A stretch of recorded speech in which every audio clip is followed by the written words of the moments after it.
Strange Antiquities, the highly anticipated sequel to the much beloved, the fantastic, amazing Strange Horticulture, which we played multiple times on stream. There's currently a full playthrough over on my YouTube channel that we did a couple of years ago, I think.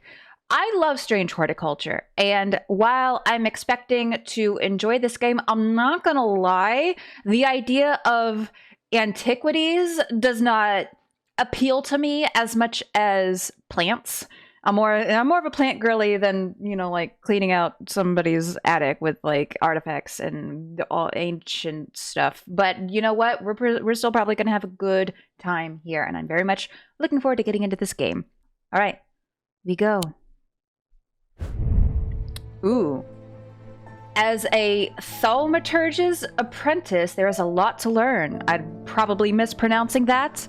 That English degree I almost got ain't gonna help me much here. Every object must be treated with care, and it is important to identify the harmful from the harmless, the potent from the mild. The first game had a lot of reading. I presume this one will as well. Oh. It was only supposed to be a temporary arrangement when Eli left the shop Strange Antiquities in my hands. None of us knew that by then. The pendulum was already swinging with a terrible certainty that could not be stopped. Oh shit. The ravens were an omen. A circle... That's a lot of birds, it sounds like. A circling unkindness of black wings and cheerless cry... Excuse me, could you keep it down, please? That seemed even then to signal the start of a rising dread. Oh, God.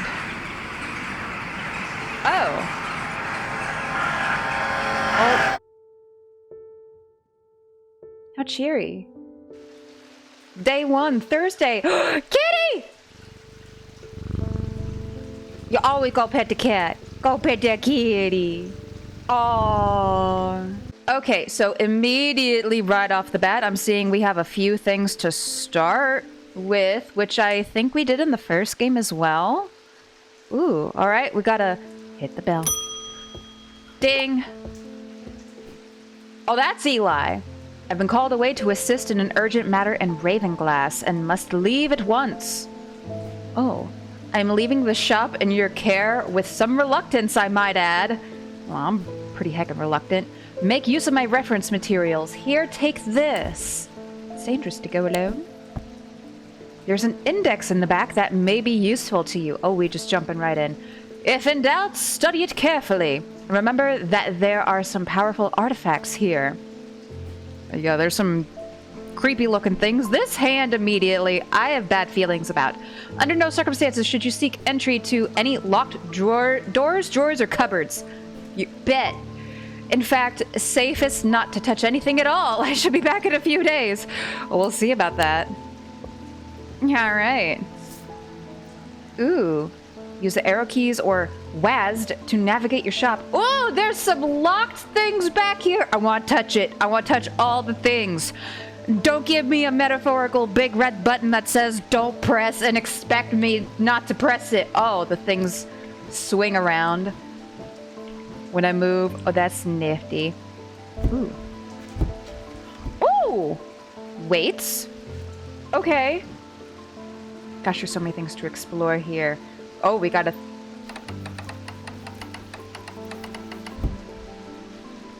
Oh, there's so many things to touch.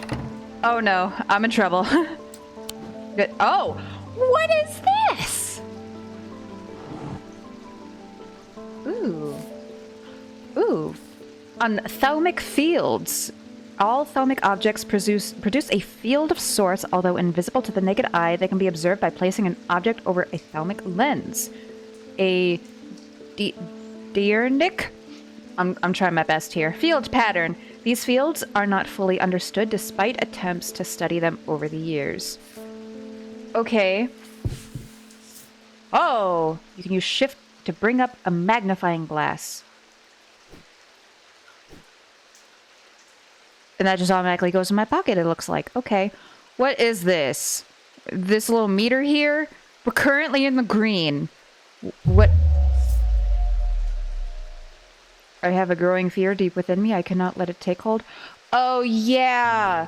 So there was a thing in the first game when customers come in asking for, like, a specific plate. If you get too many wrong answers, you, like, I don't know, like, collapse from shame or some shit. I don't know. Ding! Explore. Ooh. Okay. Undermere! That's the city in the first game. Oh, this looks much different, though. This is... Oh, this is more like... In the first game, we could go to more distant lands. Like, Undermere was here, and we had a map that was pretty huge. Pretty expansive to all the surrounding lands. But this looks more just like it sticks to the city proper. Strange horticulture! I want to go! Please, please, please, can we go see the plants? Oh my god, I want to check in on my plants. I haven't watered them in so long. Oh my god. Oh, where's strange horticulture? 2? Right there. Okay. So, Undermere Church, Strange Antiquities is 29, so we're here. Strange Antiquities is over here. I do remember that it said Strange Horticulture was, like, way out of the way. Okay, so then... Greywick Farm. Ooh. I kind of just want to have a poke around real quick because right off the bat in Strange Horticulture, we did have like some puzzles we could do immediately. And some things we could poke around in. Ooh. Reminder, I've stored a couple of items in the cellar of the wine merchant next door. Okay. Wine merchant next door. Wine merchant next door. Okay, so we're at number 29. 29. Number 29. So, next door here. Ooh!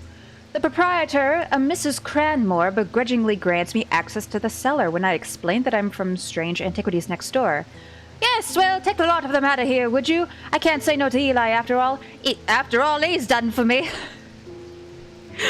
Oh no, it's like Best Served Cold all over again. We're back to the real bad accents. I can't say no to Eli after all he's done for me, but I don't like the thought of those unnaturals in my cellar. Oh. Okay. Okay, we got that. Oh, and I like that it gives us a check mark. Thank you. I appreciate that. I don't know what any of these things are. Do I need to bring them up here, maybe? And sort them? Oh, there we go. Okay. So, let me, I guess, real quick. I presume since these were among our possessions, it might be kind of important, so I'll keep those a little bit separate for now. I kind of like the separate... I don't... Do I like it? I don't know how I feel about the separate screens. I don't hate it. Oh. Oh my gosh. I have so much space. Arguably too much space. I'm just not gonna know what to do with Moon. Moon.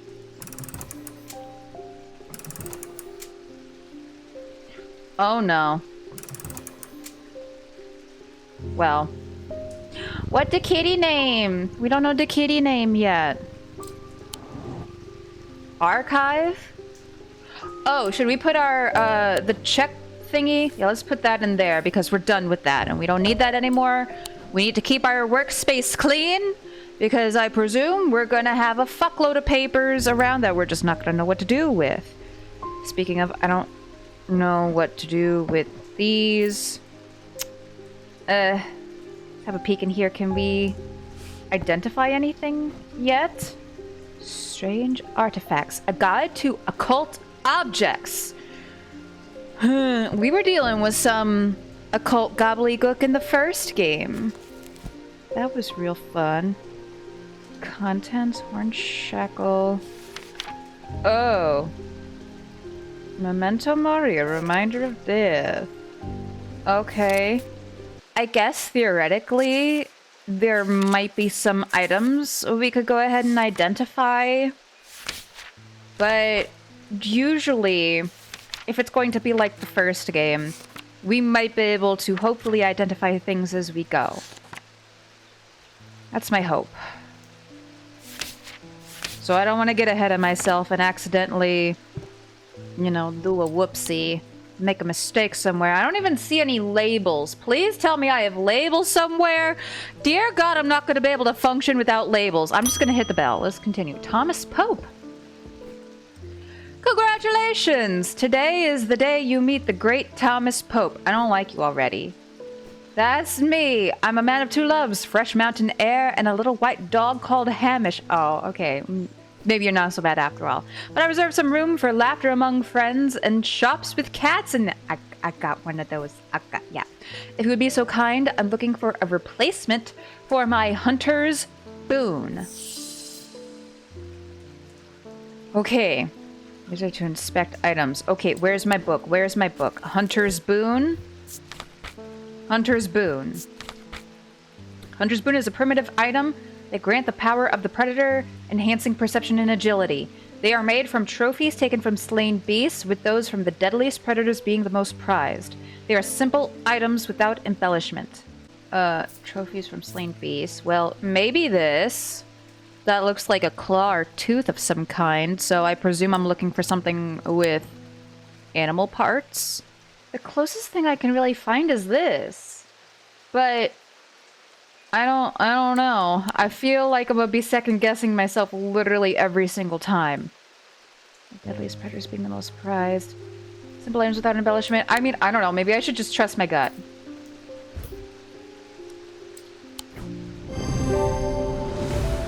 Oh, we did it! Whew, okay.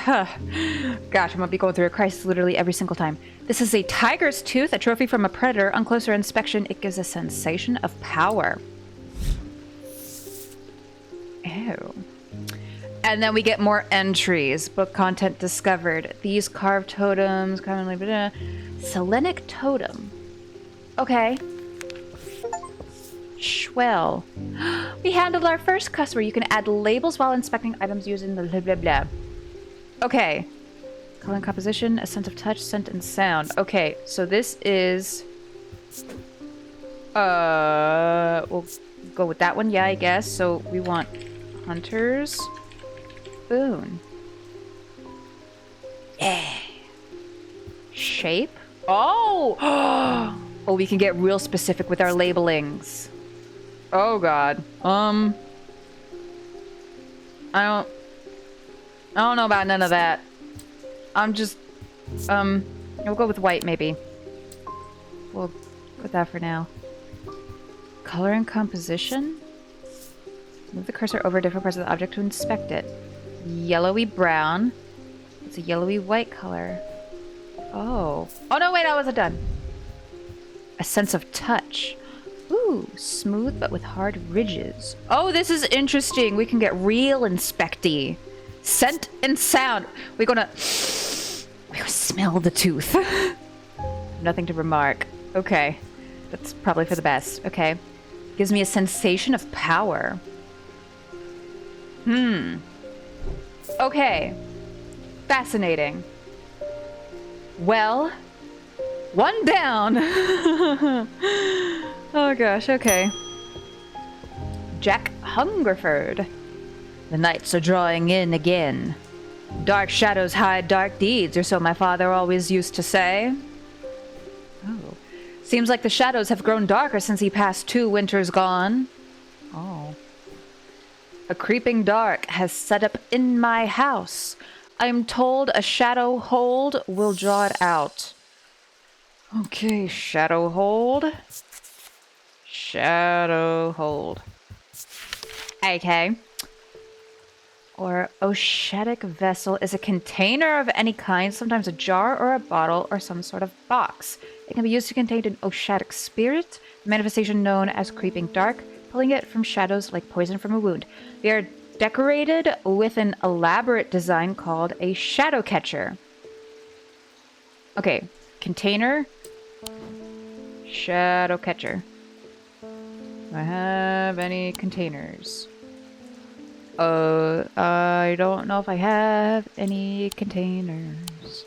Containers? I don't see any containers. Oh, this one. Jesus, I'm dumb. Okay, well, let's inspect.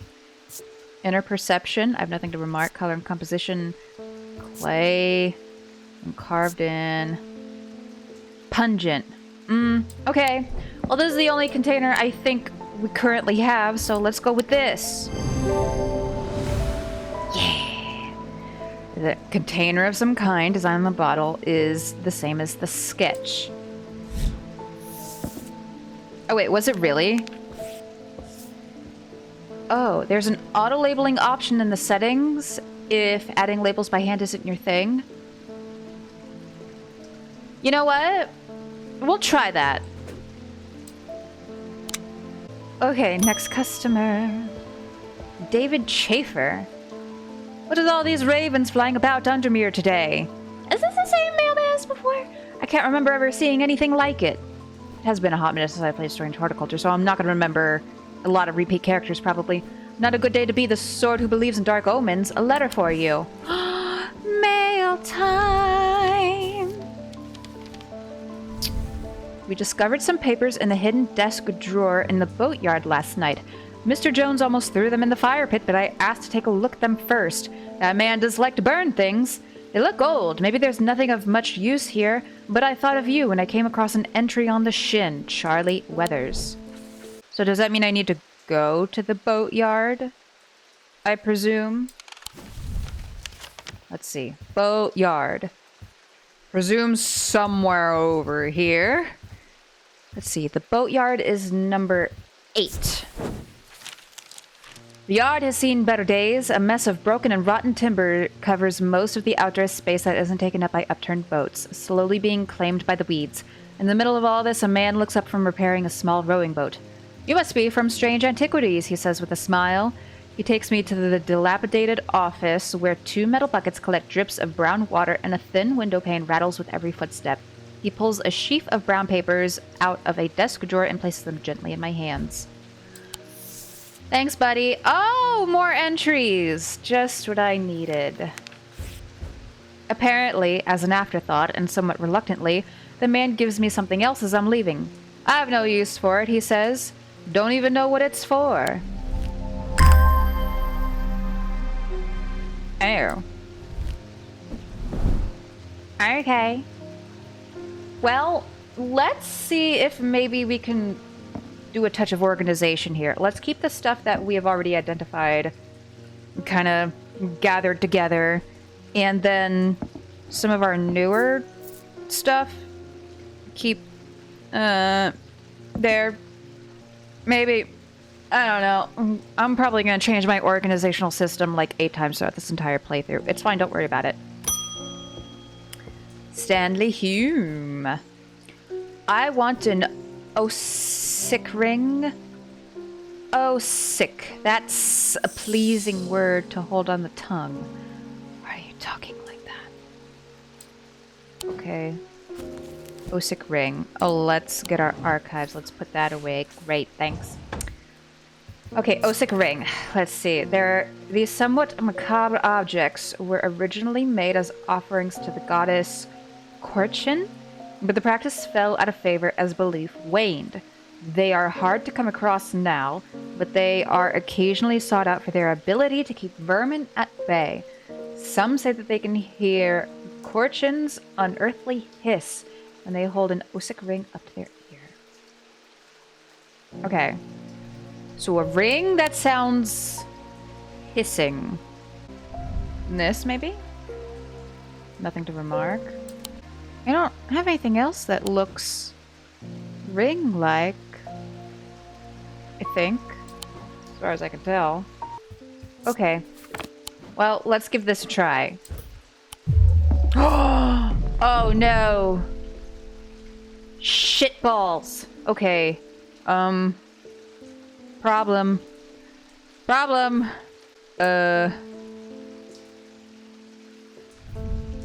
This one? I think I found it. Okay, there we go. Sorry, did a little bit of a whoopsie at first. I don't know, maybe I expected it to be a little more fancy. You made a bone, this item satisfies the description macabre. Oh, duh. Close inspection confirms that a hissing noise can indeed be heard. That's weird. I'm not gonna think too hard about that. Okay. Well, we identified that. Let's move that on over here. Okay, so we had a slight goof. It's fine. We recover. Edmund Bishop. The behavior of these ravens is disturbing, to say the least. As a rule, they only come together to feed. Ravens are ominous, carrion eaters mostly, but they'll take anything they can get their talons into. Oh boy. And they'll kill if necessary. I didn't plan on dropping in today, but there's something happening out there, and I'd like to know what. Oh, your guess is as good as mine. A voice of Cernunos might help put me at ease, or it might do the opposite. Well, can't help with that. A voice of Cernunos. Pursue any bronze, the thingy thing. Okay, yep, that was the thing that I saw before. Maybe. Oh no, wait. This symbol looks exactly the same as this here. Okay, I'm gonna actually think through here. Stone, dark wood yew, perhaps, sense of touch, but that. Any bronze, toric, there's mute properties, but pagan god of force and nature. I'm getting mixed signals here. Any bronze torque? Wearing his torque. Oh, is that the thing around his neck? Oh. It probably is this. They were trying to trip me up. I am far too smart for such trickery. Anyway. Great, thanks.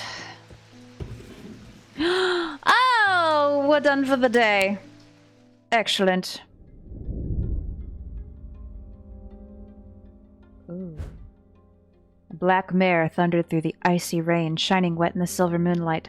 Her cloaked rider was exhausted, cold, and soaked to the bone. You knew he would not survive the night if he did not reach back Barrow. Oh, yeah, it's like the first game where we get... I think in the first game they were like dreams, kind of, and then we got a puzzle to do at the beginning of the next day.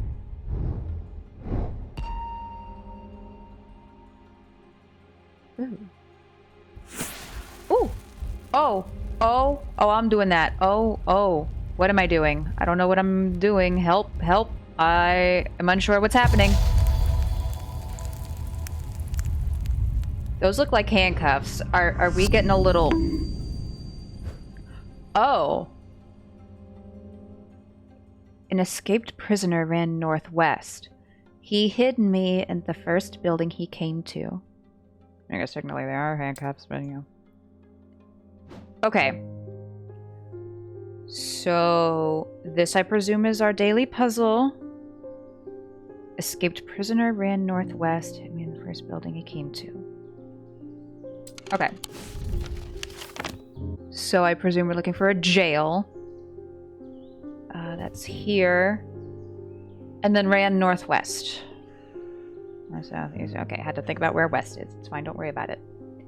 Ran northwest.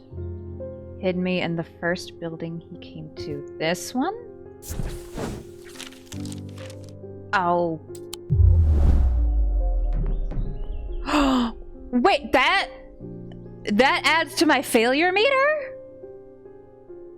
Oh, I didn't do that in the first game. Oh, shit balls.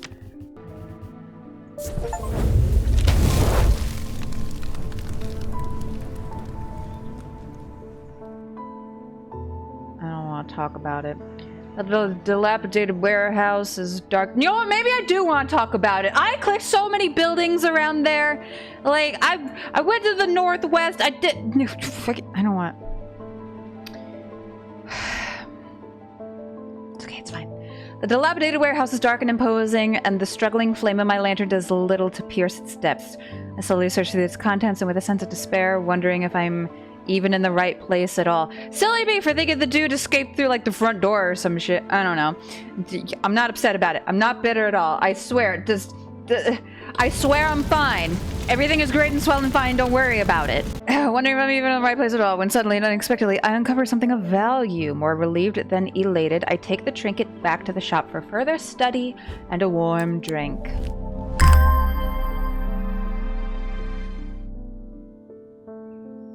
I don't know if we should take that. Maybe we should put that back.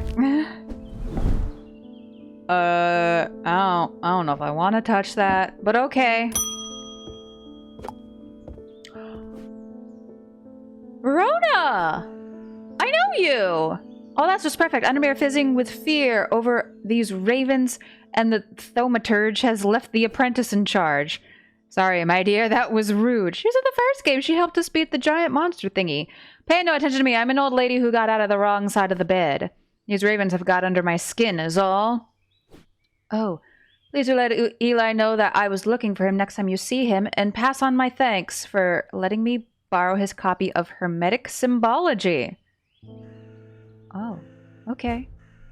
Will do. Ooh, is this mine now? Oh, we got multiple books. Oh no. The 3 branches of thaumaturgy. Each of these... I'm probably pronouncing that wrong, I know. People are gonna scream at me in the comments. Oh god, we're dealing with all kinds of symbols here that I'm just not gonna be able to remember or keep track of in any way, shape, or form. Great. I put that there, maybe? Okay. Checking to make sure we got nothing spooky dooky in our possession. Sure we will at some point. Tess Sherwood. I feel paralyzed. I have no job, no partner, no friends, no prospects. Oh. I heard a horn shackle might be the answer. Girl, what? But yeah, so Verona, she was in the first game. There were multiple endings available in the first game. I presume there might be as well in this one. Let's see. An example of an elaborate horn shackle. Used to bring about change in one's life, bestowing the ability to overcome personal demons. In use, the horns are rubbed between one's fingers, causing them to become worn smooth over the years. They can be worn as pendants, but are more commonly totems of some kind. So this is an example. Maybe this one? This looks like it has horns, hard and somewhat rough. Bone. Okay. Sentence sound. I have nothing to remark. Nothing to remark? Okay. It said it's more ornate. I'm kind of leaning towards this one. Which might be wrong. We don't have a lot of fuck-ups we can afford. Oh no. Okay, well, that's my bad. Maybe it's... Does it have to be a hangy thingy? Used to bring about change, responsibility. Between one's figures, constantly becoming more smooth over the years. They can be worn as pendants, but are more commonly totems of some kind. Oh. Oh. I'm dumb and can't read. Oh. Oh, it's probably this thing. Yep. Yep. Yep. Yep. Yep, yep, yep. I am goofy, silly. Oh!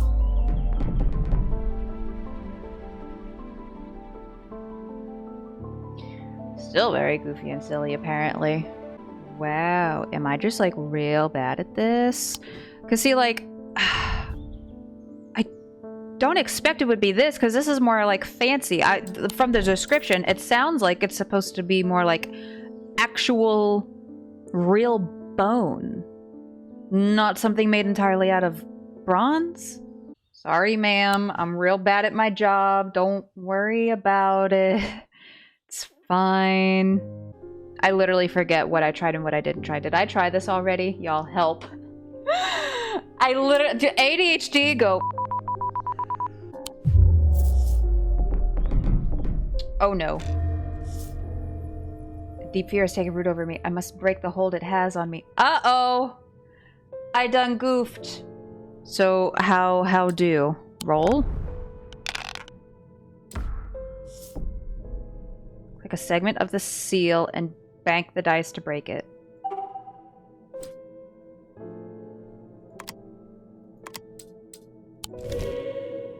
What does that mean? I don't know what that means. The goal is to break the seal. Match the dice symbols to the section of the seal to break it. Stars are wild. They can be any symbol as long as they are all the same. Roll the dice as many times as you like. Click the dice to unlock them. If you get 3 crossed bones before banking, you lose a life.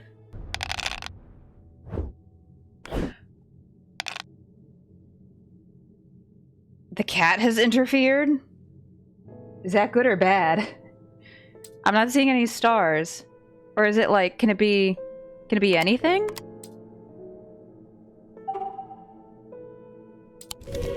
Oh, there we go. Okay. I think I'm kind of sort of getting it, maybe. And then...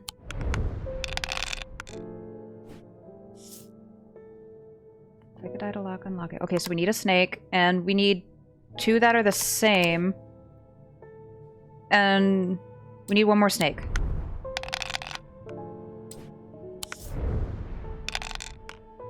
Oh, there we go.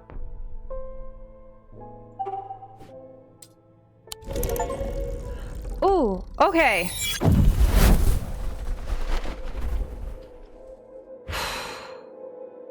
I don't know why that was so difficult. My brain just outright refused to understand. Oh, it's gonna be a long day. Okay, but we've restored our sanity. Hi, ma'am. Yeah. So, you need something with horns, don't ya? Heard a horn shackle might be the answer. Gosh. Do we have what she's looking for? Is it one of those things where we can find it somewhere and we just haven't been out there yet? No. I don't think we have any more notes sitting around that I can tell. Looking for another hazard. Try again. I should inspect items with horns using the touch to see if they've been worn smooth. Okay. So that's not it. That's not it. Theoretically, we should then go explore somewhere, but I don't know where to explore to get it. Because we don't have any more notes.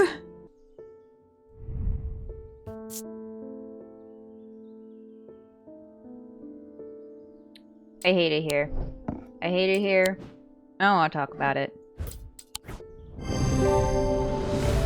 I don't want to talk about it. Nobody perceive me right now. I don't want to talk about it. Oh, I'm so great at my job. Hey, David. At least the weather's looking a little bit better out there today. That's great. Oy, ay, ay. Good day. You might be interested to hear that my plow overturned a strange-looking object yesterday. Come to the farm and it's yours. For the right price, of course. Bruh. Okay, farm. Greywick Farm? Is that the only farm? No, there's multiple farms. There's Greywick Farm.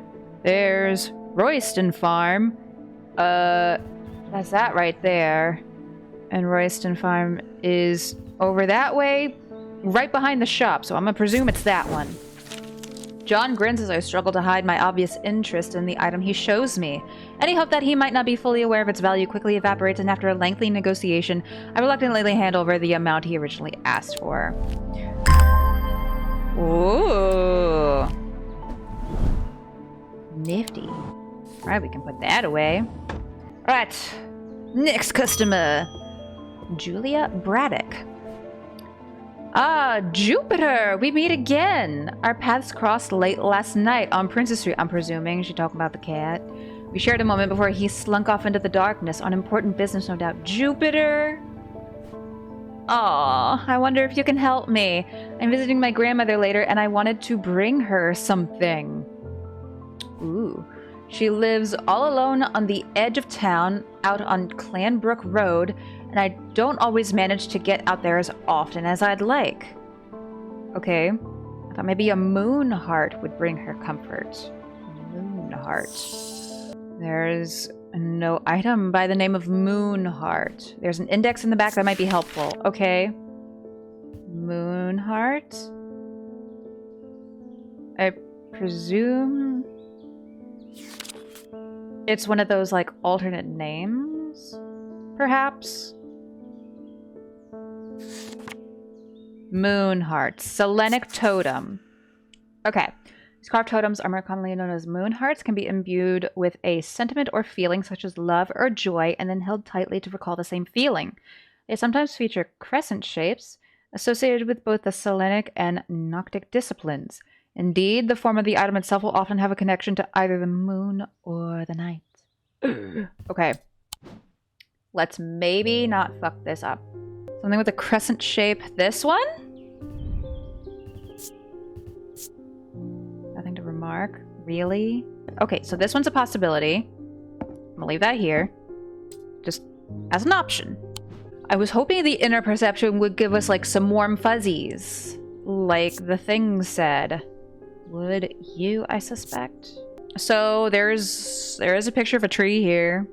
So it could be this one. But both of them have a moon shape. Yeah, same feeling. Crescent shapes associated with disciplines. Form itself will often have a connection to either the moon or the night. I mean, I don't know. I guess theoretically we could try both of them. That doesn't seem like something we want to do, though. I am going to take my best guess. Eeny, meeny, miny. You. F. Okay, you. Why? Oh. Oh no. Oh no. Oh no. Why am I so bad at this? Is this game hard or am I just dumb? An entry from Moonheart in my book. What if I check the... Yes, I got that. Okay, thank you.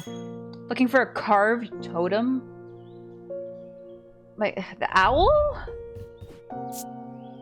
That...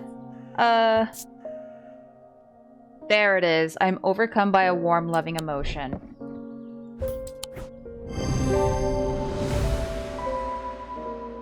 I was too fixated on the whole crescent moon bullshit. It does have a crescent thing. God. I was too fixated on, like, it being an actual moon shape and, like, incorporated into there. Like, sometimes you need to pay attention to more specific details. Sometimes details are in there to kind of throw you off a little bit. Ooh, this is a little tougher. Or again, I'm just... You know, I'm just not smart. Either is definitely possible. A friend of mine, or former friend I should say, has been stealing jewelry from me. Oh no. 3 necklaces have gone missing over the past few weeks, including one that was a gift from my late grandmother. That bitch. Oh no. Do you have a suitable pendant that I could leave lying out for her that will teach her a lesson and make sure it never happens again? Ooh. Binding seed, or is that a Z or an L? I need to make a choice here. There are no wrong answers, but my decision will no doubt affect events in motion outside my shop. Okay, let's have a look at both of those and see what they do. Let's see. Binding seed. These items are made of 2 distinct materials representing the mentic and the wixic, the mind and the body. The winding path, the mind, is described by a spiral encompassing the body, the seed. The binding seed is a form of punishment that amplifies feelings of guilt and shame.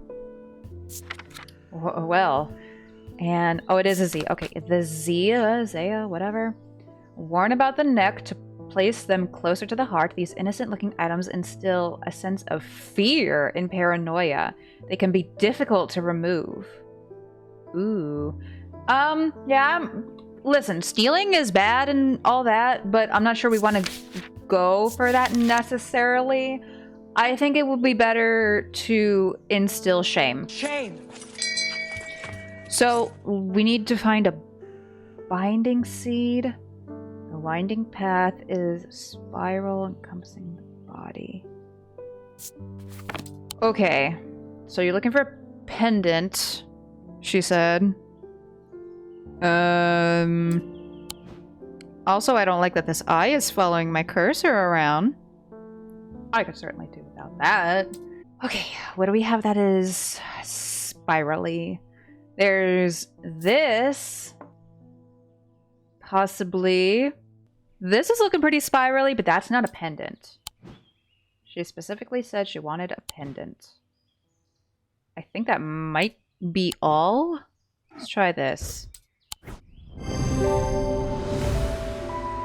There we go.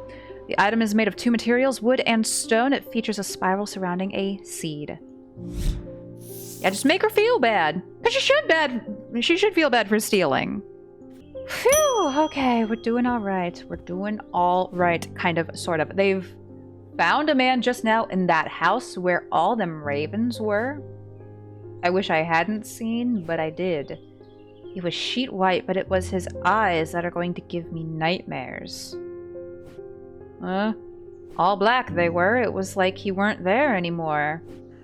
I don't need to wait around for another sign. Ooh. Time to get the duck out of Fodge. I'm taking my family to Sedberg, and I'll be taking a Libula to see us safely through. Okay.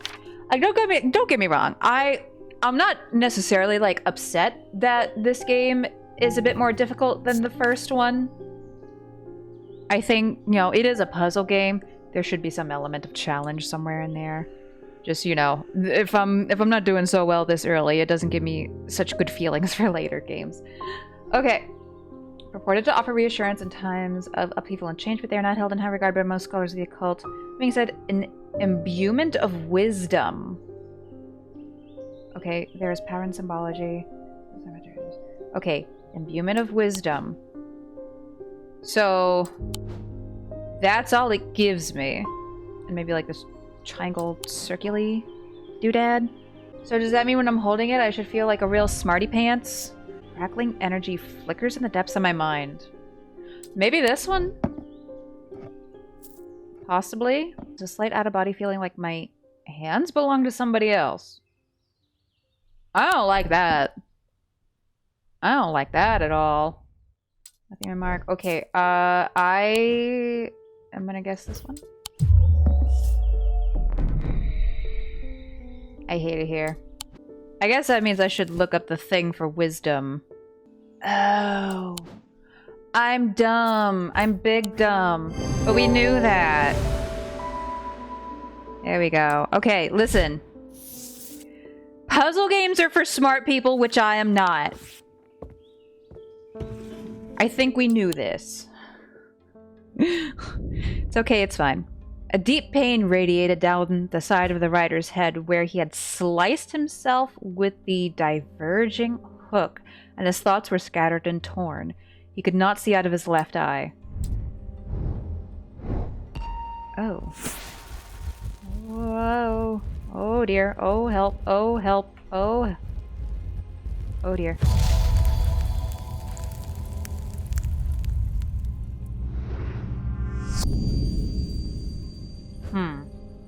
Okay.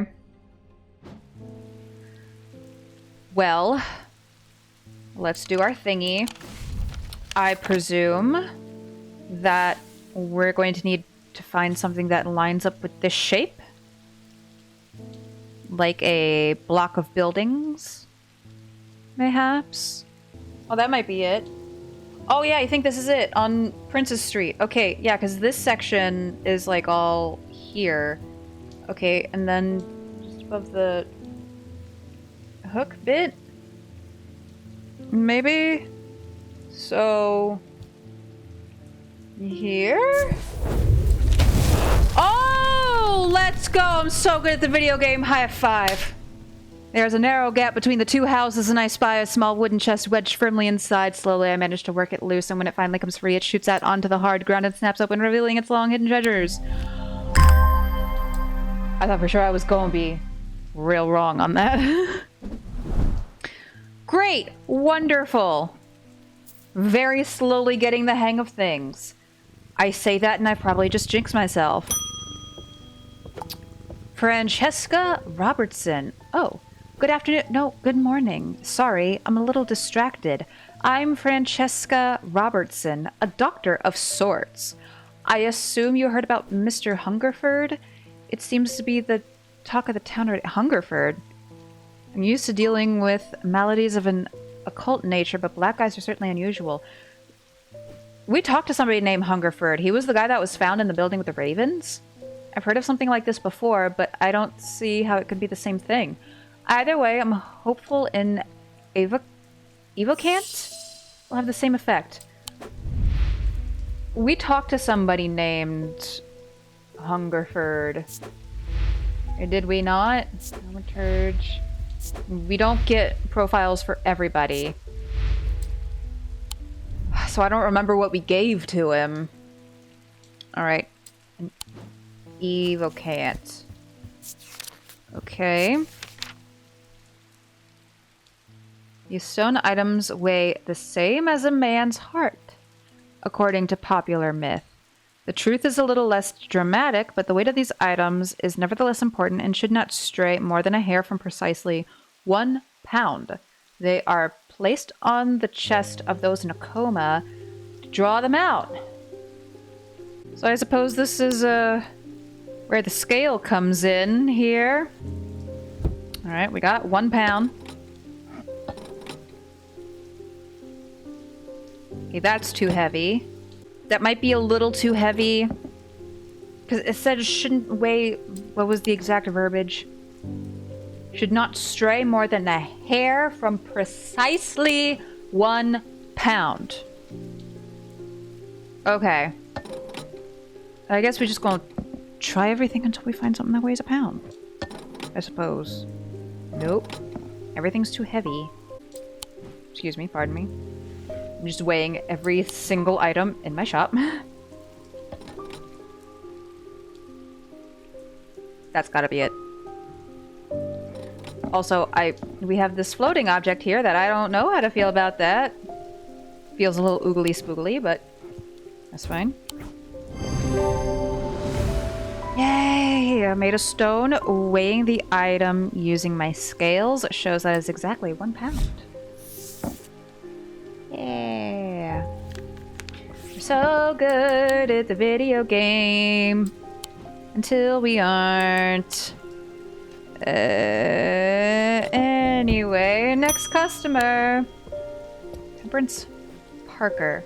I had a quiet chat with Edmund Bishop in the Guilty Ram last night. The perpetual windswept hair. Wasn't there a character in the previous game that had perpetually windswept hair? He's always got an interesting story to tell, but last night he was different. I can tell he's worried, which has got me worried too. I know it's not much, but I'd like a shield charm all the same. No, not like, this is strictly like personal preference. I do like dealing with plants better.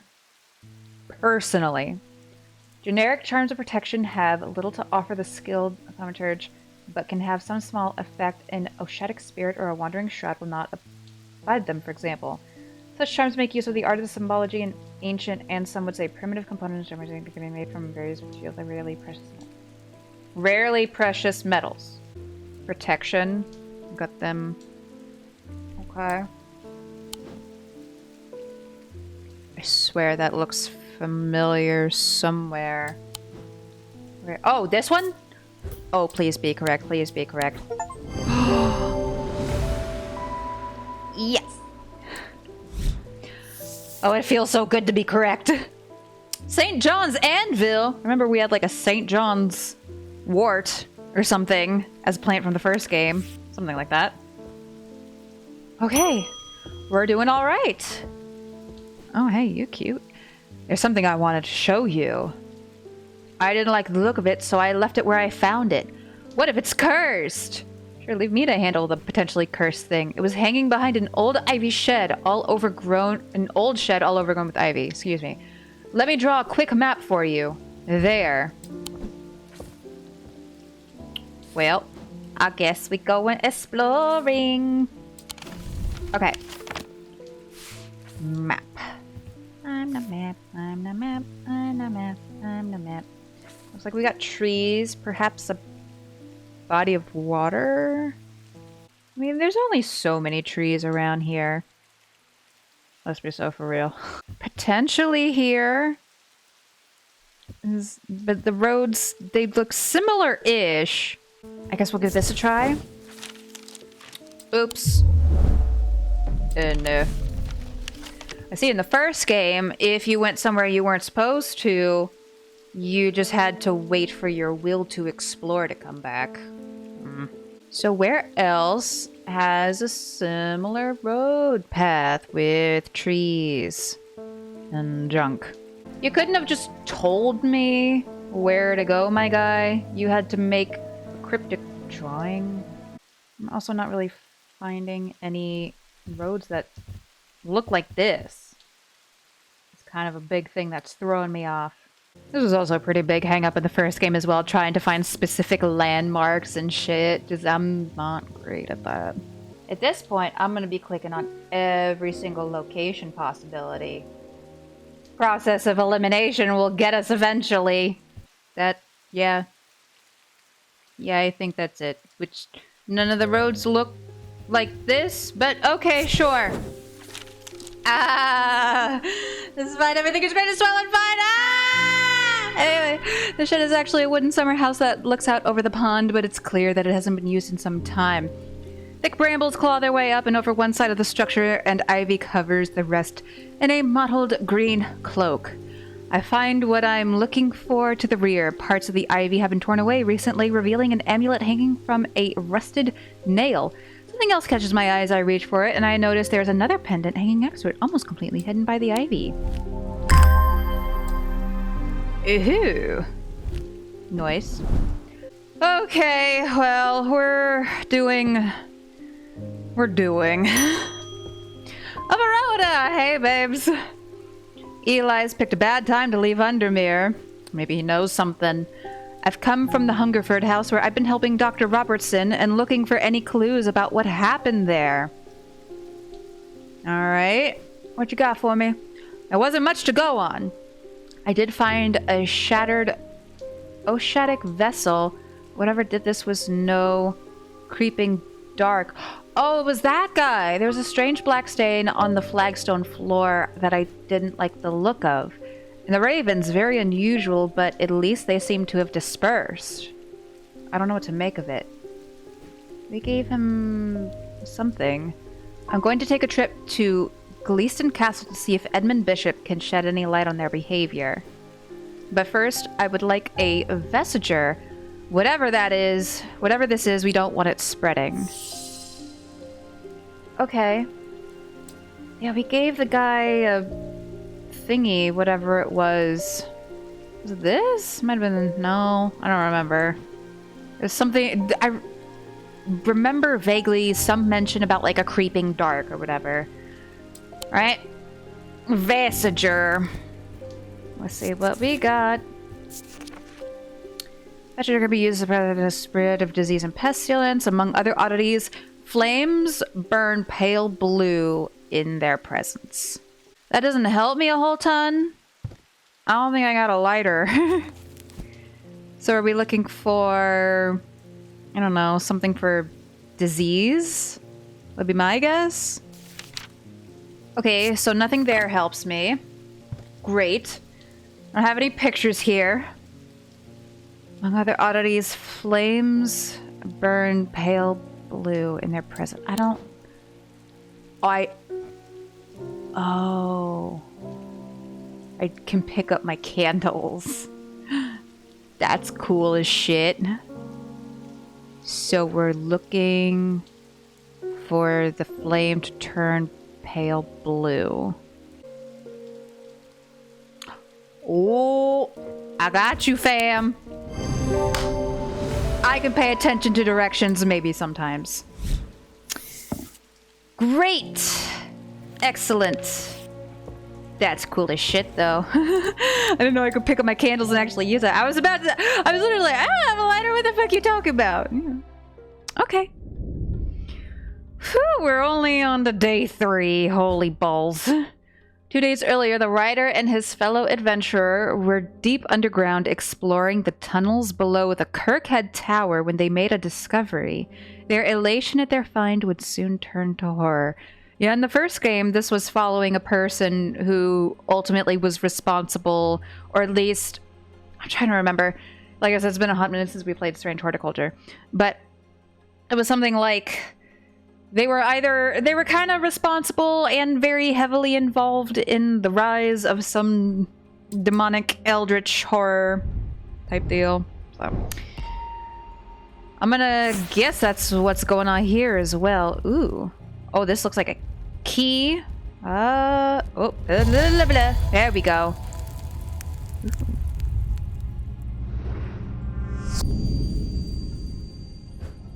Oh. After a disagreement between 2 houses, I was buried behind lock, capital L, E at the end, and key, capital K. Alright. Well. I presume we're looking for a lock house. There we go. That is number 7. Lock. And Keystone Manor. Buried behind lock and key, right here. Oh, we're so good. A large flat slab of granite marks the otherwise empty field. It bears an inscription. On this spot in the year 1813, Arthur Key did shoot and kill the beloved horse of Wellington Lock. Oh. Buried at the foot of the slab, I find an unlocked chest containing a handful of legal documents, as well as a pistol and another item that catches my attention.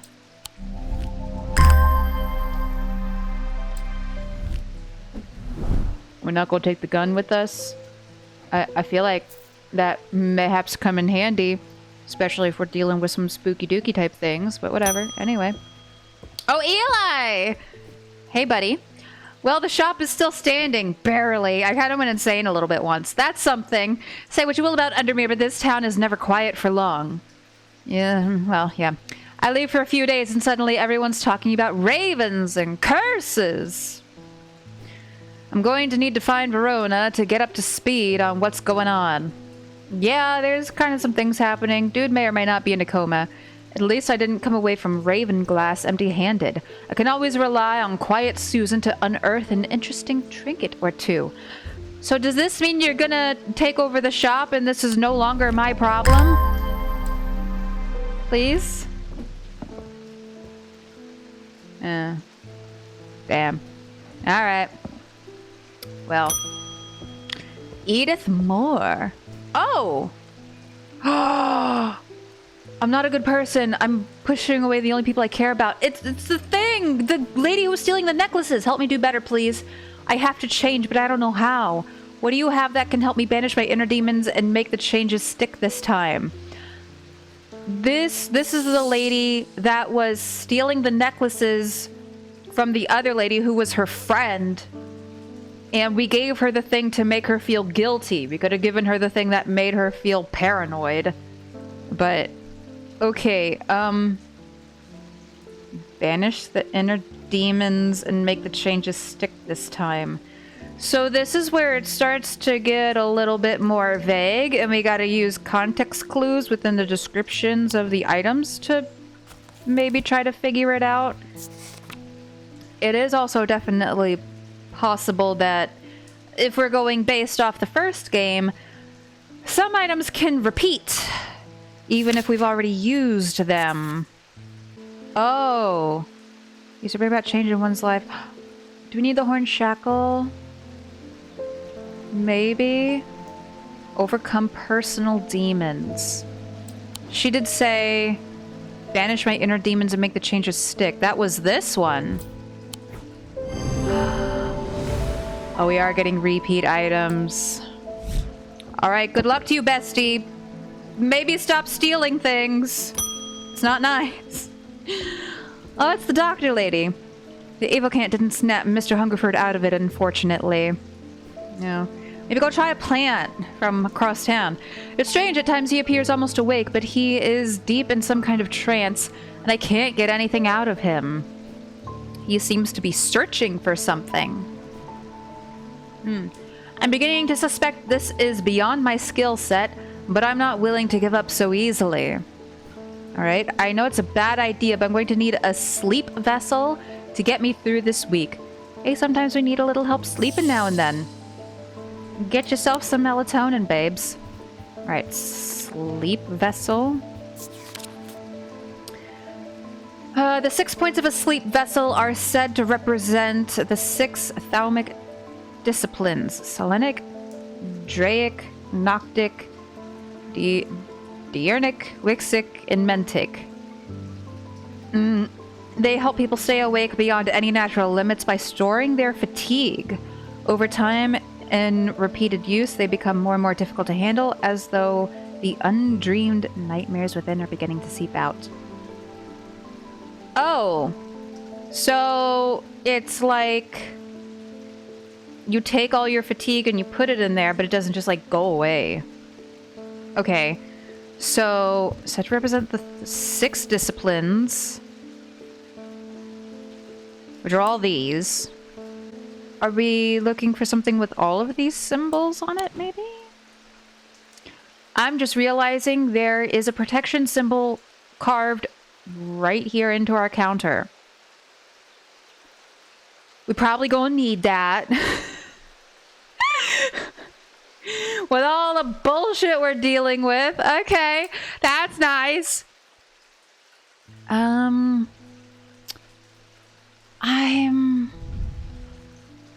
Looks like someone with gemstones.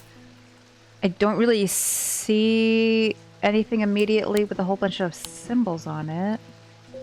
Looks like gemstones. Nightmares. I feel like that's supposed to be an important clue. Notice a slight out-of-body feeling, like my hands belong to somebody else. No, that don't seem right. Has an energy about it? That's not very specific. I thought I would try to find something like, I don't know, either like a nightmare sort of feeling, or I don't know, I have nothing to remark. Feeling rejuvenated, like I don't know. Nothing to remark. Nothing to remark. Nothing to remark, really? Are you sure about that? It's a moving eyeball. Nothing to remark. Cool and smooth. Yeah, okay, well. Totally normal moving eyeball.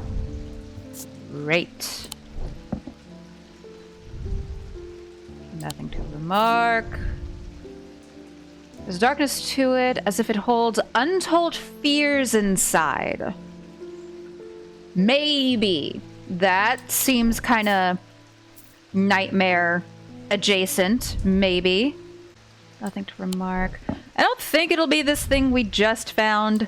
Usually whenever we have like a daily puzzle, we go out and get something, we typically don't need to use it immediately. Again, I'm basing that off the first game. Things certainly can be different here. You'll never know. My heart feels lighter. That's not correct at all. Fills me with a sense of foreboding. Okay. Well, this is my best guess. It's probably wrong. Oh, the 6 points! Right. Sometimes you just gotta go with your gut. Even though more often than not, this playthrough, my gut has completely failed me numerous times, but that's we don't need to talk about it. Anyway. Well, great. Happy to be of assistance. Althea O'Shea. Ooh, she looks fancy. Many years ago, I owned a silent breath, but it was already old when I inherited it, and its power died soon after. It's about time I replaced it. Silent breath. Okie dokie. Let's see. There are those that consider the white heart a prize to be claimed, but there's no glory to be had from killing such a noble guardian of the forest. A silent breath contains a small token taken from a living white stag. While the stag lives, the item will retain its power, allowing the bearer to sense danger before it arrives. Okay. White stag, guardian of the forest. Yeah, right. Seems pretty straightforward. I don't know, that looks like a deer. Nothing to remark, though. Not a strong contender. Small token taken from a living white stag. What does that mean, a small token taken from a living white stag? What was the thing we got that said... It fills me with a sense of foreboding. Was it this one? Maybe. I thought at first it was bone, but it is in fact clay painted to look like bone. So probably not. Probably not. I don't know what would be taken from a stag there. I don't know. I'm probably gonna be wrong. I'm kind of torn between these two, maybe. Which again could still very well be incorrect on both counts. Maybe that one. Like a small token from the stag, you like take a bit of blood from it or some shit. I don't know. Oh! The foresight symbol? Maybe? Maybe? With that thing? Let's try this. Nope. Never mind. Thought I was being a smarty pants, but no, I was being a dummy. I mean, am I overthinking it and it's just this? No. Well, I'm in trouble. I don't think I can open this. Probably shouldn't. I don't have anything with... Wait. Is it literally this is a white hair? Glass filled with a blue liquid? God, mother, bitch ass, shit dicks. I thought that was just like some potion-y thing inside. Oh, pain. Life is pain and endless suffering. And I'm bad at video games. We knew this. Nobody watches me to see good gameplay.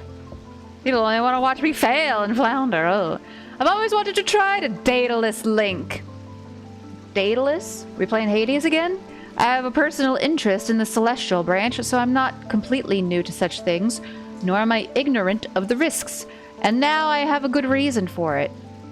I need to take care of some roof repairs, and this would seem the safest way to approach it. Okay. A Daedalus Link. Like the Daedalus hammer from Hades. Okay. Levitation. Oh. Oh. Producing a levitation field. The field is extremely fragile, however, so it will be prudent not to take risks. These items are surprisingly light in weight. Their designs vary, but they might point to some facet of flight, a feather, or the wings of a bird. We have a thing with feathers. We do indeed. This thingy. Please be correct. I'm gonna scream. Oh, it's with feathers. No, not those feathers. F. Oh. Well, that's not what you want. Okay, well, we don't have any sun.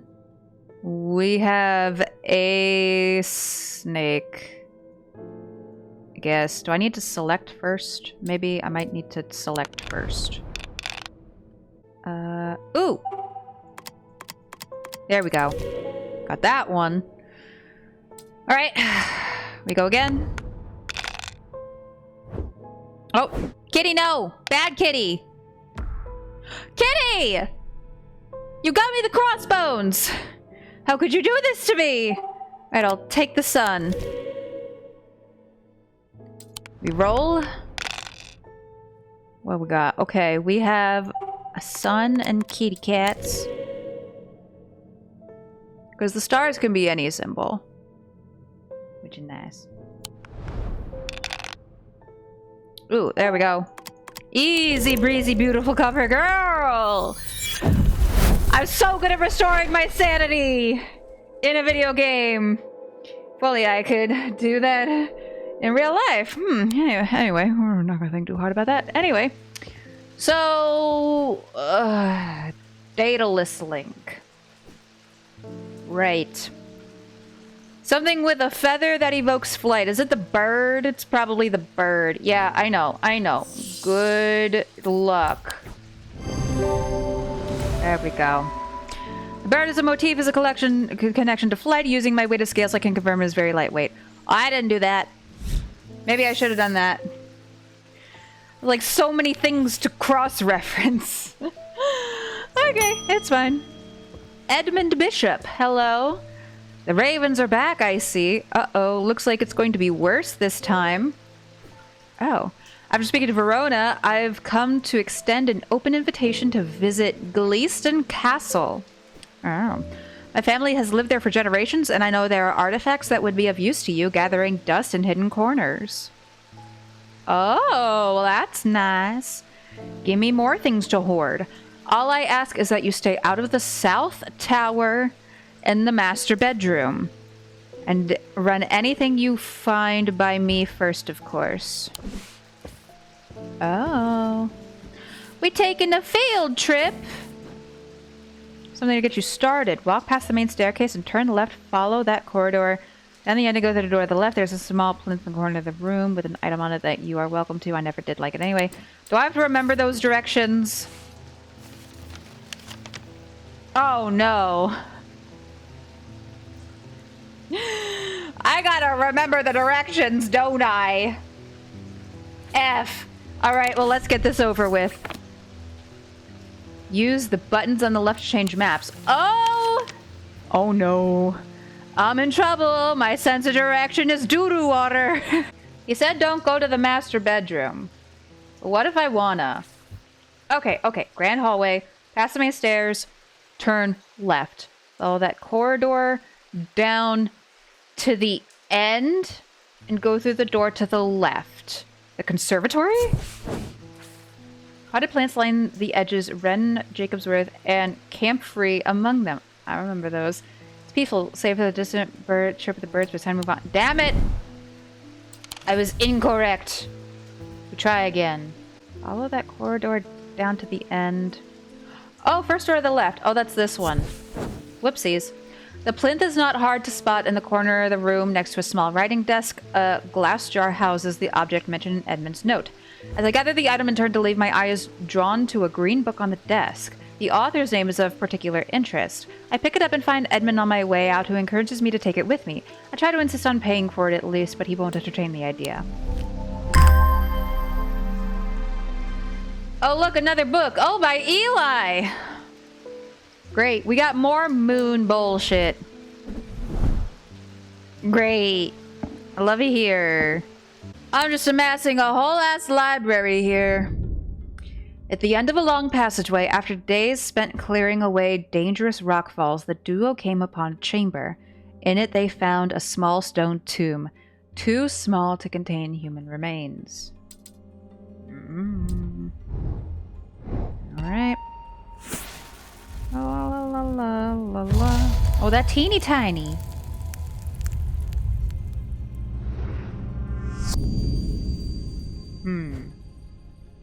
Okay. So, let's see. Let's get our map out. We don't want to go to the castle. This gives me the impression I'm going to be looking for something with this particular shape. I'm trying to remember if the other cards had a compass symbol on it. Because my first thought is maybe like line it up with the compass here. And then maybe we go here? Wherever the hell this is. But that seems incorrect. That doesn't seem right. And I'm probably thinking way too much into it. We could try it. It doesn't cost a whole lot of sanity to be incorrect about a location. We could try it. Oh. Well, I mean, I guess as long as we technically go to a location, it's not going to cost us sanity. It's like we're being tourists. We're sightseeing. I climb the narrow, winding stair to the top of the tower and am rewarded with views across Lake Undermere. I'm not alone in the tower. Standing in the center of the circular platform is a statue of a young woman, the Maiden. Her outstretched arm points due east across the rooftops of Undermere and beyond. Dope. Alright. Let's try that again. So... would it be like a highlighted thing? Maybe not necessarily like a building, but like a highlighted section that would have this shape? You know, I'm pretty sure this isn't where we're supposed to go. The curiosity is getting the best of me. I want to visit strange horticulture. The curious plant shop on the edge of town is a quiet haven away from the bustle of the center. Ordinarily, I'd be delighted to while away some time there, but I have important work to do. And yet an hour later, I find myself leaving the shop with a spotted palliance and a weight off my shoulders. I remember that plant, we had that! I've been chatting with the proprietor about the similarities and differences between our two disciplines, with a gently purring Hellemore curled up in my lap. Oh, the kitty! Oh! We should have brought Jupiter.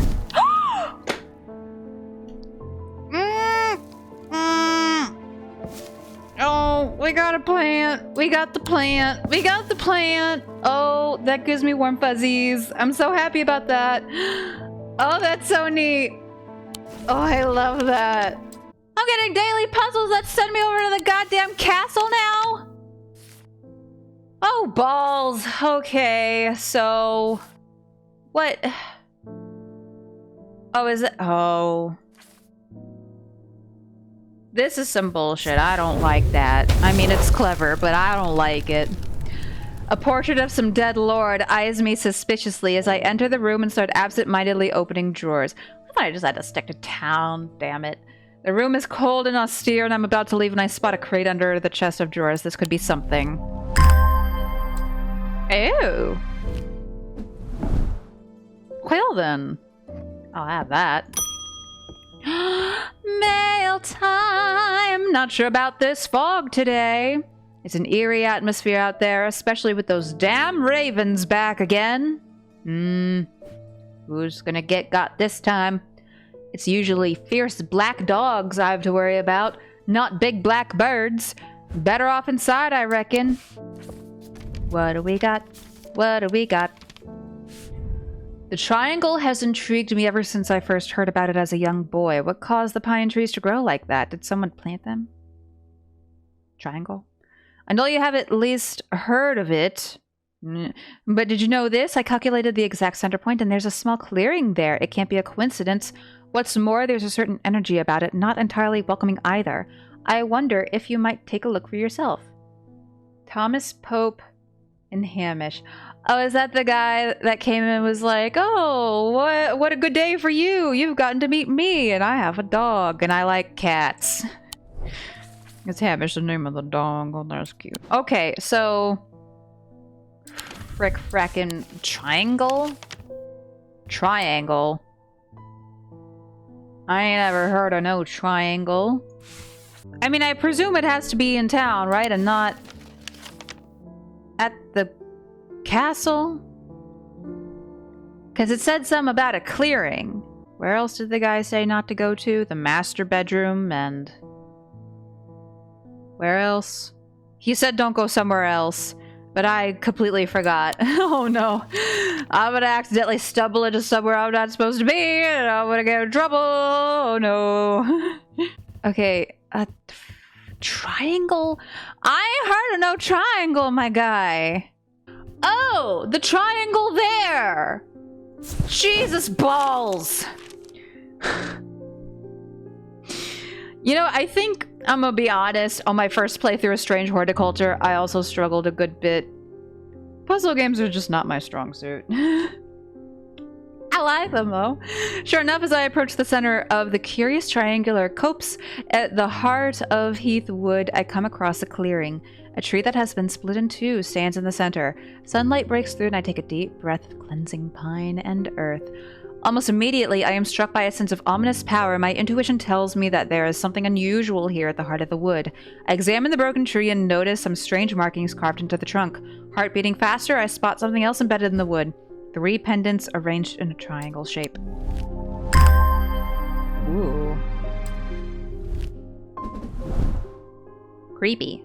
Alright, next customer. Gus Foley. I don't recognize you. It's been many years since I've performed the rite of the red knives, but I can still remember every step. What the fuck is that? I'd do it one more time before I die, if only I could get my hands on an Orford spire. I tried that place in Ironside, and they sent me here. Please do explain what that is. Am I facilitating some real bad juju? I might be. Orford Spire. During the Rite of Red Knives, an Orford Spire is fully submerged in goat's blood for 9 days and 9 nights. When performed correctly, the rite is said to impart vitality and clarity of thought, although perhaps not for the goat. I presume there's those 2 doodly dads hanging up? We already used the goat thing, though. That's the horn shekel, so that's not correct. Orford Spire. Okay. So we're looking, I guess, for something with 2 pronged thingies up top. My guess is this. What does that symbol mean? It has protection symbols on it. So maybe that's correct. Vitality could... Yeah. Maybe. Very solid maybe. That might be the closest I can think of. Let's try that. I hate it here. I want to go home. Fully submerged in goat's blood for 9 days and... Oh, wait. Is it the bloody thing? Is that it?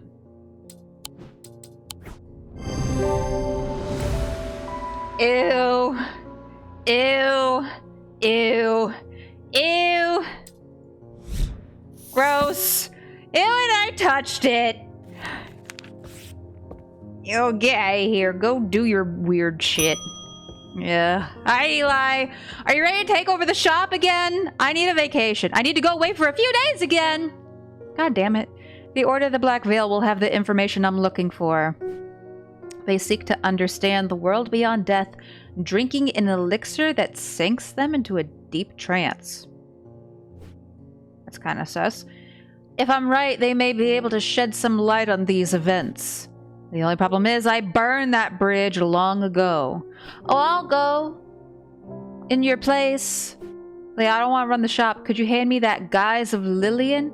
It won't be the first time I've used one to get around their hatred of me.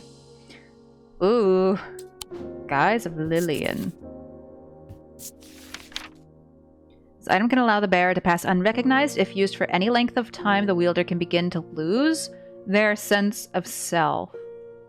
Oh, is it, what's the fuck's this thing? Because if we inspect it, no, there's a slight out-of-body feeling, like my hands belong to somebody else. That sounds right, maybe. Yeah! I'm either really good at this game or really bad at this game. There's nowhere in between. Sounds about right. Yeah. Okay, cool. Rebecca Rose. Oh, your eyes, babes. Hello. Oh, is that a cat? My eyes may have completely gone now, but it's good to know I still have my cat's... Oh, she's blind. So my cat senses. I do hope I'm in the right place. My daughter told me about a shop that specializes in unusual items. Okay. My life's joy has always been painting. Without that in my life, I'm afraid I'm at a bit of a loss. Oh, because she's blind. I know that I will never see again. Is there anything in your collection that might help me paint again? I feel a little foolish for asking. It seems such a small thing, but to me it means everything. Oh. An Aries remnant or a spirit eye. Okay, let's look at what both of those do. Well, I feel so bad. I thought her eyes were just like really, really bright. I don't know, she was blind. Okay, let's read what an Aries remnant does. These objects induce a form of synesthesia, where colors and tones, light and shadow can be felt through touch. They are sometimes used by those who work in low-light conditions, such as miners. The gemstones in an Aries remnant are arranged in the shape of the constellation that shares its name. Well, that sounds nice. That sounds like it might be a nice thing she's looking for. What about the spirit eye? Because when we have these types of choices, one tends to be a little bit more than the other. Spirit eye. There are some who stay away from spirit eyes, believing them to be a window into a world that should not be seen, and others who deride their fear as nothing more than superstition. Dear God. It is not clear exactly what they do show. Another layer beneath the visible world, perhaps. A layer that requires something more than the traditional senses to experience. They draw their power from the opposing symbols inscribed upon them. Yeah, that sounds a little bit too oogly spoogly. I think we should go with the Aries remnant. I think that would allow her to paint. So we're looking for things with a gemstone with the constellation arrangement. Okay. Oh, this? That looks right. Yeah. Good luck, babes. I genuinely wish you all the best. Hope it goes well for you. Sucks so bad. She loves to paint, but she can't see. Those ravens have done for 3 more poor buggers. 2 of them up at Calgarth, and another fella, a fisherman. People are getting a bit panicky around here.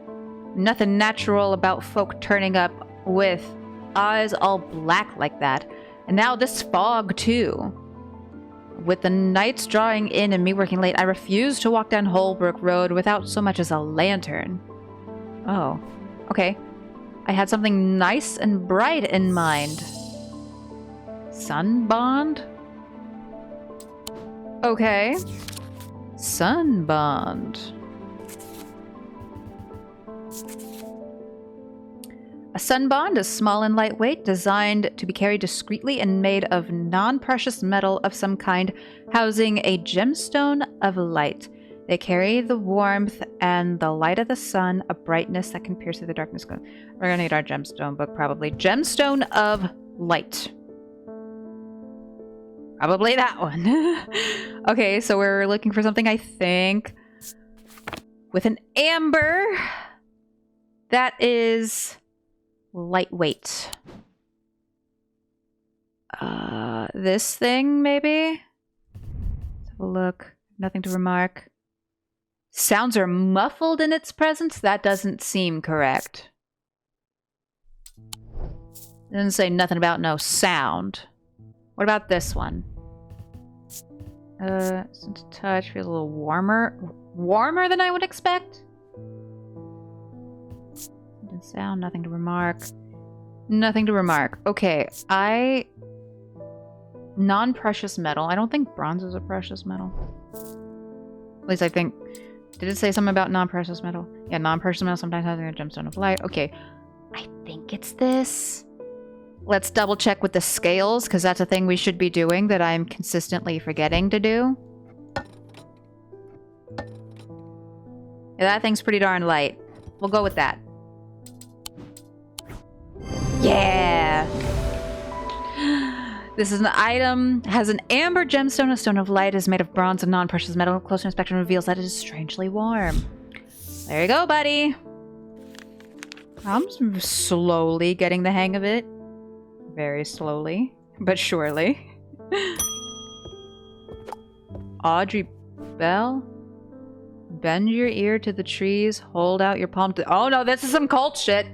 The ravens can feel it, can you? Something is stirring. I will need a Holgan Grim in the coming days.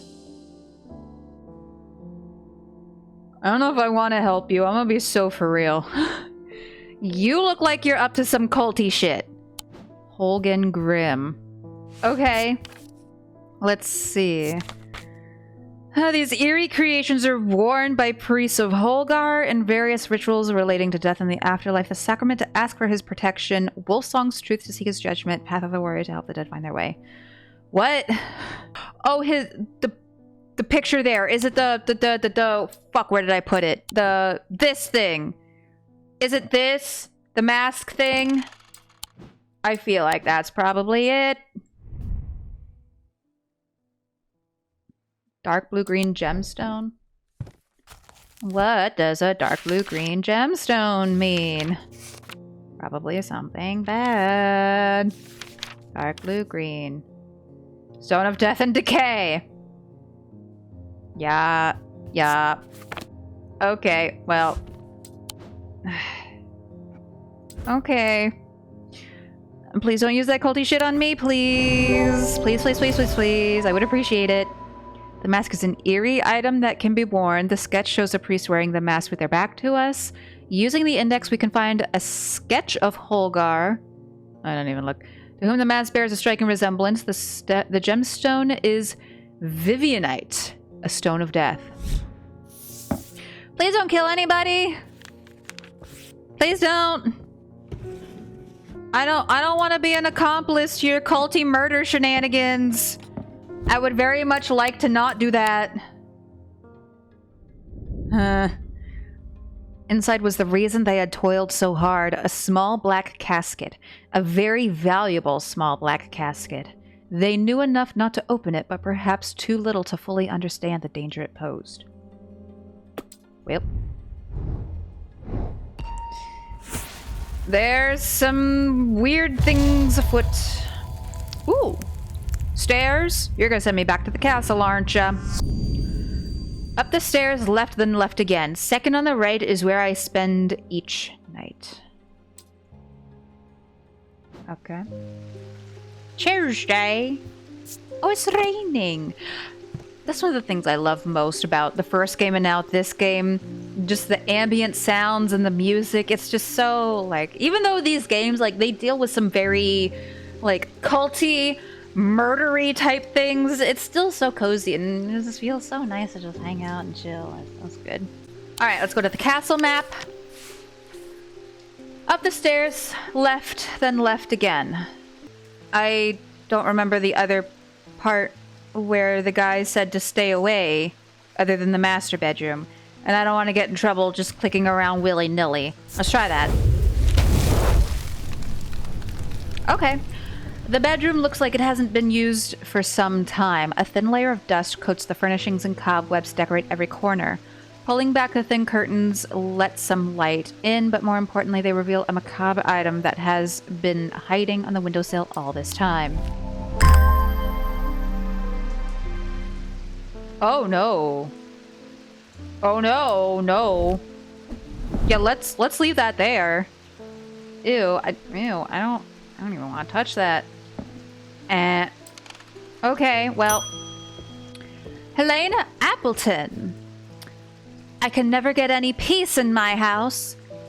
When am I to find time to do my writing? I've tried beeswax, but that makes my ears sore, and besides, I can still hear the shouting and banging at all hours. Oh? From whomst? I heard you might be able to help me. St. John's Anvil. St. John's Anvil. These items have much in common with the St. John's poppy plant of the same name. Strange horticulture. A fact that is reflected in their designs. They have, it's gonna be literally the one plant thing we got this thing. It matches the leaf design. Yeah. Anyway, they have quite different uses, however, whereas the plant helps to overcome deafness, an anvil will dampen sound. It can even be tuned to filter out certain noises, but allow others to be heard still. So I presume... No, actually, that's incorrect. Ooh, no. Wait. I was almost misled. There was a thing. Oh, this one! This was the one where it said, this one. Sounds are muffled in its presence. There we go. I almost did a real dumb thing. Glad I double-checked. The leaves in the design are similar to the leaves in the sketch of the plant. Closer inspection reveals that it does indeed muffle sounds. Yeah. Oh, that's an extremely vague thing. What an extremely vague description. I can't wait until we're in desperate need of that. Yeah, right. Barton Potter. You must be the thaumaturge's apprentice. I'm still pronouncing that correctly. I bet he's a hard man to work under. He's helped me out more than once in the past, though. And speaking of the past, my eye has been aching again lately. Which one? That can't be a good sign. I'd be willing to make a fair trade for an Elva stone if you have one. Elva stone. Okay. Elva stones can be used to relieve discomfort caused by otherwise incurable ailments such as braxis or burning blood. The planetary metal used in these items is associated with the Selenic discipline, a connection that is also reflected in their design. Planetary metals. Okay. Often associated with the Selenic discipline. Oh, what does that mean? Of the moon. Oh. So we're looking for silver. Got you, fam. So we're looking for something silver, possibly with a moon design. Is it this? Stone. Silver. Silver. Yeah, I'm gonna guess it's this. This seems correct. Oh, we're getting so good at this. The design features crescent moons, a reflection of the Selenic. The metal is silver associated with the moon.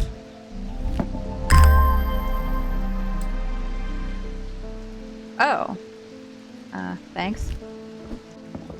In the name of the moon, I shall punish you. Anyway. Verona! Hey, babes, what you got for me? I've been doing some reading. See what you make of this. Oh, dear. Ambra?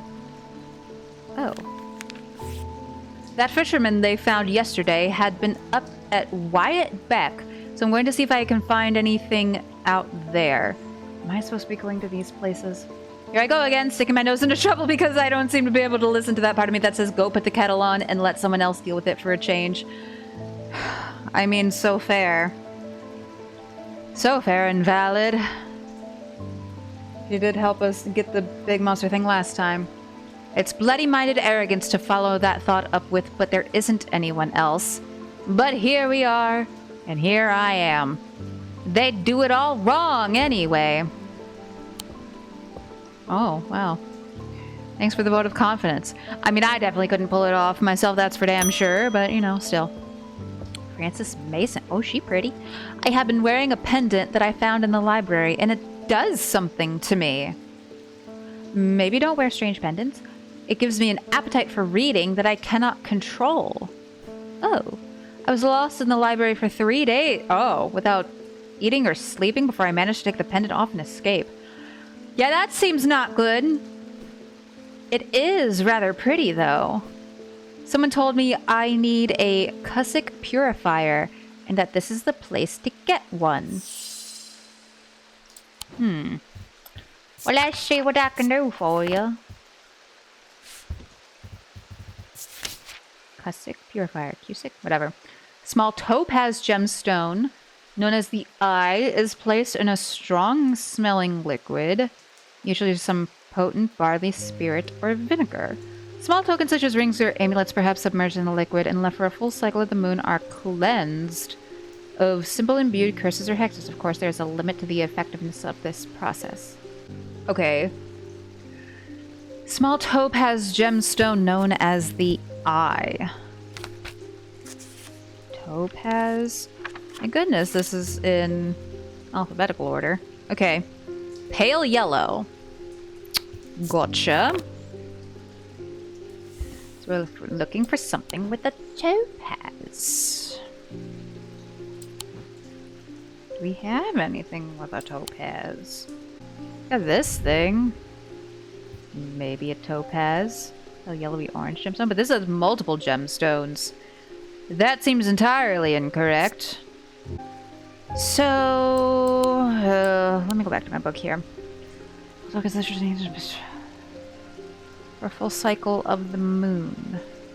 So it would probably have some moon symbol, I presume. I mean, we haven't gotten anything incorrect yet today. So we can make some guesses and potentially be wrong. I feel like it's not the thing with multiple gemstones, because the book didn't say anything about multiple gemstones. Let me try this. No. Yep, okay, great, cool. What about this? Yeah, that's not correct. Okay, give me a hint. Give me something that could contain a gemstone submerged in liquid.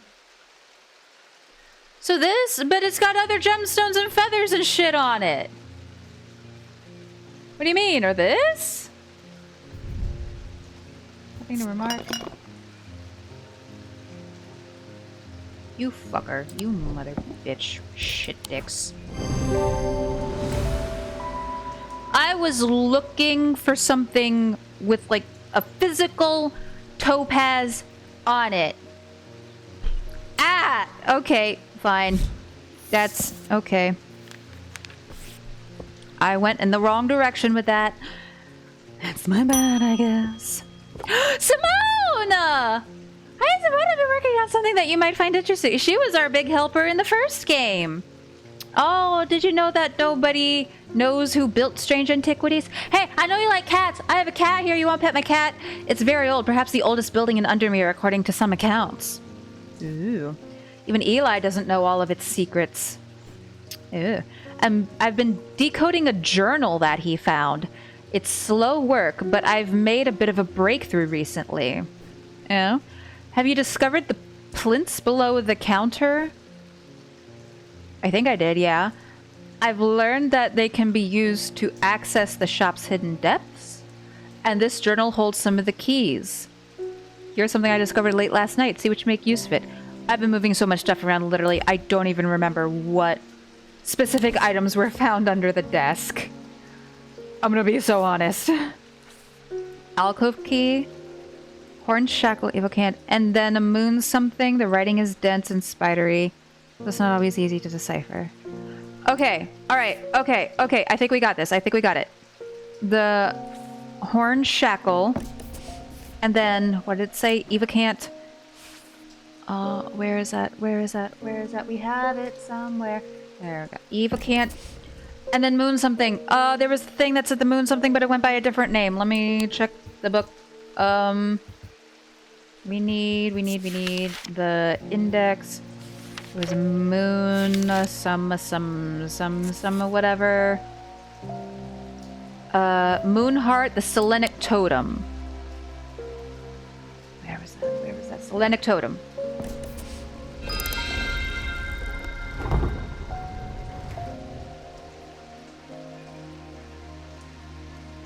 Oh no. Oh no. What did I do? What did I do? What did I do? What did I do? I feel like these are going to be real important at some point. Okay. Great. Cool. Alright. Great! Also, Eli, I have some questions. Okay. Cool. Jim Wolf. After 3 years of working in a thundering mill, I'm afraid I'm quite deaf now. Oh, that's unfortunate. I've tried St. John's Poppy, but I'm looking for a more permanent solution. Ooh.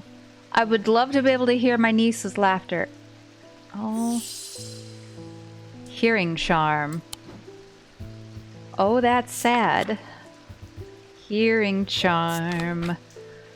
Okay, a simple trinket that amplifies sound. While generally used by the hard of hearing, they are a curiosity that can be enjoyed by young and old alike. And of course, they have more devious applications too, making it possible to eavesdrop on private conversations. Hearing charms can take the form of animals known for their hearing. A bat? Yeah, this pen's in the shape of a bat, an animal known for its hearing. Closer inspection confirms it enhances hearing ability. I probably should have checked that out and double-checked before just sending it, especially because I only have one chance left, but... Oopsies. My bad. End day. At camp that night, one of the pair had awoken with pain in his left eye. was alert to the threat at once, recognizing two things at the same time. One, a part of his mind was not his own, and two, the casket wanted to be opened. Who was the dude that had a fucked up eye? Oh.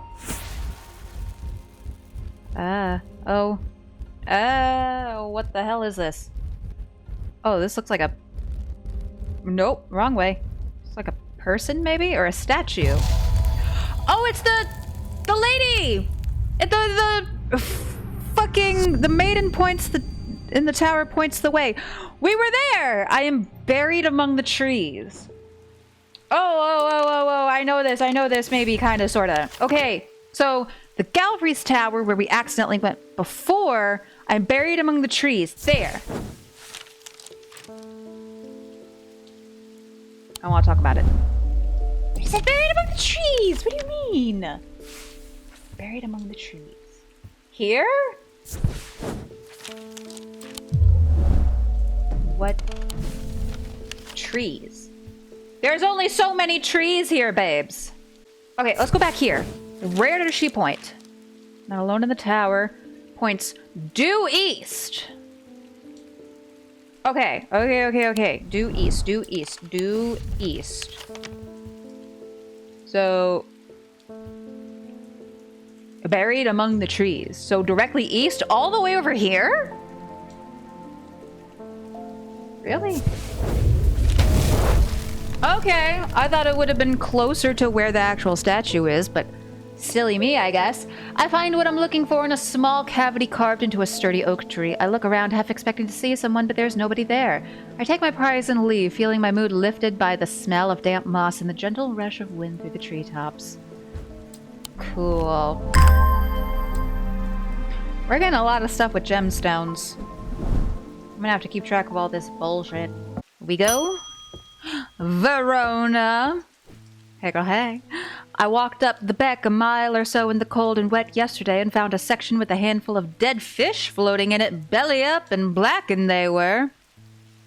Ew. Gross.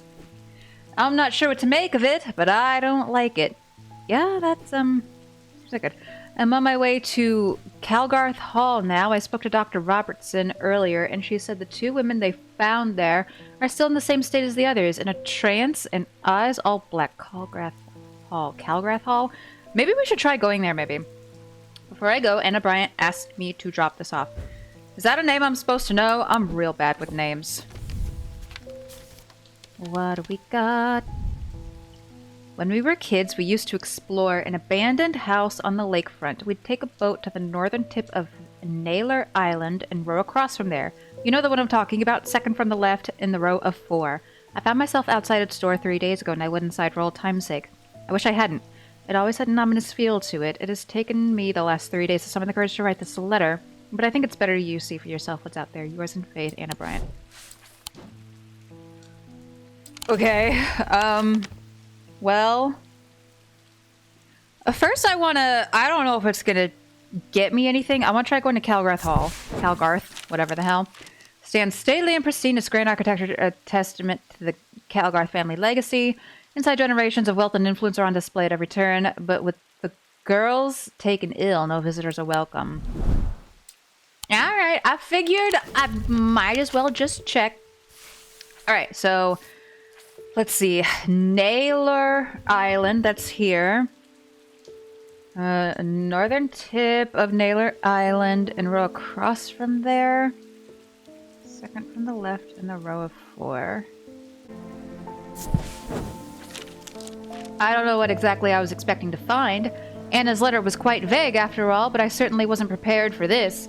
In an alcove of the house, peering out through loose mortar and crumbling brick, is a macabre shrine of sorts.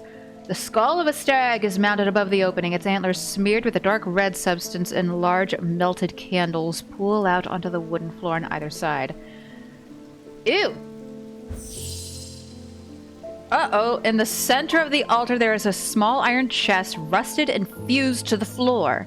It's clear that it has been here for a long time.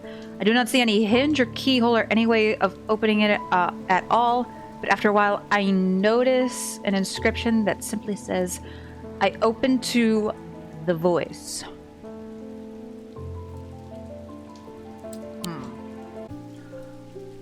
Oh, I don't want to talk about it.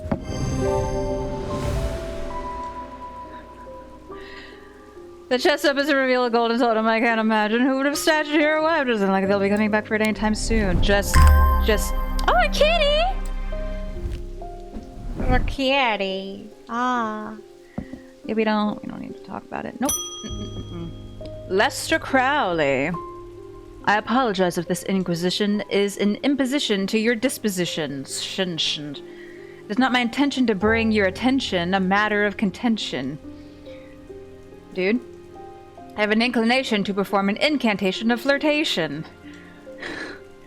Okay, Dr. Seuss, for your part, a leaden heart of the thumic art. Okay. Right. This item depicts the god Cernunnos in his non-human form. Oh.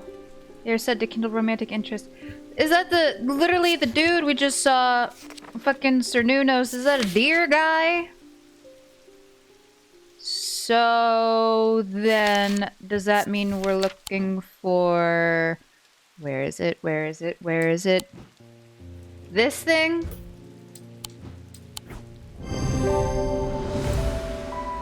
Hey, using the index I can remind myself that Cernunnos has antlers suggesting his non-human form could be a deer. Using my weighing scales, I never use those, can confirm the item is heavier than it looks. Good luck with your flirtation situation. Okay. Angus Eaton. Oh, you're not Eli. I am returning an item he asked me to repair. Also take it. The mechanism was mangled, but I've replaced all the springs and given it a clean. Alright. Good as new. Great. Oh! It's the flower thing. Throw that in there. Never mind, I'm just kidding. I mean, it looks like it's supposed to go in there, but perhaps we do not yet know for why. Well, I don't know. We'll put that here for now, I guess. Oh, Eli, I got your thingy. It wasn't my intention to leave you unattended for this long, but I'm afraid that I'm going to need to rely on you for a little longer. Of course! Everybody leaving me their problems. All right. The Order of the Black Veil seemed more concerned by the ravens than the black-eyed state that Mr. Hungerford was found in. I mean, it seems like whatever's causing the ravens is, you know, the source, but whatever. They said it would take a very powerful force indeed to upset them like that. Unfortunately, they either weren't able or weren't willing to talk any further on the subject. I was hoping to avoid it, but I must go to Oxford at the Bodleian Library. I will be gone for a few days at least, perhaps longer, but you seem to be handling yourself well here. Bessie, I'm barely hanging on. I've gone out of my mind twice now. I do not need to see eye to eye with the head of collections at the Bodleian, but whatever. But I do know that he takes an interest in horticulture. I'll take a Mesithian charm to smooth things over between us. Okay. I will stop by straight horticulture again. I really probably don't need to, but I want to. Let's see. Older Scythian charms are carved out of wood, but the more powerful designs make use of the planetary materials known to are identical. They are used by horticulturalists to encourage stubborn plants to thrive. They change with the weather, usually quite cold, but warm and tingly to the touch while it is raining. Ooh. Okay. So we might be looking for something made out of wood, or we might be looking for something made out of metal. That's quite vague. But we're also looking for something warm to the touch, it said. You could hear the rain. It is indeed raining outside. I hope it's not something icky looking. Like the fucking fingers. Warm and vibrating with energy. Nothing to remark. Gold, silver. Maybe this, perhaps. Says by horticulturalist, it's got leaves on it. There you go. Hell yeah. Leaves hint at the horticultural use of the item. Closer inspection reveals that the item vibrates in the wet weather. Ooh. Okay. Great. Wonderful, fantastic. Francesca Robertson. Hello. I'm at a loss with these patients. They aren't responding to anything I've tried so far, and I haven't been able to find anything in the literature that fits their symptoms. Well, I don't know what to tell you, babes. That's a skill issue. Oh god. I'm finding that they become violent if they aren't restrained. And they're always trying to leave. If nothing else, Dranthium tea from a restful Mether might get a moment of lucidity out of them, but if you got any ideas, then I'm all ears. I vaguely remember Dranthium being a plant from strange horticulture. Ooh, restful Mether or witch's finger. Let's see what those do. Now, let's see, we'll start with restful Mether. A Mether is a thaumaturge's link to the inner mind. A hot tea made from the Dranthium. Yeah, I remember that! Oh, I remember that. Hey, remember the Dranthium plant is drunk from them, taking on different properties depending on the type of Mether. This particular type can be used to enter a meditative state and bypass the rush and clutter of consciousness, promoting clarity of thought. Or a witch's finger, it said. Is it the little fingers we have? Witch's fingers are said to be the severed digits of the Witch of Undermere. They are capable of inflicting intense pain, but the goal is supposedly purification of the body. A most unpleasant experience, but a last resort that has cured some and finished off others.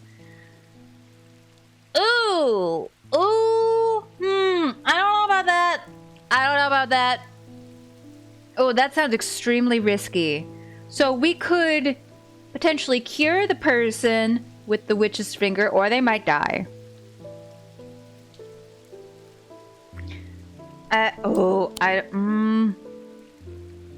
Might get a moment of lucidity out of them. Well, I don't know. Theoretically, if we figure out what's going on and stop it, then hopefully that'll also, like, make it go away. Maybe a moment of lucidity is all we need. Possibly. Yeah, I don't know. I don't want to accidentally kill nobody. I'm gonna feel real bad. Okay, so we got one of these things. One of these cup thingies. Link to the inner mind.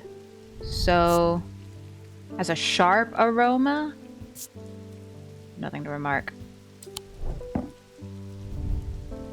Nothing to remark. Nothing to remark. Well, that don't help me. Which one is it? They all look the same according to the picture. I guess except for... this one looks closest, maybe. Because the handles... Although on the actual cup, one handle is higher up than the one on the side. But this one... The handles have the little bits at the bottom, and then this one only got handles on 2 sides, not on all 3. So I'm gonna guess that it's this one. Never mind, just kidding. It's just a little jokey joke. It's fine. Maybe we'll go with the fucking witch's finger. I don't know. I don't want to get somebody killed. Oh, that seems bad. That seems real bad news bears. Oh, you know what? Give him the fingers. No?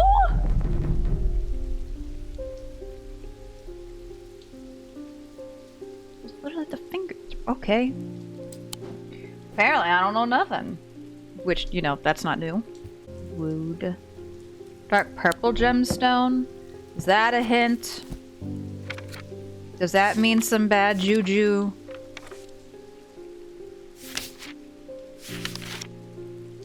A stone of containment. Yeah, that don't seem right. Maybe it is supposed to be this one? Oops, nope. Let's try that one. Never mind, pardon me. I'm just going insane for a moment.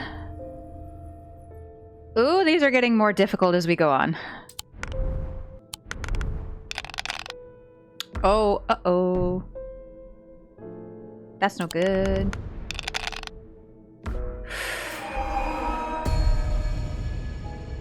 What? Oh, okay, I'm working on it. Listen, I'm doing my best. I'm trying. Oh, we got 2 snakes. Crap. This is really bad. Ooh! 4 the same, yes! Okay, now we need 2 of the same of any type and 2 snakes. Oh, here we go. Perfection.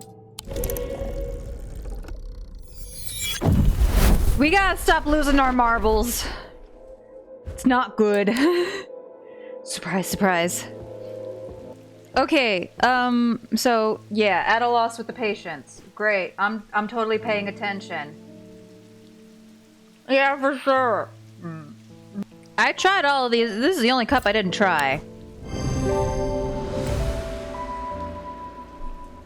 Resembles the drinking cup in the sketch. No, it doesn't. Okay. Hold up. Let's have a look at this. Let's just have ourselves a little look-see. Yeah, that don't look alike. That don't look alike at all. What do you mean? It's okay. I'm fine. I'm so very fine. I'm not bitter and upset about it at all. No, I'm not. I'm so totally not. It's fine. Oh, it's the blind lady who likes painting. I've come to thank you for sharing the wonder of the Ares remnant with me. It has changed my life.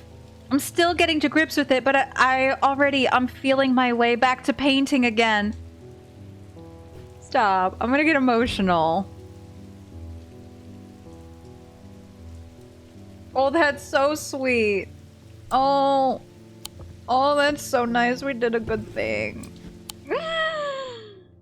Oh, end of day 7. Hey, we're almost halfway through. He knew what he had to do. Without hesitating, he took hold of his diverging hook and used it to cut away the infected part of his mind before it could spread and consume him entirely. Ah, bro, no, don't do that. Oh God. We haven't seen that dude with the eye patch again. I'm a little sus about him, I'm not gonna lie. Oh.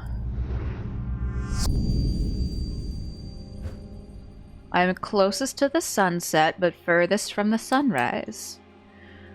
So, I presume that's a tower in the castle? That is... closest to the sunset, but furthest from the sun... What? Here, maybe? This one? I'm wasting my time here. I'm doing my best, okay? I'm trying. How about here? Nope. F. Because my thought process is, like, you know, the sunset goes, like, this way, and sunrise go that way, but when the... like, sunset's over here, sunrise over here, and so... I don't know. I hope I don't have it backwards. Do I have it backwards? I had it backwards. When in doubt, do the complete opposite of my thought process. Great. The view from the tower is quite beautiful, but it's what I find inside that catches my attention. In the middle of the room is an unlocked wooden chest, and within that, not one, but 2 smaller wooden chests, along with a cryptic scrap of paper.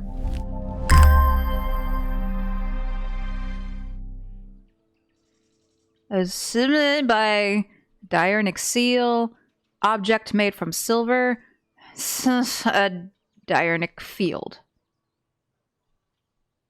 Okay. Am I supposed to open these? Bronze? Unsure.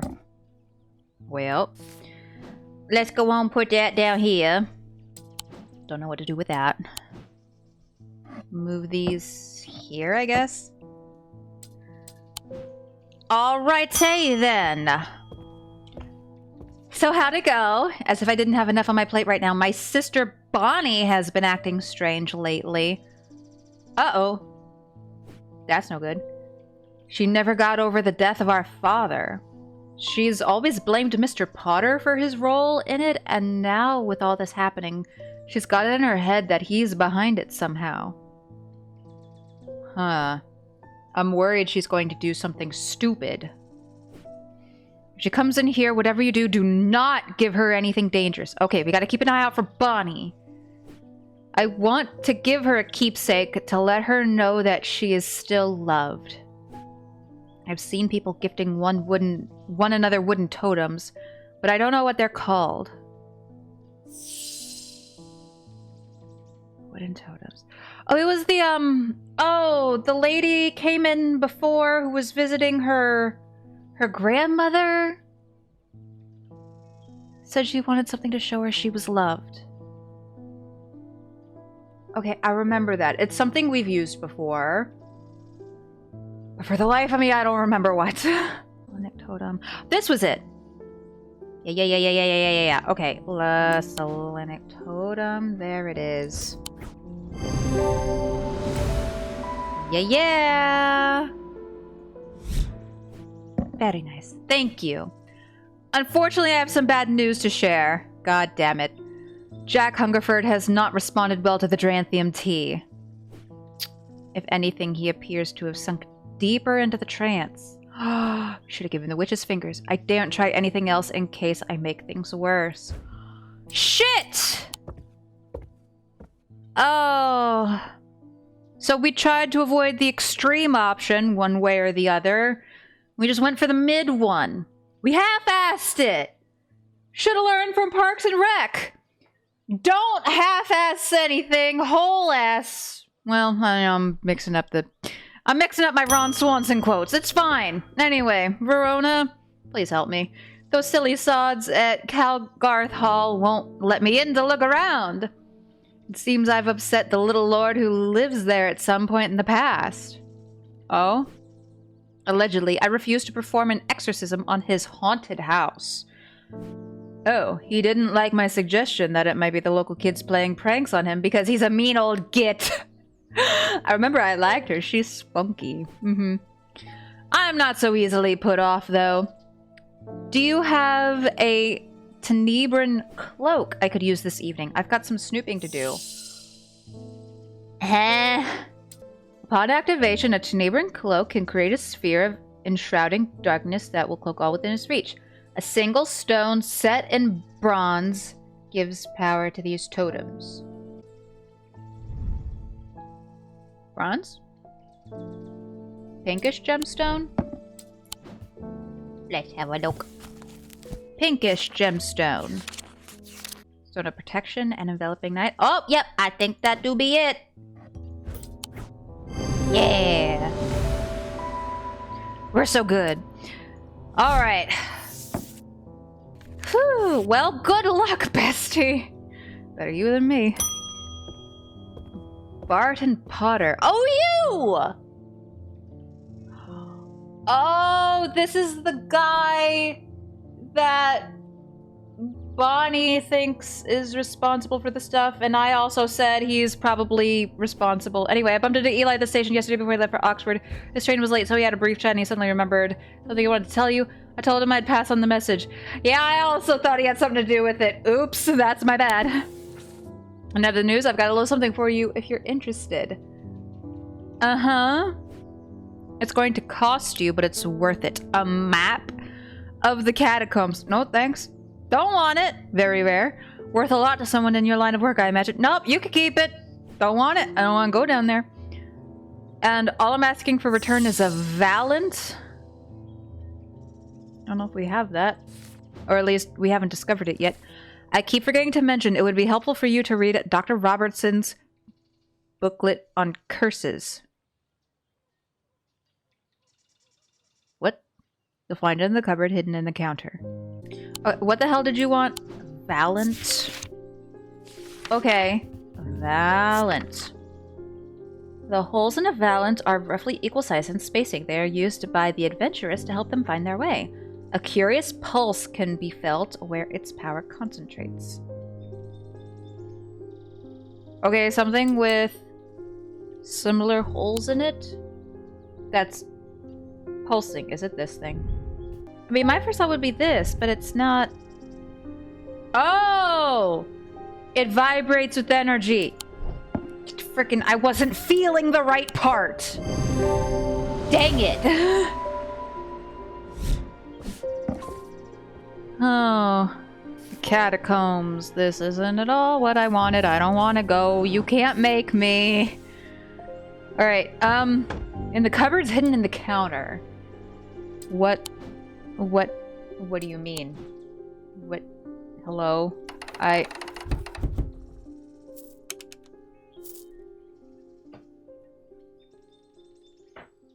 Okay. We still have not at all acknowledged this locked cabinet over here, which has me a touch concerned. I don't know what I'm supposed to do. Oh. Okay. So we need those on the sides, and then down, and that one. Okay. That's clever. That's really clever. Oh. Great. So you were gonna tell me to find the thing in the counter, but you weren't gonna tell me how to open it. That's... Nope. Nope. I don't... Nope. Nope. Please. Close the thing. Go away, please. I don't... Cat. Oh! Okay, bye! Well then.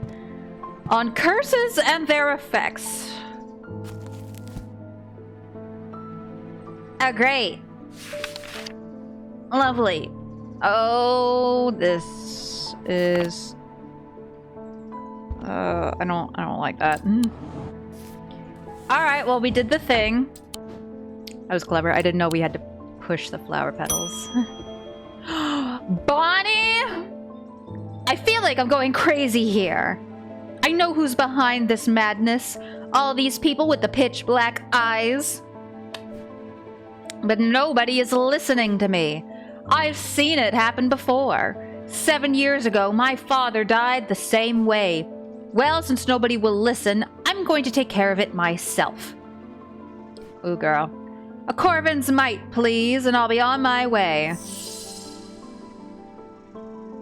Okay. So, the doctor lady specifically told us not to give her anything dangerous. And... Yeah, I don't know. I feel like she's... Like, her heart's in the right place, but she seems like a little bit misguided. Maybe, like, a little blinded by her anger and grief and all that. So we're not gonna give her the thing she asked for, probably. Let's have a look and just see. Corvin's might.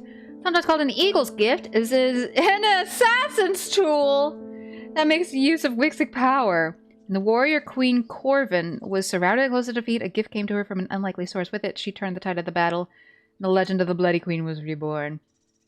Yes, let's not do that. So Gray's Grace. Let's go with that. Worn as a pendant to dispel melancholy. They share the design of a shadow catcher. Do I know what a shadow catcher looks like? I'm not sure that I do. Well, it says it's a pendant. It's a good start, I guess. Okay, let's just bring down all the pendants that we don't know what they are yet. And we'll see if something maybe stands out. That, I'm pretty sure is not the thing we need, but I'll bring it down here just in case. Never know. Okay. So those are all the pendants that we have not yet identified. To dispel melancholy. Share the design of a shadow catcher. Okay. Jesus Christ. Okay. Let's see. Okay, maybe we just need something that makes us feel melancholic. Or something. Nothing to remark. Great, nothing to remark. My heart feels lighter. Maybe this one. I feel like the pattern is supposed to mean something. Shares the design of a shadow catcher. Does have a design on it. That might be it. I think this might be it. There you go. Using the index, I can find a sketch of a shadow catcher design in my book. I gotta remember that the index exists. There's too many things to cross-reference all the time. Close inspection reveals that it does indeed dispel melancholy. Well, best to ya. Don't insult me, Thaumaturge. This isn't some depression that can be cured with your little trinkets. I mean, I will get a hold of a Corvin's mite. Maybe you should not. But okay. Let me just go on and put these away. Alright. End the day! As his mind roiled in confusion, he watched through his remaining good eye as his partner lunged towards the satchel that contained the casket. To his horror, he saw that his partner's eyes were black. Is this about the Potter guy and Bonnie and... I keep forgetting the doctor's name. Francesca? Their dad? Oh. I mean, he might have been involved, but I feel like... I don't want to immediately jump to him being responsible, though. It feels kind of more like a red herring, maybe. Oh, that's it? That's all you're gonna give me? Alright, do we need to go to the... Oh, fucking. Okay. I suppose we need to find a grave that looks like this. That one? Nope. What do you mean?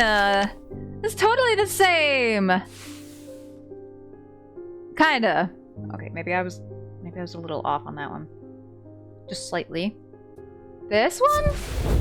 Oh, there we go. I squeeze through a partially collapsed passageway and emerge in a small chamber. Glinting in the flickering torchlight, I catch sight of a pendant draped across an old gravestone. Oh, we're grave robbing now? I am feeling less and less good about our adventures. But okay. Where's the cat? Where's Jupiter? Where is the cat? Where is the cat? The cat's gone. The cat is gone. The cat is gone. Constance, do you know where my cat is? My awakening ceremony takes place at the convent tomorrow. We'll need a talon. Okay, cool, but have you seen my cat? Okay. Well, I guess we're not gonna fucking worry about this right now. For some reason, what the hell? The talon? Okay, well, the League of the Amphisian Heart uses these items as part of its grim initiation rite. They guard their secrets closely, but it is said they worship the ancient nameless gods, communing with them via the broken path. Acolytes must press the tip of a talon hard against their cheekbone to the point of drawing blood. They perform this act nightly for 59 days. 7 sevens. After which the scar will forever mark them. Oh. But for why? So it's gotta be something pointy. Communing with them via broken path. She got the snake thing. This thing has snakes on it. Makes me feel uneasy. I don't like it.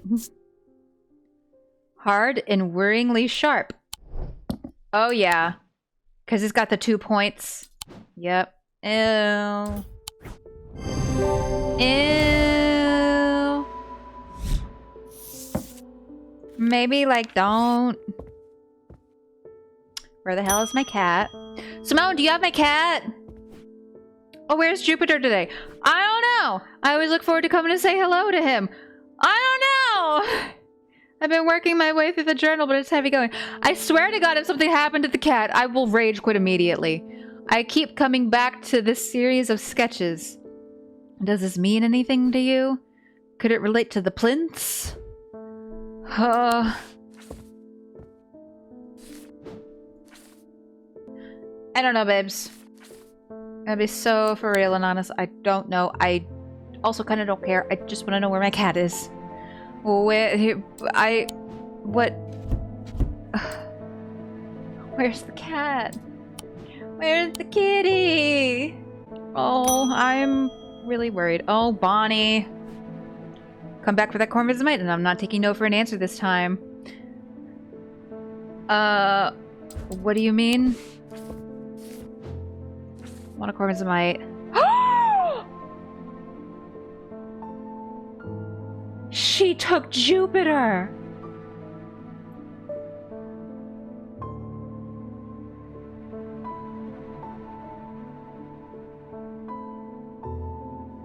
I can't. But I want my cat back! This sucks! What do you mean? Like, if something happens to the cat, I'm done with this game. That's it. This is supposed to be a cozy chill game. What the fuck are you doing? I mean, I can't give it to her. I can't. Where's the doctor lady? Come wrangle your sister! Wyatt, I think I've been cursed. 2 weeks ago, I was quietly minding my own business in the guilty ram when a stranger came up to me. He handed me a book titled The Changes of Dr. Learmonth before leaving. Something about it intrigued me enough to take it home with me. Well, that was your first mistake, probably. Ever since I read the first page, I've been having troubling nightmares, and they're getting worse. I spoke to Dr. Robertson, and she sent me here. Well, that's not very specific. Let's see. The thing for nightmares? Sleep vessel? I think we gave one to the doctor earlier. Oh, there it is. What? What the hell do you mean? What? What? Okay, give me a hint. I should consult. Oh, my book of curses. Right, dude said he got cursed. Okay. Let's see, constricted, no. Necrosis, no. Choking, no. Choke me like you hate me. Burning, no. Increasingly vivid nightmares. So, noctic sight. Okay, so then here, Moonstone Guardian? Okay, for the banishment of Hobbs' fear and noctic sight, these tend to take the form of a comforting guardian. That's not very specific, but I mean, like, we can see. I hope it has a moonstone on it. Anchor off white. Okay, we'll see. Maybe. Oh, this one. Oh, the kitty.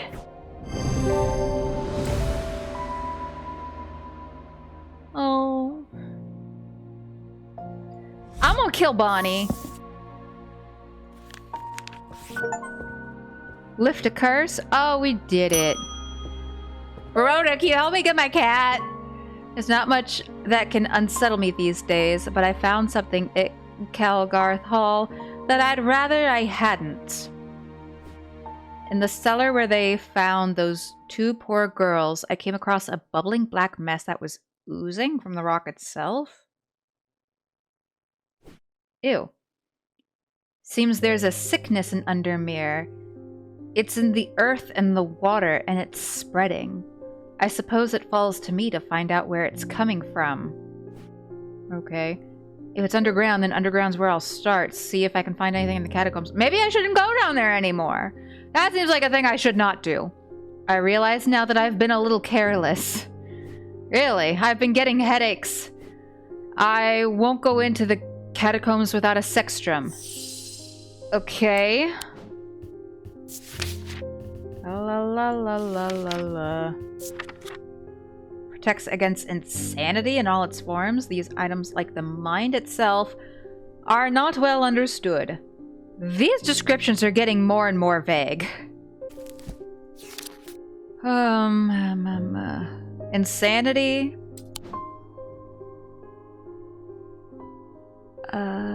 I presume there's gonna be something with that symbol. How about this? There we go. Alright. Where's the doctor? Oh. I can't sleep knowing that that awful woman has Jupiter. I must do something. I can't give her the thing. Is there anything else I can do? Stupid cunt. Stupid fucking cunt.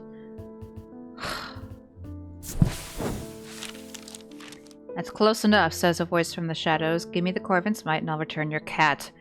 I peer into the gloom, but I can't see anyone amongst the trees. I hesitate. I should give her what she wants, but then again, I am a thaumaturge. I don't always have to do what people want. Perhaps there's a better way to find out where Jupiter is. Oh, the diverging hook. Ooh! That's the thing that was mentioned in the little nightmare flashback vision thingies where the dude like cut out part of his mind or something. Diverging hook. Ooh. Diverging hook is a way to carve thoughts from the mind of another. If done with skill, the third party may have no realization that the thought was ever there at all, but it is all too easy to leave a mind in disarray. Even when approached with care, the unanchored thoughts are easy to lose track of. They have a single gemstone from each of the 3 thalmic branches. I don't want to give her the dangerous thing, and honestly, she stole my cat, so fuck this bitch. Her mind can melt for all I care. Sorry, not sorry. She stole my cat. All bets are off. A single gemstone from each of the 3 thalmic branches. Okay. Oh, wait. Each of the 3 thalmic branches. Okay, so... Hold up. Let's see. Celestial, diurnal, individual. Where's my gemstone book? I have too many goddamn books. I mean, there's only so many things we have with 3 gemstones. There's that one. There's that one. And... I guess also that one. But those all look the same. Okay, well, you know what? Fuck this bitch. And her brain. Give me my cat. Nope. Anyway. It's fine to worry about it. Oh, it's okay. It's fine to worry about it. Okay. Alright, fuck this bitch and her brain. Yeah! Doing great. I focus my attention on the diverging hook, searching the woman's mind hurriedly for any thought relating to Jupiter. It doesn't take long for her to realize that something is wrong. She steps up from the shadows with an enraged look on her face and lunges at me, causing me to slice wildly with the diverging hook. Her feelings of anger flow through the hook into me and scatter. She stumbles forward, confused now, and I try again, this time latching onto a swirling image of Jupiter's face, and I cut once more. I learn instantly that Jupiter is safely stored aboard the Mary Bell, and I back away uncertainly, feeling a complex mixture of anger and pity at the now placid woman in front of me. Fuck that bitch! She stole my cat! She took my cat. Do I need to go get him? Mary Bell? Mary Bell? I don't... Oh, the Mary Bell. Number 23. Oh, there it is. The Mary Bell is an old paddle steamer that hasn't been in working condition for many years. There's nobody aboard, or nobody that I can see at least, so I climb over the railing and start peering through grimy windows. As I approach the far side of the boat, I hear a desperate crying coming from behind a windowless door. I try the handle, and it opens to reveal an unimpressed cat with mismatched eyes. Jupiter. He springs from his prison into my arms. I hold him tight to my chest, and he rubs my chin with the back of his head, purring with delight. Oh, kitty! Oh, I'm so sorry, kitty. Never gonna let anything happen to you again. Fuck that bitch. I hope her brain melts. You don't just take somebody's cats. You just don't take somebody's cat. Anyway, he tried to use the diverging hook on his partner as he had done on himself, but he could find no part of him that had not been taken over by the infection. See, I thought the diverging hook was like a literal hook and he was like actually physically slicing into his head. His partner's hands ripped at the satchel, tearing it open and sending the black casket tumbling out. And oh. I want a church girl who'll go to church and read her Bible. Below a moon that does not shine, there is no mark upon my shrine. In the dark but not alone, my neighbor bears a cross of stone. Very cryptic. Tail.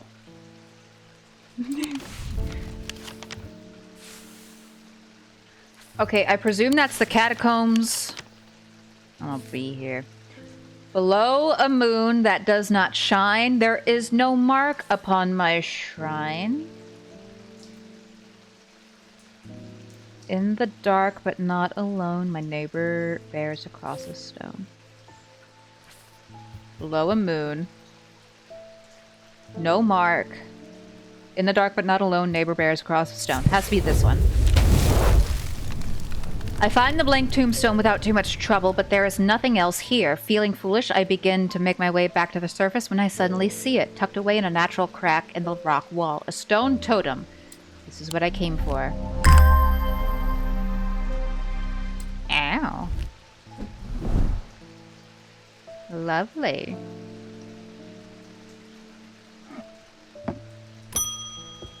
Catherine Walpole. I have traveled a long way searching for an eye of the forest. Okay. I've read stories of the Dreyer of old who would hunt in partnership with an eagle, seeing what they see, soaring on the wind. I intend to rekindle this lost custom. Perhaps you know something about it? I don't. Oh, the Eye of Cernunnos. Well, I have a guess, but let's actually do the thing we're supposed to do and check the description. Known as the Eyes of the Forest, these ancient artifacts enable one to enter the minds of lesser creatures. It is alleged that Cernunnos himself wielded an eye. Eyes of Cernunnos are hard to come by. They are powerful and should not be used carelessly. Well, that's not exceedingly helpful. Because I feel like this doesn't exactly fit with the aesthetic of this guy, you know? So maybe it is something else. Don't know if this is right. Or maybe it's this. Or maybe it's this thing. Nothing to remark. Because that kind of fits a bit. Maybe it could be this thing, but maybe I'm just going too literal with the eye. Look at me using my thinking brain. Heck yeah. Alright, well, don't use that for no evil or something. I don't know. People are up to some weird shit these days. I was expecting to talk with Verona Green this morning, but she wasn't at home. Unusual for her. I hope she's okay. I hope so too. Well, if you can spare the time, we'd appreciate your help. There's something unusual in our house. You can't miss it. We're the only detached house on Ruskin. Warmest regards, Mrs. R. Bream. On Ruskin, I presume that's a road name. So let's go to the town map. Ruskin. Oh, here we go. The only detached house on Ruskin. I'm greeted by a tired-looking middle-aged woman who immediately offers me tea. I gratefully accept, enjoying the social ritual before we meander towards the point of my visit. She leads me up the stairs and into the attic. A single small window does little to dispel the gloom, but our eyes slowly adjust. Then we hear the voices. Uh-oh. Then we hear the voices. At first I think it's the house creaking in the wind, soft murmuring groans that seem to come from the walls themselves, but then I start to feel as though a conversation is happening, too quiet to make any sense of. There was a thing we have that muffle sounds, but it seems like we need the opposite of that. Is there maybe something... Hearing? A hearing charm? Ooh. Oh! We've used one of those before. Where the hell did it go? This! There we go. Yay! With the hearing charm, I suddenly find myself able to pick up every small sound without difficulty. The whispered voices become clear and my heart beats faster as I hear what they're saying. They're discussing a section of the wall where some of the bricks are loose. Carefully, I pull them away to reveal a small cavity. Inside, to my horror, is a human skull. Its dark eyes staring lifelessly back at me. At the insistence of the voices, I reach inside the cavity and my hand closes around an unusual-looking item. Immediately, the voices fall silent, and my heightened senses are left with the whooshing drumbeat of the blood being pumped around my body. Oh, lovely. Grenville Pierce? Oh, you look like I would hate you immediately. My father's sword has a space in the hilt where a shimmer should go, but he sold it to buy whiskey a long time ago. For whatever reason, he never did sell the sword itself. Oh, I wanted to restore it to its former glory. Shimmer? Okay. La la la la la. These belong to a series of objects that were designed to slot into armor or weaponry. They induce calm rage in the face of unimaginable horrors of battle, allowing the bearer to stay one step ahead. The Knight of Thorns famously wore a shimmer on his chest plate, but it didn't save him from being slain in the Battle of Sutherfell of 1356. Is there anything in the index for Knight of Thorns? Knight of Thorns, yep. Okay, well... that doesn't help me a whole ton. I can't really tell from the image anything that immediately would be able to, like, slot in somewhere. Let's... Okay, I don't know. Trying to find something that maybe matches the picture. Coming up blank. Something that looks like that shape, maybe? In the center? Possibly? Oh wait, if that's the shape, that kind of looks like this. Nothing to remark. It looks like it could, like, fit in there, though. Maybe. And I don't know off the top of my head what these gemstones are, but a pale yellowy orange gemstone, dark green gemstone, a black gemstone. Let's maybe try to see what those are. Where's my gemstone book? Okay, so we're looking for... pale yellowy orange gemstone. Okay. Yellow or orange, sometimes containing impurities. Maybe an amber? Fire and light, heat and life. And then a dark green. Not a green, a dark green. A stone of sight? Stone of fire and fury. I think this is it. I think this might be it. Imagine if I had been completely wrong. Oy. Great. Cool. We're doing very okay so far, even though I probably just jinxed it. Freddie Lamb. Okay. I work at the steel mill in Keswick, and I don't think there's a one of us that hasn't suffered a nasty burn. Oh. Well, maybe do better at your job. I don't know. Do you have anything that can protect against that sort of thing? That's a good question. Serene Ward? Velasquez goes, known to endure intense heat, these unusual objects can permit the bearer to withstand fire and flame and remain unharmed. They do not, however, offer protection against the deadly basilisk itself. Good to know. Okay, so it's made from scales. That's a good start, I suppose. Made from scales. Do we have anything that looks very obviously made from scales? Made from scales. Brown shard of some kind. Nope.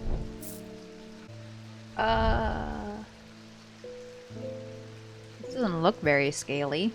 Some kind of organic green material.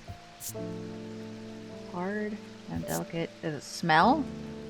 Sounds hollow when tapped. That's not really what I'm looking for. How about candle? Can I like put my candle up to something? See what happens? See if it burns?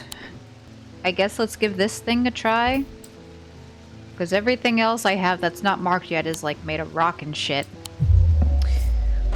Fuckity fuck ass bitch shit titties. Okay, well. It was a good try. What about this? Pearlescent blue glass. Do I have this thing you want, sir? I'm not entirely sure that I do. I don't think there's anything else we have that could feasibly be made from scales. Leathery? Maybe? It was the first thing I looked at! Oh my god, I'm gonna scream! Ah! It's okay, it's fine. We're doing great. We're doing so very great and fine. Thanks, my wife will be relieved. I just found this side of the counter here. I found this down on the side of the counter here just now while I was waiting. Don't know if it's anything important or not. What? Somebody... Oh. We got a bunch of these things. Probably gonna need to use them at some point. Oh, hey! It's the cult lady! Judgment is coming. We worship the warrior, not out of love, but because he is powerful. The warrior was the eldritch horror from the first game. He demands our fear. What use is a god that you are not afraid of? Those of us who have read Holgar's teachings have known about the prophecy for a long time. I'm pretty sure, right? And now the casket will finally be opened. Someone please correct me if I'm wrong on that.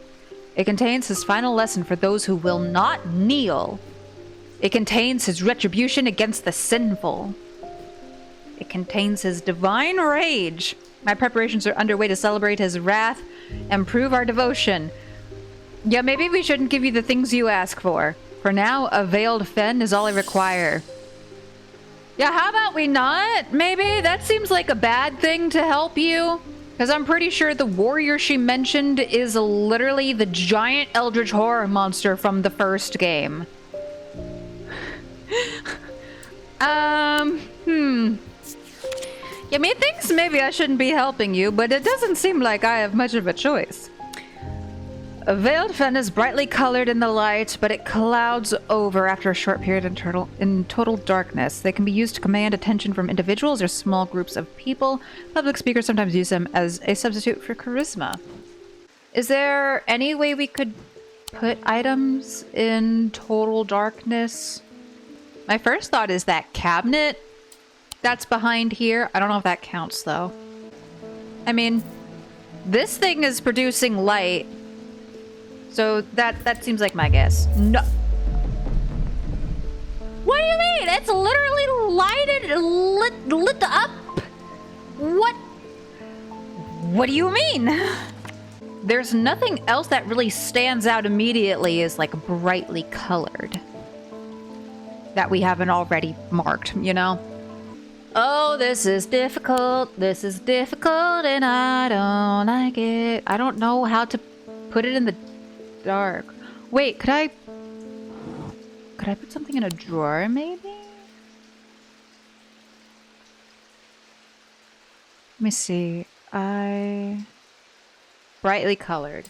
I don't even have another guess, if I'm being honest. Okay, I just want to see real quick. Can I, like...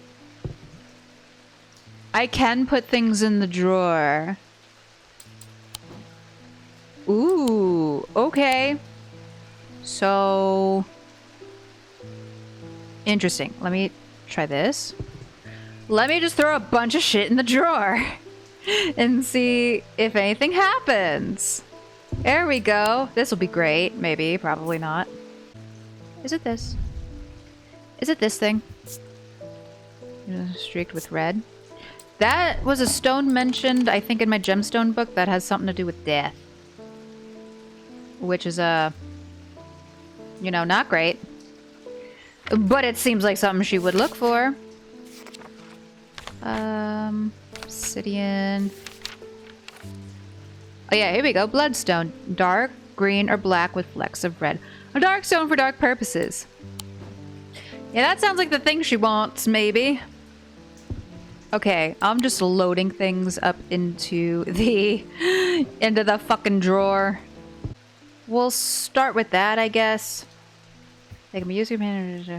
So it said it clouds over after a short period in total darkness. So we'll close the drawer. And just, how y'all doing?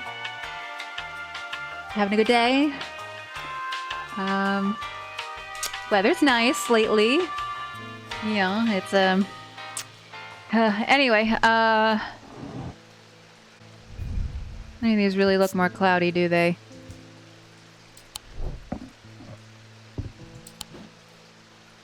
Man, I don't know. Oh, it is this thing. It's the fucking eyeball. None of these.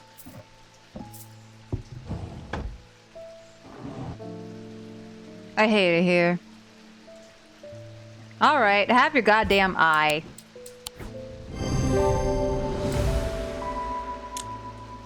Alright. Could you, like, I don't know, maybe not summon demons or something, whatever, please? That would really put a damper in my day. The two men fought as the heavens opened and lightning flashed across the night. One man wrested the casket from the other's grasp and leaped astride his horse, galloping off into the cold, wet darkness. Ooh. Okay.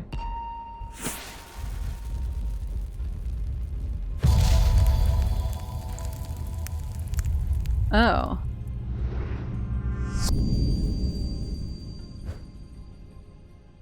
That... Okay, that looks like, the town map. Like some of the building arrangements. Let me put that away. Fucking fuck-ass eyeball bullshit. I've been sus of that thing the whole time. Apparently for good reason. Okay, let's see. Town map, and I presume we have to find things that meet this sort of appearance. Oh. Thunder. Feel thunder. Okay, so this looks like right here. But, like, tilted. That might be here. And this... here, maybe? So then we need to go to the part in the middle, which is... here? Oh, I had to use all my brain power for that one. When I draw back the curtain, I'm unable to control my exclamation of horror. Behind the dark red velvet is a silent, squirming, seething mass of eyes. All shiny and wet and alive.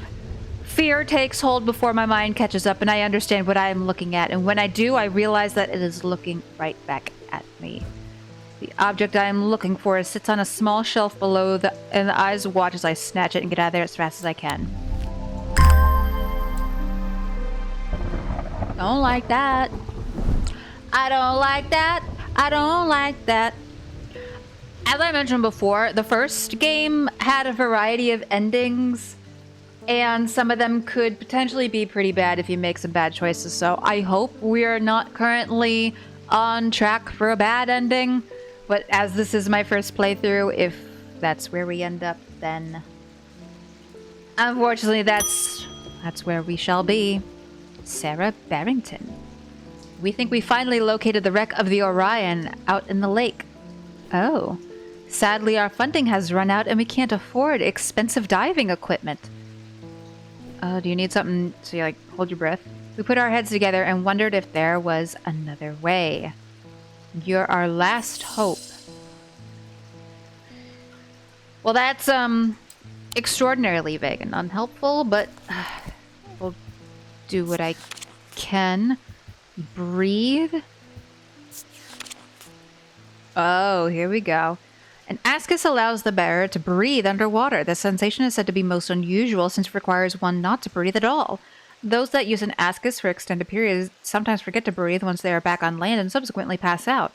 The core of the item is cold to the touch, but the ring, sometimes called the halo, stays warm. There's a thing over here. Warm. Oh. The whole thing is warm. Well, there goes my theory. So we need something else with a ring. This one? Cool and smooth? Surprisingly warm. Oh, there it is. Yep. I got you, fam. Alright. Whew. Doing pretty okie dokie, I think. Rowena Hardwick. I'm close, but I need more power. I need St. Cedric's thunder, and quickly while the storm's raging. Power for what? You know what, maybe I shouldn't ask questions I'm not prepared for the answer to. St. Cedric's thunder is used to store the power of a single thunderclap. Alchemists have been trying to harness this power for centuries, and there are rumors that some have indeed successfully used it to transmute base metals into gold. Oh. They are placed on the tops of mountains to charge them during storms. Gemstones can be used to prevent the charge from waning over time. Okay. That doesn't describe it a whole lot except that it has gemstones. Maybe this? It looks like it could have a slot for a gemstone. Let's see. There's a section on symbols for weather. If I recall correctly. Elements. Weather, lightning, storm, thunder. Okay. F. I don't know. My best guess is this one. It's not correct. Oh, F. Maybe. Let me see. Pinkish gemstone? Maybe you put the metals in there or something? I don't know. I'm kind of really stretching this here. See, pink gemstone, stone of protection, and enveloping night. Maybe? I don't know about that one, bestie. Give me a hint. The description mentions gemstones to prevent the charge waning. I should start there. Okay, yeah, I got that. I'm looking for something that has one or more stones of containment.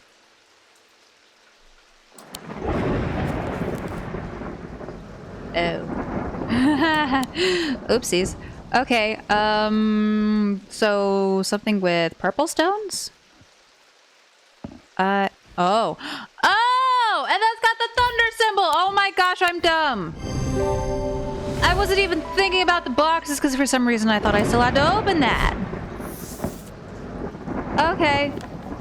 You know, it's fine. We're not gonna worry about it. Okay. Francesca, I need to have a word with you about your sister! Your sister's a fuck-ass cunt who stole my cat. I don't give a fuck about Ambro, whatever the fuck. Of course, she vanished. Verona said, I have something to do with my patience. It almost slipped my mind, but then I remembered there's one right here in Strange Antiquities. Yeah, so about your sister who stole my cat! Eli told me himself he keeps it locked behind ethereal key. Seriously though, can we talk about your sister? She stole my cat! These items cause mental fog, a withering of intellect and thought. They are slow to work, requiring several hours to have any effect. Through prolonged use, they can cause the whites of the eyes to turn black and the subject can become deeply disoriented.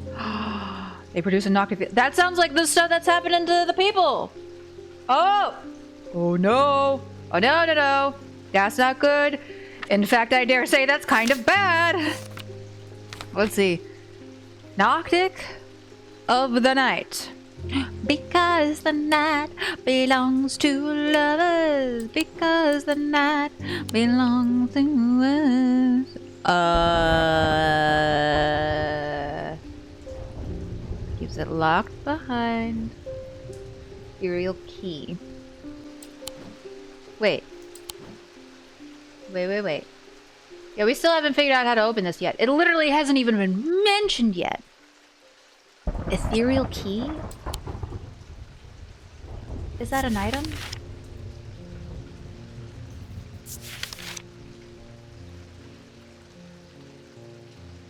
Oh. Ethereal key is designed to be hidden from prying eyes. When activated by moving the object in a circular motion, the key is revealed by its gemstone of light. These are rare items not generally known about outside of the thalamic circles. Gemstones of the night power its concealment charm. So, what I'm hearing is I need to unlock this. Oh my god, I'm so smart. I literally guessed.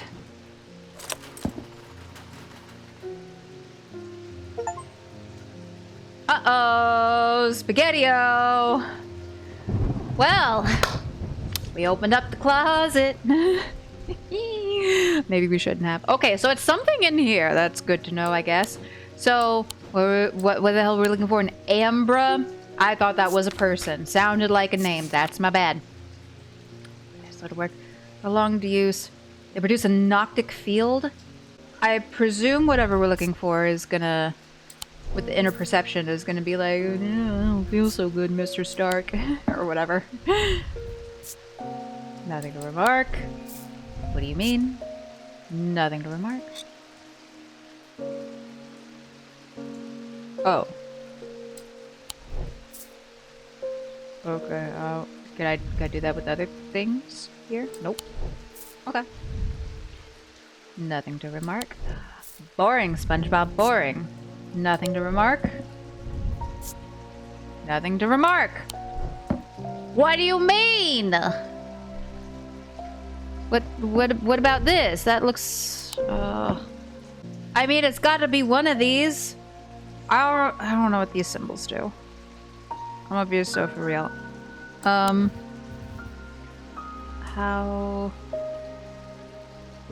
I wish I could bring my book up here. However, I cannot. Or I guess I could bring them down here.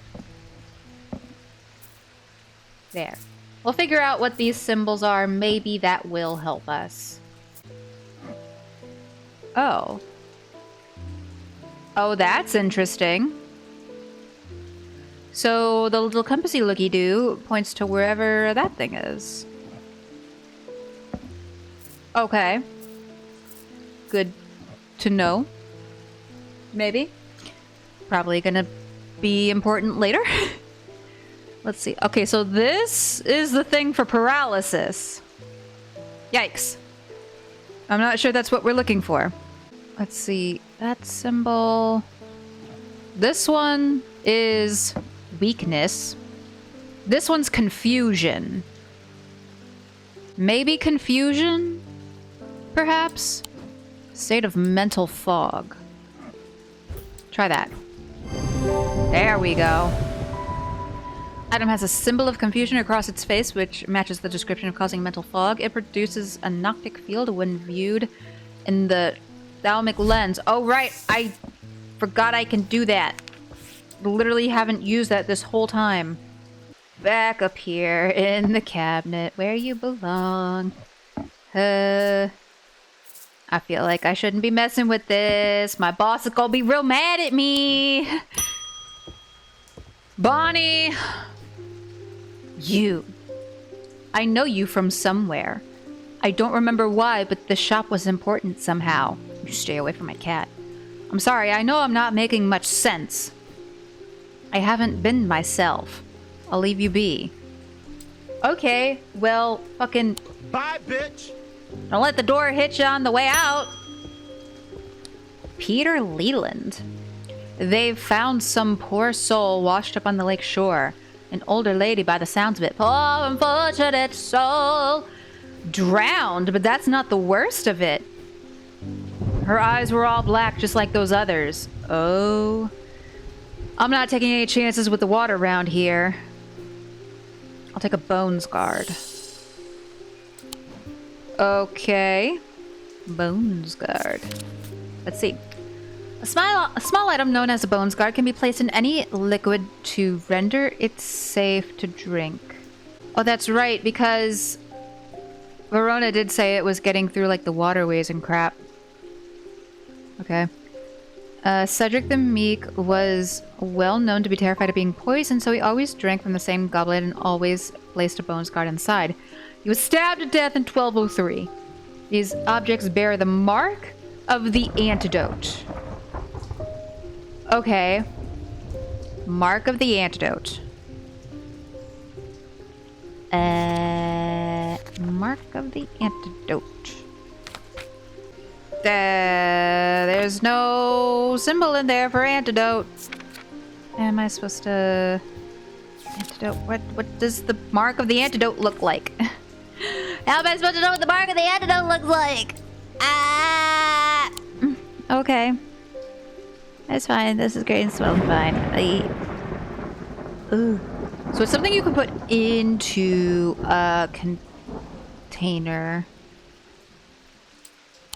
Is there a mark for poison or some shit? This is a mark of the poison.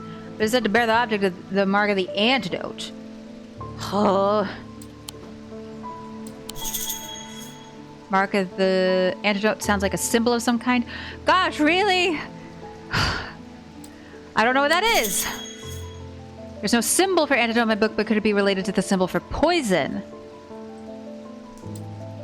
Okay, so there's a symbol for poison. Would it be like inverted, maybe?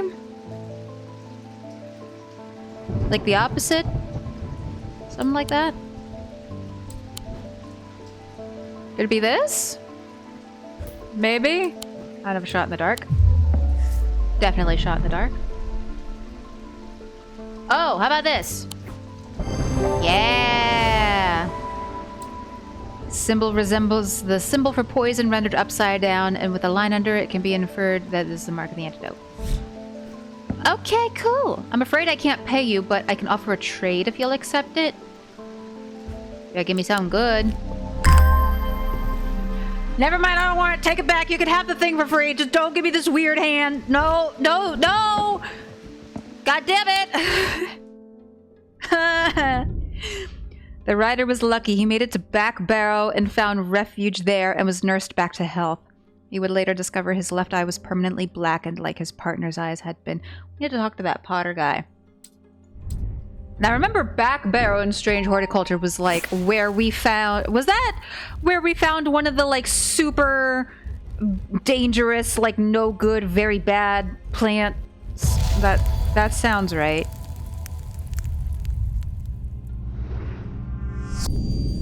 To my left the day, to my right the night. Catacombs? Maybe? To my left the day, to my right the night. So, sun and moon? That one. Easy. Jesus. Honestly, as much as I was squicked out about going into the catacombs, the puzzles there are a lot easier than like in the town and stuff where there's like a billion tiny things everywhere. I found the row of 3 tombs in the upper levels of the catacombs. The cool darkness is strangely calming at times down here, and I sit for a while in quiet contemplation. When I rouse from my thoughts, I look down at my feet and find an item there. Had it been there all along? I never noticed it when I sat down. Oh. Icky. Alright. Oh, it looks so nice outside! Look at that! Hello, Mr. Mailman! I've been hearing a worrying rumor about Verona Green. Uh-oh. There's...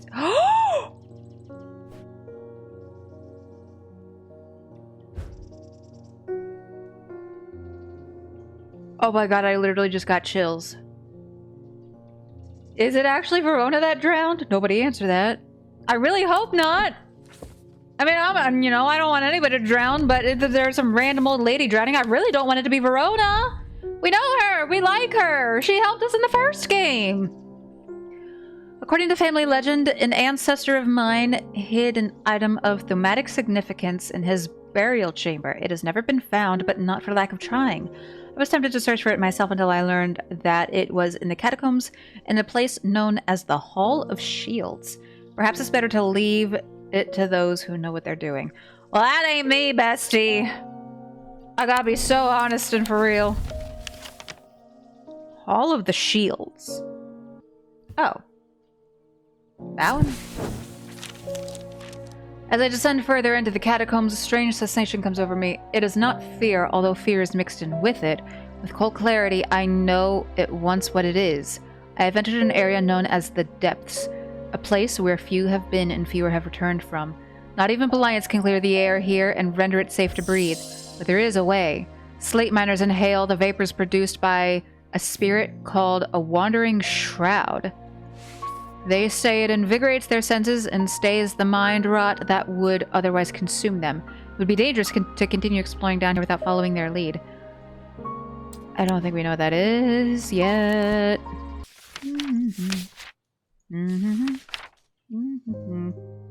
Shield charm! Oh, we do know what that is. Oh! Shield charm, shield charm, shield charm. Shield charm. There we go. Oh, well.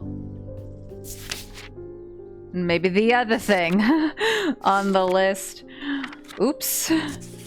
Okay, the spirit vault then. Okay, yikes. Okay, a spirit vault known as a Foetid chamber is a receptacle used to store a wandering shroud. The interior is lined with a paste made from sulfur, hence the nickname. They are not considered dangerous since shrouds tend to be benign, but on occasion they do not take kindly to being restrained. A faint vibration of the receptacle can be felt when a shroud is held within. Oh, is it the other box? What's in the box? Polished, smooth, nothing inside. There's an unpleasant sensation at the back of my skull. Weird. Okay, so not that. This one? Nothing. Oop. Cool and smooth. Does it smell like a rotten egg? Okay. Shroud inside. We don't really have any other containers. Well, I mean, we can try the box. Okay. I really don't want to fuck up again because it seems like the more I go insane, the harder coming back to sanity is. I should look up Wandering Shroud in the book. I did that. I'm looking for a container of... I got that! I should check any of the containers on my shelves to see if they have a bad smell! Bad smell? Where did we get that? Anyway, this one smells like rotten eggs.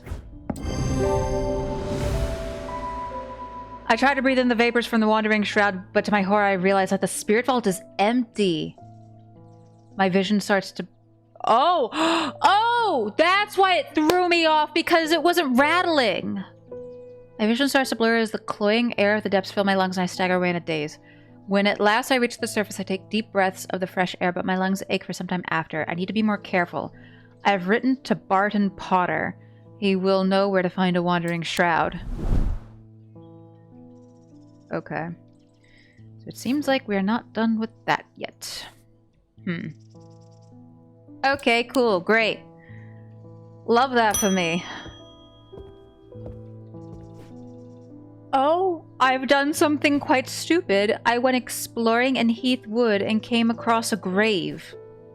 It was overgrown with dark brambles, so I started to clear them to get a better look at the inscription. Uh-huh. I wasn't as careful as I should have been. The thorns were thick and menacing, and I scratched my arm on one of them. Okay. I've not felt well since. Please help me. Is she cursed? Is this indicative of curse? Skin is pale and cold to the touch, and veins stand out darkly on the body. Eventually, death will occur. Okay, so she's cursed with Blackheart. Lamb's Siphon. Used to reverse the effects of the Blackheart curse, a skilled hand is required to perform the procedure, drawing the curse from the body over the course of several hours. The instrument is made using the dried seed pod of a sheepsnap plant. Aha. That's a seed pod of a sheepsnap plant. Oh, this thing? Maybe? Ooh! Goodness. Lamb Siphon. Okay, great. Don't go fucking with no curse bullshit anymore, babes. Eh. Thaddeus White. Oh, he's our last unknown person. You don't know me, but it's time I introduced myself. I don't know why I'm giving him a voice. I'm gonna forget it immediately. I'm the curator of the Museum of History here in Undermere. Eli and I have a complicated relationship. Don't all siblings? Oh, I forgot what Eli's last name is. I don't tend to come by the shop much anymore, but I heard he had left town for a few days. I wanted to bring him this, but I knew he'd only turn me away without even looking at it. Oh. Okay. Well, I'll take it. Ooh. Nifty. Simone! I got the kitty back! Jupiter! Thank goodness you're safe. I mean, go punch that bitch in the face. I was worried about you. I hope my mother is okay too. I've lost count of the amount of gossip I've heard about her misdeeds over the years. What? Oh, Verona? Truth is, when she gets stuck into a mystery, she's been known to disappear for days. Why did I not know they were related? In the meantime, I believe I found another clue in the journal.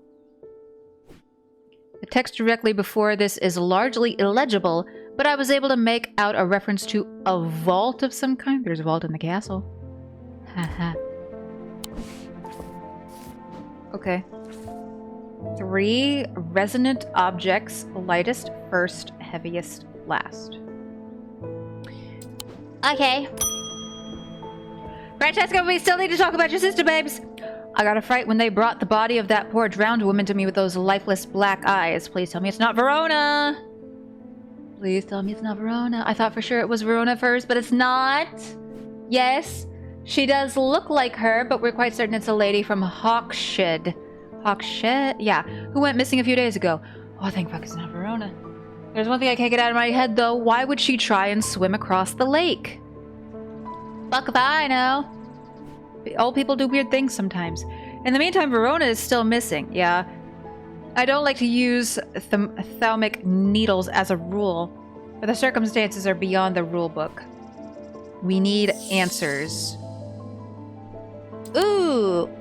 Okay. Well, let's see what we got.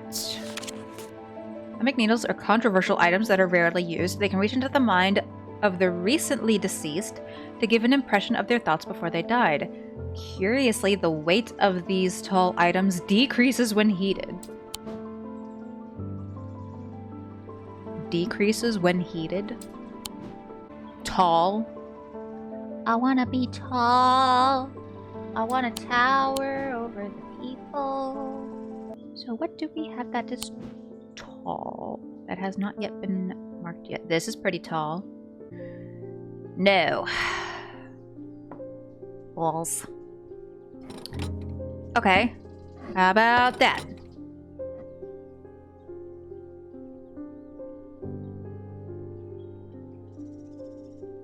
No. I'm kind of guessing I'm on the right track with trying to, like, heat it up with the candle or some shit, but I don't know. The name throws me off a bit because we don't have anything that could be considered needle-like. I've tried everything except the pendants. That doesn't make any sense that it would be a pendant because it said it's tall. And none of the pendants are tall. Yeah, we have a problem. I don't have that yet. I should work out what the symbols around the edge of my desk mean. What about... Does it have to do with these? These things? Or like literally the ones carved into the desk? Another hint. I have some wooden tokens that look like symbols around my desk. I should work out what the pattern is and see what happens. Okay. Gotcha. We have 4 of these, I believe. Okay. So, oh, these things here. Oh.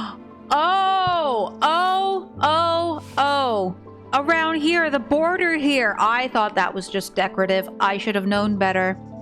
And that one. We have others. Are they going in like a specific pattern? Okay, they are. Okay. So that one goes there. That one goes there. Okay, so we don't really need to know what the symbols themselves mean. We just need to continue the patterns. Here. What? Where? Whom? Why? What? Get out of my way.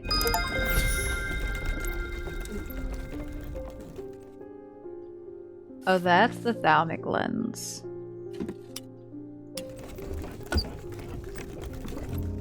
Oh, no, wait, come back. I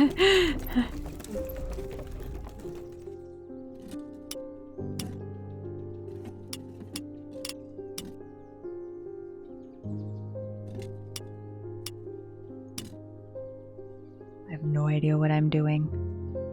Not a singular clue.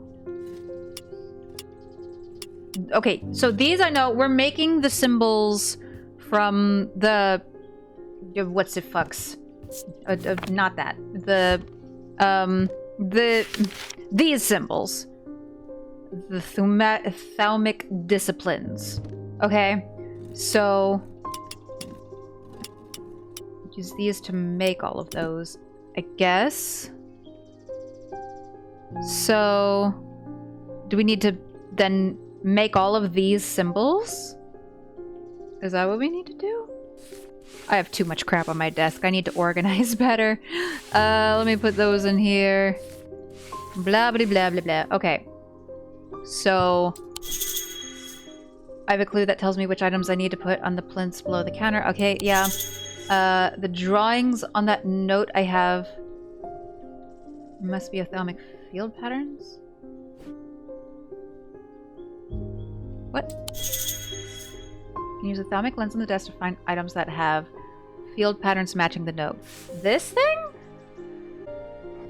Well, the description here mentioned a thing there. Oh! Okay, so that's the swirly doodad. Okay. So I'm getting ahead of myself with the whole symbol thing. We'll probably have to do that later, though. Okay, so now we need, like, 3 swirlies, I guess. What do we got? Ooh, okay. There's those things there. And... no. Oh, yep.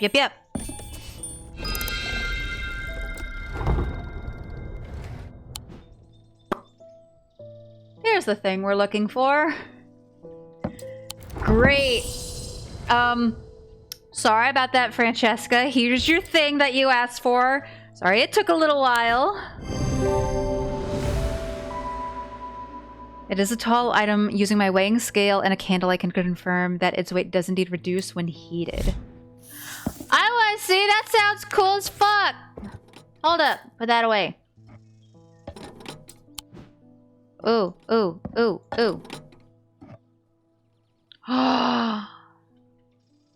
Witchcraft. Oh. Well, that's neat. Oh, you. The people are afraid, and they are right to be, but it is too late for them. They are of no use to us, but you might be. Prove yourself, and perhaps Holgar will deem you worth saving. I don't want to help the cult people. I require an object to steady my restless congregation and remind them why I am the one to lead us through this turbulent time. I don't wanna. They respect strength and power above all else. Oh boy, we have a choice here. Okay, so let's see. First one is Morgan's Folly. A folly symbol can be revealed to induce a trance-like state in anyone who casts their eye upon it, making them open to suggestibility. Precaution should be taken against unwittingly looking upon the hidden symbol for too long.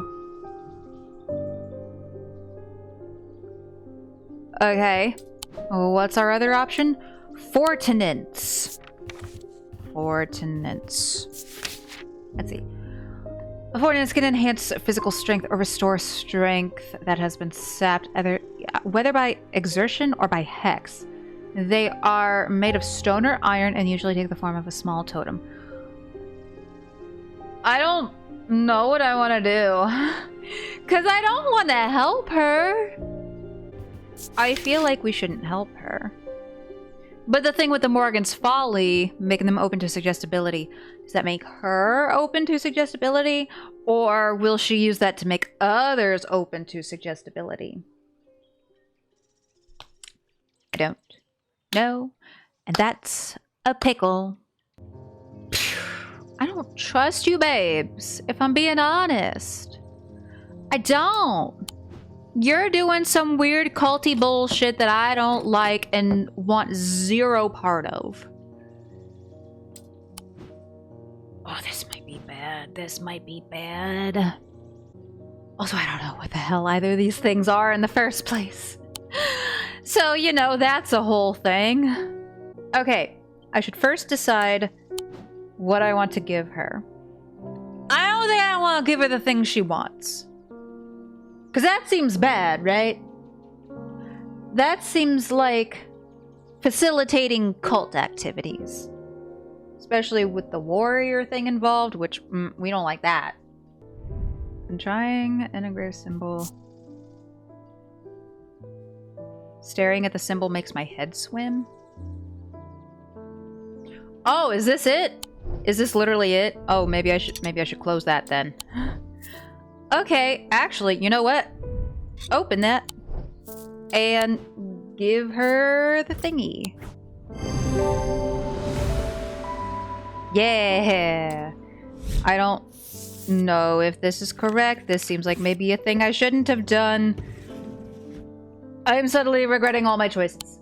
But we move on. The rider's partner was less fortunate. They found his frozen body a week later. Oh, that was how the dad died. Oh no.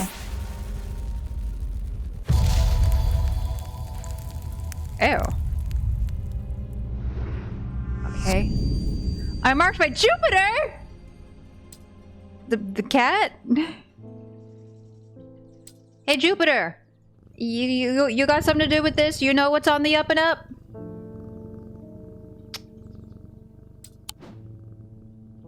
It's probably more referencing the Jupiter symbol, which is like a 4. I remember that from Sailor Moon because I love me some Sailor Jupiter. Okay, so I think it was the castle that had the symbols around. There it is. Yeah.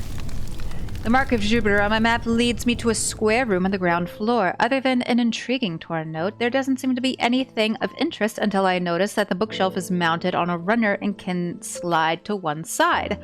I push it and it glides easily, revealing a hidden recess in the wall behind it. The castle vaults are blocked. It can be opened by or a gold that prod. Okay. Oh, we got this. That's a little cute. Do we, Oh.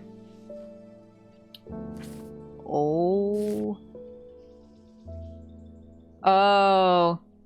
The castle vaults are blocked by a Duranic seal. It can be opened by any object made from silver or gold that produces a Deernic field. Do we want to try going to the vaults and seeing what happens? The vaults are blocked by a large iron door. It has no handle or keyhole, and it does not give in the slightest when I push against it. I realize that it has been thalmically sealed, but that's not much help. It's not clear what I need to open it. Well, let's give this a shot. Made from silver or gold. So, what do we have that's made from silver or gold? This has silver on it. Yeah. Could be that. Do I need to put this on the thingy? See what it does? I don't know how to tell if it produces a field thing. Is that it? Is that correct? Shit, I don't know. How do I know? Do I need to maybe... Oh, let me think. Because if we... There's not enough space here. If we move this, we can move these things around. And maybe... Oh, nope.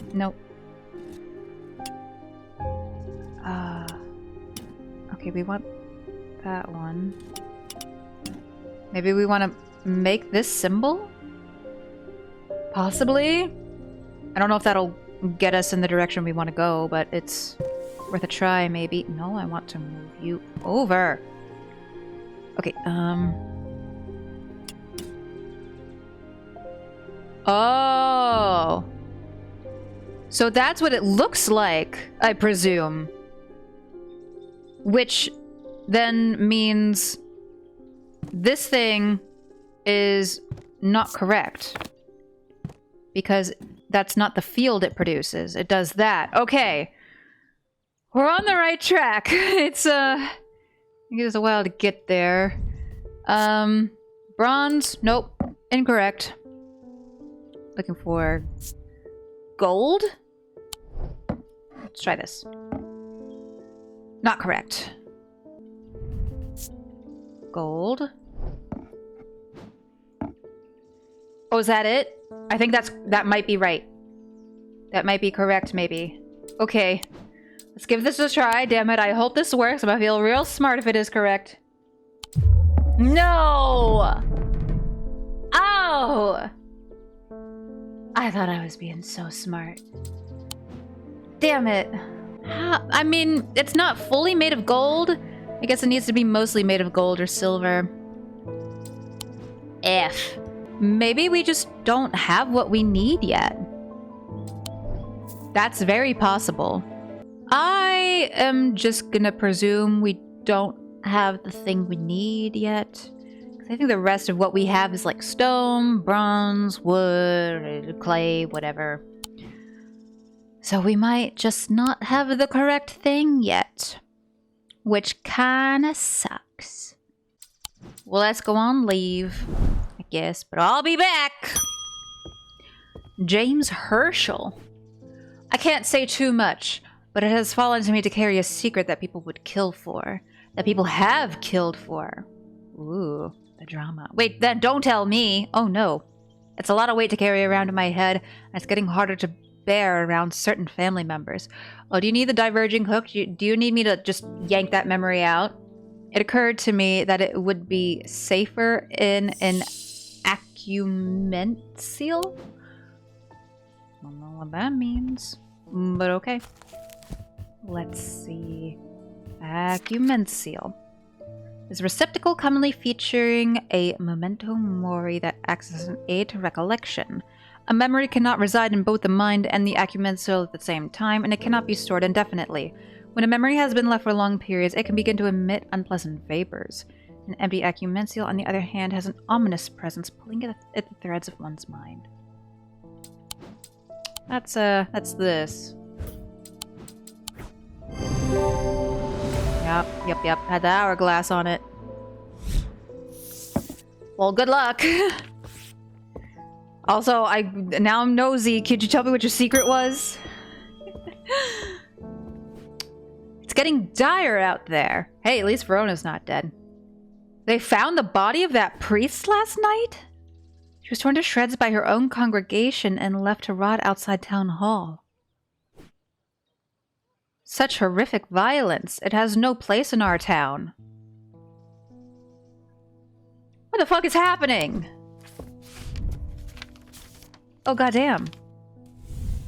In answer to your question, yes, it is possible to capture a wandering shroud. To the north of town, if you follow the little stream up through the woods, you'll come out on a hilltop that was clearly of some ancient significance. It is not uncommon to see wandering shrouds there. Be patient, be still, and they will come. Thank you, Barton.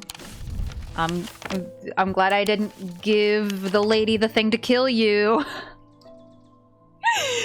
Oh no. Okay. No, not that one. God, I have too many letters. To the north of town, if you follow the stream up through the woods, you'll come out on a hilltop. That was clearly some ages. He doesn't mean the barrow, does he? I don't see any other stream.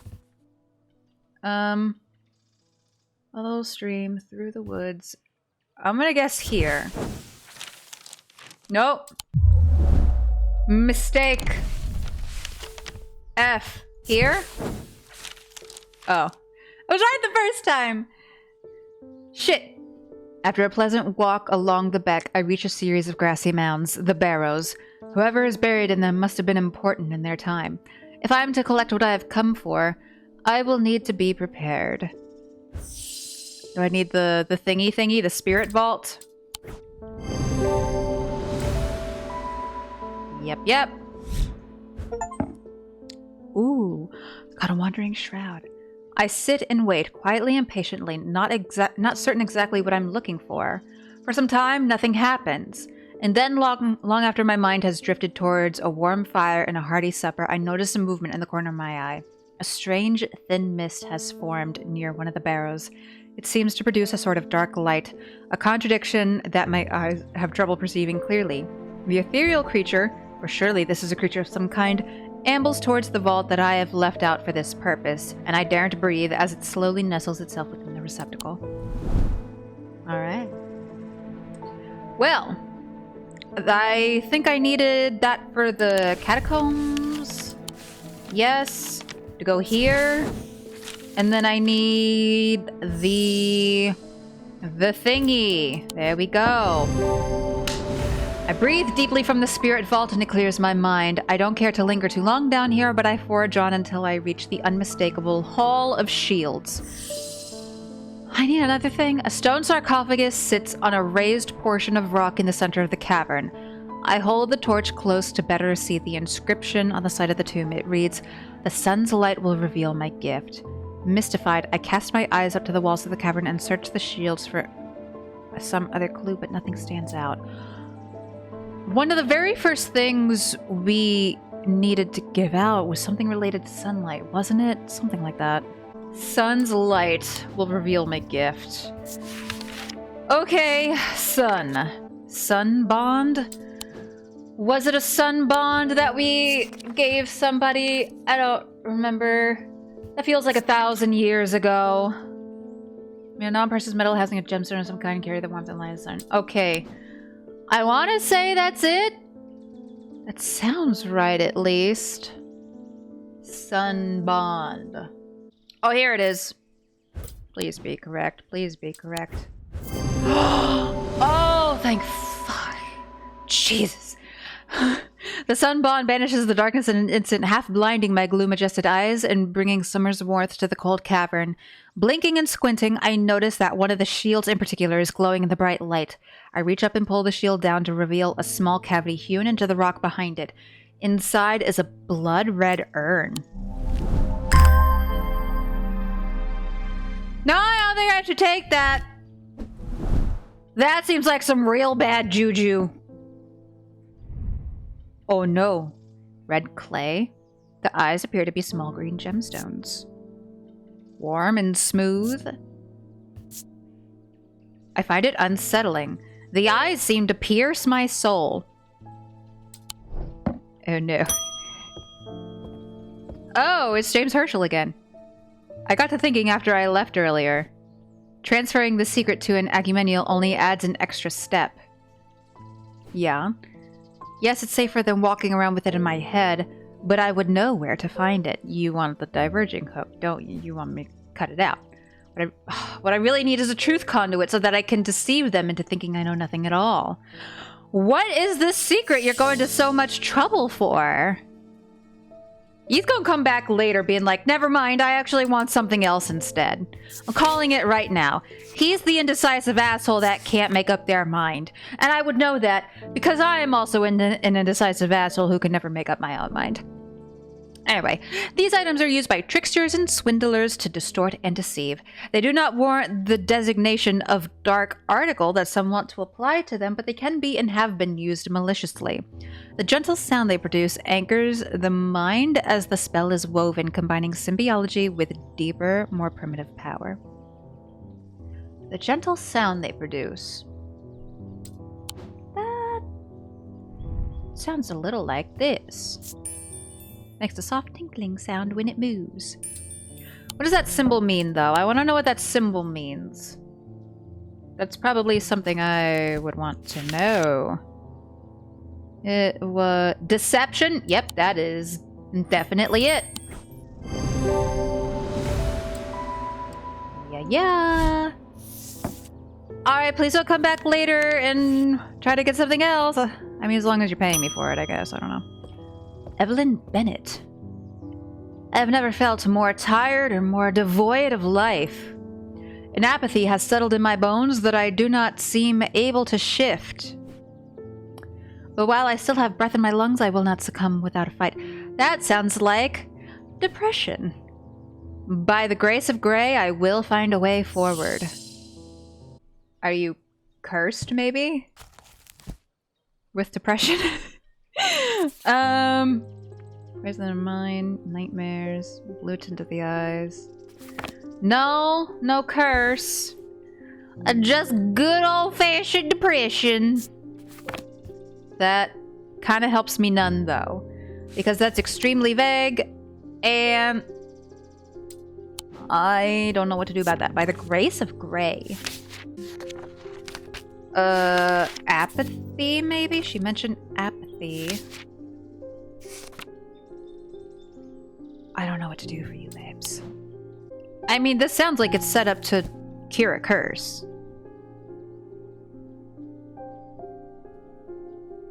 Morgan's insanity? A poison of the mind? Ooh, actually, maybe that is it. Maybe you need joy? A Selenic totem? Maybe let's try that. Who needs brain drugs when you can just have a totem? Oh, there it is. Right there. Be happy. Oh, balls. Okay, then give me a hit. I need a Grey's Grace? Oh. I was severely overthinking that. I was just trying to make her happy. Well, that's my bad. At least we already have that labeled, so hopefully it's pretty easy. There it is. Okay. Don't worry, be happy. Man, if only curing depression was as simple as that. Anyway. Oh, hey, Barton. I've had a tip-off about something exciting. Have you come across the so-called nameless gods? Did you also know that the tall stones that you sometimes find in high places were once doorways of a kind? Oh. Alright. And here's the exciting part. An inscription has appeared on the stone that sits atop Weatherlem. I presume that's a place. This is where you come in. I'm confident that a pit will open the doorway. The other option is a Babalia to read the inscription. But they say if you read the language of the nameless gods, you become cursed. Which I can't say I like the sound of. Yeah, that seems kind of bad. Gotta be real honest. I'm leaning towards the more direct approach, but then again, that could be dangerous too. Uh-huh. Let's see, a pit? The three different elements that make up a pit allegedly represent the earth, sun, and death, or darkness, the Draic, the Duranic, and the Noctic. These energies balance in such a way that the objects do not produce a recognizable thalamic field. They can be directed to emit powerful vibrations capable of cracking solid rock. I don't know what to do. Why do people leave these decisions up to me? I don't know what the fuck I'm doing at any particular point in time. Don't have me make these choices that will possibly permanently affect your life. I don't know, maybe reading the inscription is the way to go. The meaning of the unusual markings on Avelia is not clear. They resemble a mentic field pattern, but the items themselves do not produce a mentic field. They can be used to aid with translation of foreign text, although they require some skill to make full use of. This ability does not transfer to spoken language. Mentic field? What the hell does that look like?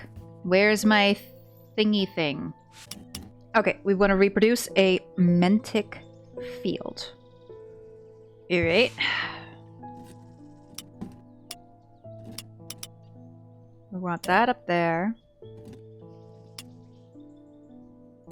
We want that down there. Okay, so that's what a mentic field looks like. Says it looks like a mentic field, but it doesn't produce a mentic field. What do we have that looks like that? That thing? Kinda, not really. Oh, I'll be wrong. Because I only have so much sanity left. I can't afford to spare no more sanity. Oh, there we go. Go use that. Okay, well. Thank you. Good luck. I hope this works. Me too. Don't die, please. I went to great lengths to keep you alive. Oh. Interesting. My cat was catnapped trying to keep you alive, my dude. With dreams of earning his fortune long banished from his mind, the man brought the casket to a trusted friend, the curator of a museum in Undermere. Together they looked for answers. Oh, hell. Oh, it's a sword! Ooh. Interesting. I am buried with the Knight of Thorns. Alright. Well, that means catacombs, I presume. The Knight of Thorns. Knight of Thorns.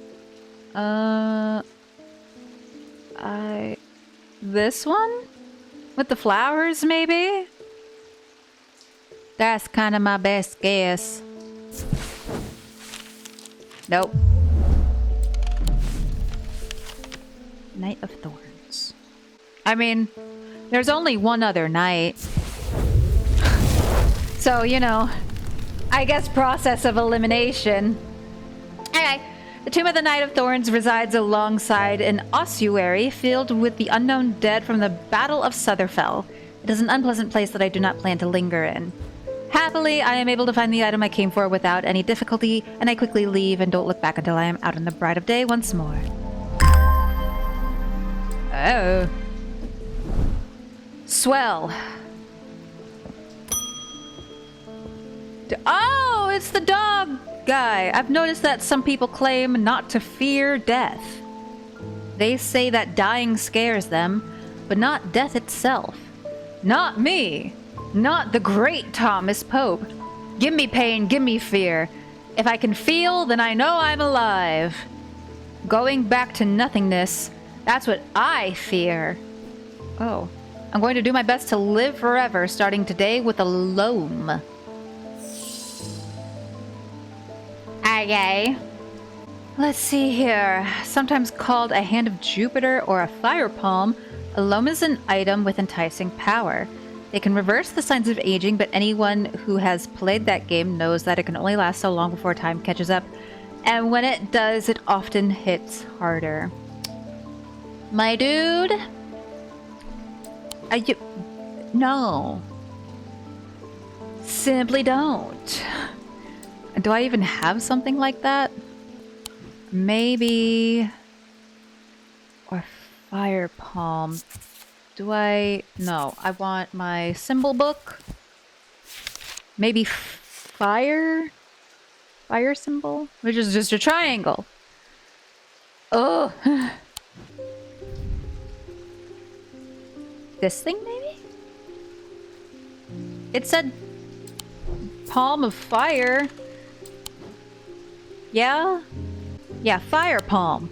It's literally a hand with the symbol for fire. Is there anything else noteworthy of it? That catches up. Let's see. Nothing to remark. Nothing to remark. I think this is it. I'm gonna give it a try. Hope that works. Ooh, we've had that one for a while. Well, you're fucked now, my dude. It was nice knowing you. I hope someone can take care of your dog when you die. Agnes Dent. Ooh, what a nifty hat. There has been an unexpected death in the family. It has hit all of us quite hard, but particularly my husband. Aw, I would like to gift him a heart chamber. Uh-huh. Let's see. There is a vast skull in the catacombs said to be that of the beast Belencathra. Holgar's followers believe that when he slew it, he trapped its soul along with its power in an item known as the Wraith Chamber. Heart chambers are based on this mythical object, but they have morphed over time as a way to keep those dear to us close to heart after death. Okay, that don't tell me nothing about what it is. Unless it's like skull-esque. I don't think I have anything skull-esque that isn't already marked. I think. Unless it's this. Is it this? It might be that. Let me try that. Nope, never mind. I'm dumb and goofy. Give me a hint. I wonder if Holgar could be wearing the item in the sketch. Oh, okay. All right. Yep, that's my bad. My bad. Did a whoopsie. But don't worry, we got it. Got it there in the end. It's fine, don't worry about it. Okay. Edmund Bishop. All right. I suddenly remembered this note that I found some time ago and it occurred to me that I should have given it to you when I gave you the map. Yeah, okay, great, fine, swell. Give, please. The wording is very similar to that note on the map. It always intrigued me, but I never did work out what it meant. Okay. Blessings in spring, rising in autumn. That's because the castle map, it says Mars in winter, rising in summer, which I still don't really know what that means. But okay. Yeah, I don't know what to do with this yet, so we'll just kind of add that to the note collection over there. I haven't been paying attention to some of the things we've gotten, if any of them are made with gold or silver. This looks like it's stone. Yeah, that's stone. This might be gold. Yellow sandstone. F! Yeah, I still don't think we have the thing we need for the vault. Whatever. Unless... gold, wood... I feel like it has to be like mostly gold or silver, because we had this thing here that has like gold on top, but it's mostly stone, you know? Alright. Oh, it's the bro! Something isn't right at the museum. I'm worried it's all my fault. Oh yeah, weren't you brought a bad thing? I'd hoped my brother would be back by now. I've had an idea, though. I'm no thaumaturge, but that sounds like such a weird word. But I think I can weaken it using a witherance. Oh dear me, this had better work. Oh no. I better leave it to the professionals, maybe. What the hell are you looking for? Witherance. Okay. Witherance. A witherance is the inverse of a fortinance and is sometimes put to more malicious use. These can be crafted from stone like the fortinance, but wood is more commonly used.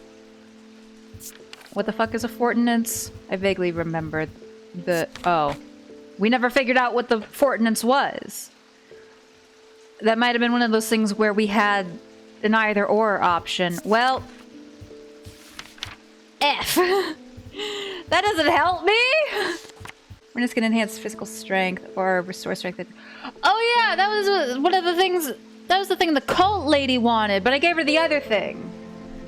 Oh. Oh. Okay. Cool, great. Swell fun. Okay. Oh, is it the thing made of wood with weakness? That's the symbol for weakness.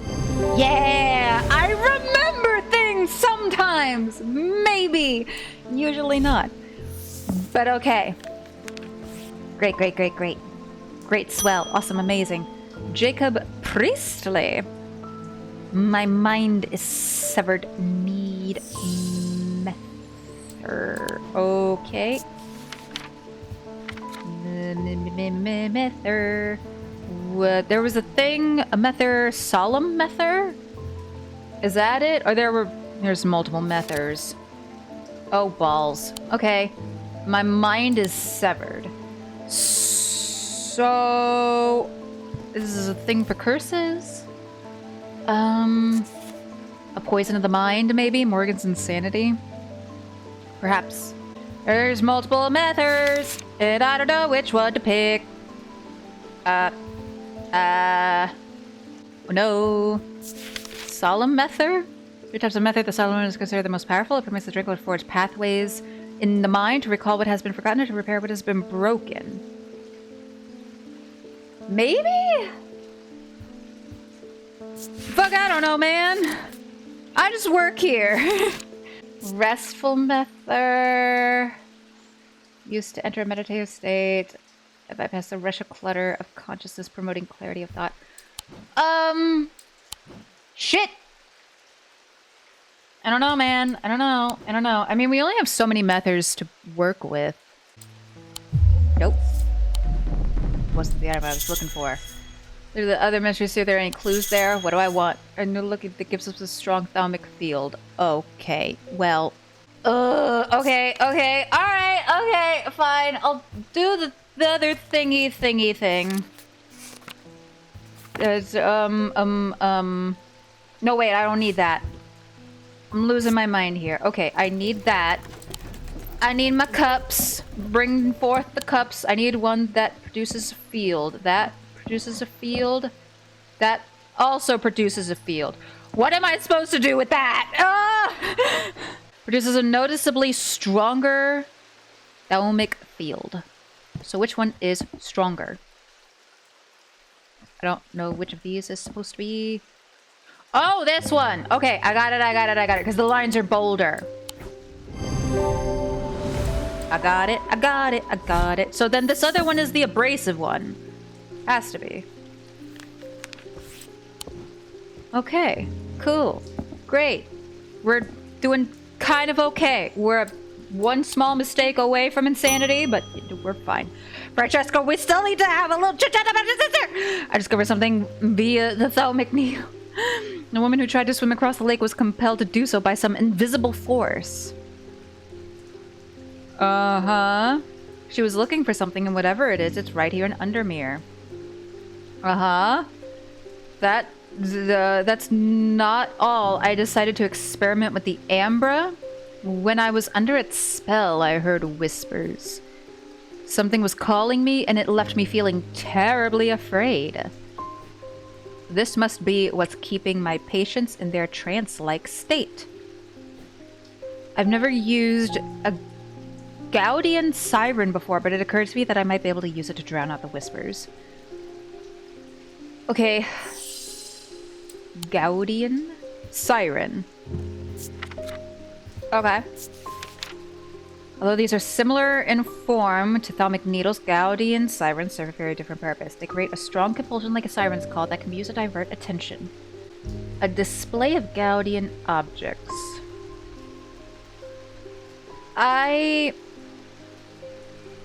Okay. This is kind of a guess. Guessing is not what I should be doing, but this kind of looks like this one. So maybe that? Oh, please be correct. If it's not correct, I'm gonna go insane. Oh! Okay, alright. So, not correct. Jesus balls. What else do I have? This helps me none. Maybe this? Maybe this. Cause that looks like this. Oh, that looks exactly the same. Okay. Yep, okay. That's fine. This is fine. Everything is great and swell and fine. My mind is severely fractured, but not totally broken. Great. The curator learned that the Nalian casket is a dark article, a class reserved for the most cursed and the most dangerous of objects.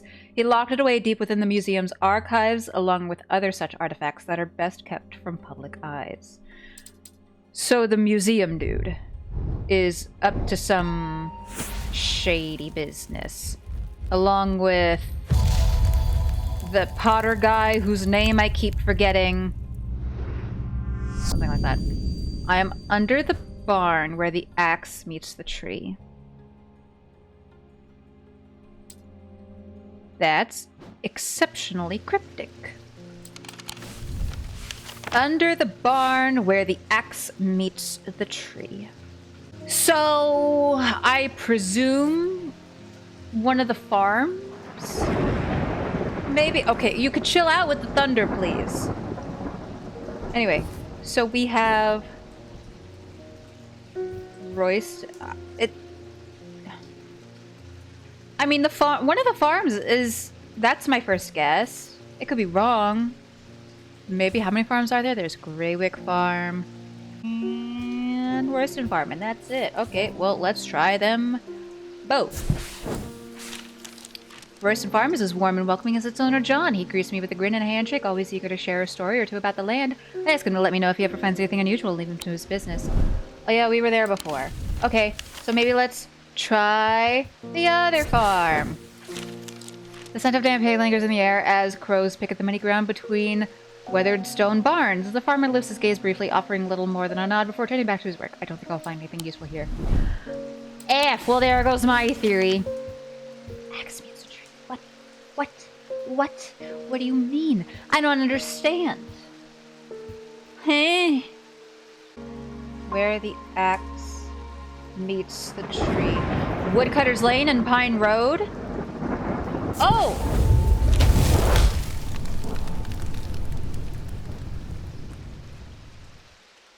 I feel proud of myself for that one. Other people probably thought it's very simple. Those who are much more intelligent than I. But I feel smart for like 2 seconds. All right. To the side of the house is a dilapidated barn. The stench of manure is overpowering. There is no sign of an owner, so I search carefully. Not sure exactly what I'm looking for. Suddenly, I spy a flash of blue. A bottle. This is it. Oh. I got an eye on it. Well. Simone! Good morning. Yes, and you too, Jupiter. I'm getting more concerned about my mother. Yeah, she's still missing. Have you hearing about that poor lady who drowned frightened me. But she'll turn up. She always does. I've had another breakthrough. This time, I'm certain it's a clue that leads to another hidden part of strange antiquities. What? Okay. Oh no. From the individual, a stone for dark purposes. From the celestial, a stone of the earth. Or from the diurnal, a stone of death. Okay. We also have this we haven't done yet. 3 resonant objects. I don't... Excuse me. I don't know what resonant means. We should probably do both of these. I'm really gonna need both of them. Let's do... What does a resonant object mean? Well, we could probably do this one. A stone for dark purposes. That's... This one. So... Where the hell did I put that? I'll take that there. Okay. A stone of the earth. Stone of the earth. A jade. Jade. Jade. Does this thing have jade eyes? Small green gemstones. Not that green. I'm sure I have more stuff that's more green. Like this? A green gemstone. Sure, we'll go with that. Let's try this. See if that works. Okay. And a stone of death. Dark blue green. We saw one of those before, didn't we? Somewhere. Oh, for fuck's sake. I don't know. Oh, it was this one. Yeah. Okay. Give that a try.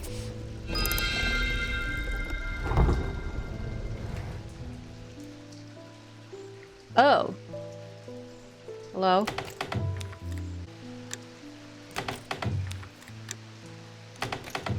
I was trying to maybe go by like the bright stars around here, but that's not correct. Oh! With the moon on the clock displaying the same as the moon on the window, the clock hands point to the solution. Oh! I wouldn't have figured that out by myself, probably. Oh, wrong one. There we go! Ooh! Take that, I guess. Interesting. Alright. Well, that's nifty. I still want to try to figure out this one. I don't know what resonant means! What does that mean? Is that like some vocab word that I should know as an English major, but I just don't? Because I never got my degree. Okay, so I got it completely wrong because I was going by the literal definition of the word resonant, meaning it makes sound. Apparently, that is entirely incorrect because instead we need to make use of this item here, which is actually, do we have an entry for it? That item is a resonance compass. A resonance compass will point towards nearby resonant objects, the only objects that can be detected in this way. Resonant objects are highly prized, both by thaumaturges and those who collect occult curiosities. So, we know this guy is one. Put him here. And where is the other one? This one. Right there. And where else? The blue bottle? There. So now we gotta figure out which one's the heaviest. That one is just under a pound. That one is just over a pound. And this one is heavy as fuck.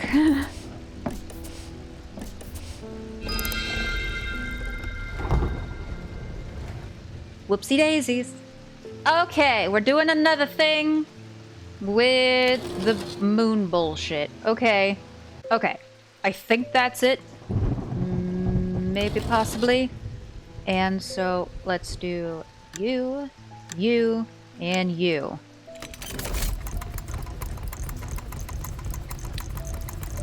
Ooh. Nifty. I should maybe... Those seem like special things. Alright. Well, we did that.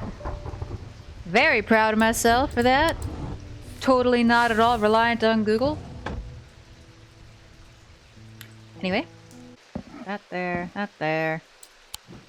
I think I remember, if I remember correctly from the first game, if we used items for something, it automatically labeled them. You know, we immediately figured out what they were. I'm a touch bummed it does not do the same here, but oh well. Oh, I forgot about all the stuff over here. Oh. Oh, and this is made of gold. Hold up, let me. Okay. I just want to double check. Double check. Why do I still have this here? I should not still have this here. Get here! Okay. Okay, let's get the thingy back. We want you up there. You there, I think. And then that there. Okay. So that's what that looks like. Move that back. Okay, so hopefully this is the thing we need. Otherwise, I'm just gonna lose my goddamn mind. And y'all are gonna see a grown woman cry on the internet. And ain't nobody needs to see that. Oh, thank fuck. Woo! The door slides open without a sound, and though it has been kept well oiled over the years. Oh, the door slides open without a sound as though it has been kept well oiled over the years. Behind it I find a large, natural cavern that extends into the rock beneath the castle. Somewhat disappointingly, the walls are lined with racks of whiskey bottles instead of the rows of artifacts I was picturing. When I show Edmund, he is delighted, and he spends some time examining the dusty shelves. It's not long before he makes a find that I'm surprised I missed. I return to the shop with a spring in my step and a curious item that demands further study. Oh god, not another note. The Bishop's Square is a simple tool of my great-great-grandfather's devising, loosely based on a briar's disc. By all accounts, he was an impressive man, but it would seem his mind began to fail him at the end. Perhaps he spent too long studying his Zaya, whatever, one of those things in our book. He imagined invisible enemies coming to steal away his most prized possession, so he began hiding them about the castle, noting their locations in a code that only he understood. Oh. Well then. Okay. I'll just put that over there. These are done. Get fuck out of here. Anyway, customer. God, people have been waiting forever, probably. Thank you for the mether. I have seen into the yawning deep. I have seen beauty beyond the comprehending mind. The price is steep, but I pay it gladly. My shadow anchor broken, must replace. Huh? Shadow anchor. Shadow anchor. A shadow anchor is sometimes used in the practice of shadow casting, the art of projecting one's presence outside the body. Without an anchor, minds have been known to become lost. Shadow anchor designs can vary greatly. Some prefer pendants, whereas others prefer to clutch a totem in their hand. Some make use of symbology, where others use gemstones. They will always produce a field from the individual branch, however. This is just like, hey, it could look like anything. Good fucking luck. That's what I'm getting out of this. Alright, produce a field from the individual branch. But which one? There's two of them. Maybe the mind? I guess? The mentic? Maybe? Man, fucking, oh, this is hard. This is getting way too complicated. Clutch a totem in their hand. Make use of symbology where others use gemstones. They will always produce a field from the individual branch. Yeah, that just tells me it can look like anything. Check all of your shit to see if it makes one of these two fields. Anything stands out. Some people use gemstones. An anchor between body and mind. That's the mentic. This thing? This here? Blue gemstone? I go with that. Yes. Hell yeah. Woo! I'm doing great. And it's oh! Bro, you should go see a dermatologist. That shit don't look good. Mail time! I'm afraid this letter was sorted incorrectly and has ended up doing a round trip to Kendall and back. Oh! Well, hopefully it doesn't contain real sensitive classified information! Thanks, buddy. Oh, it's from Barton. I spent a long time looking for an object that is believed to have been lost somewhere in the catacombs.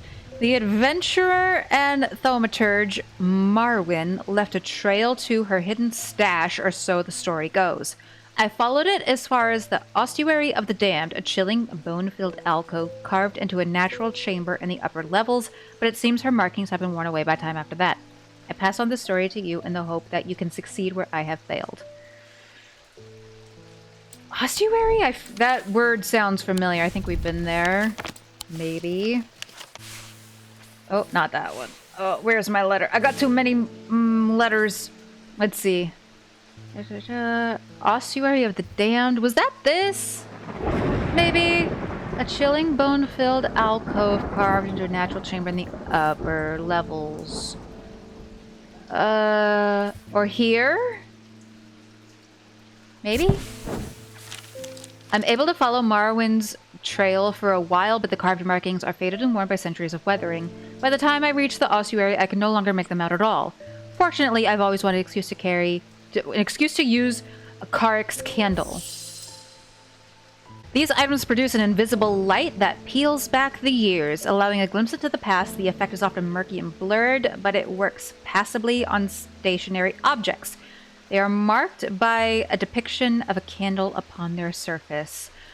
That doesn't help me! That just tells me what the thing does! I mean, I guess I have room to make guesses. So...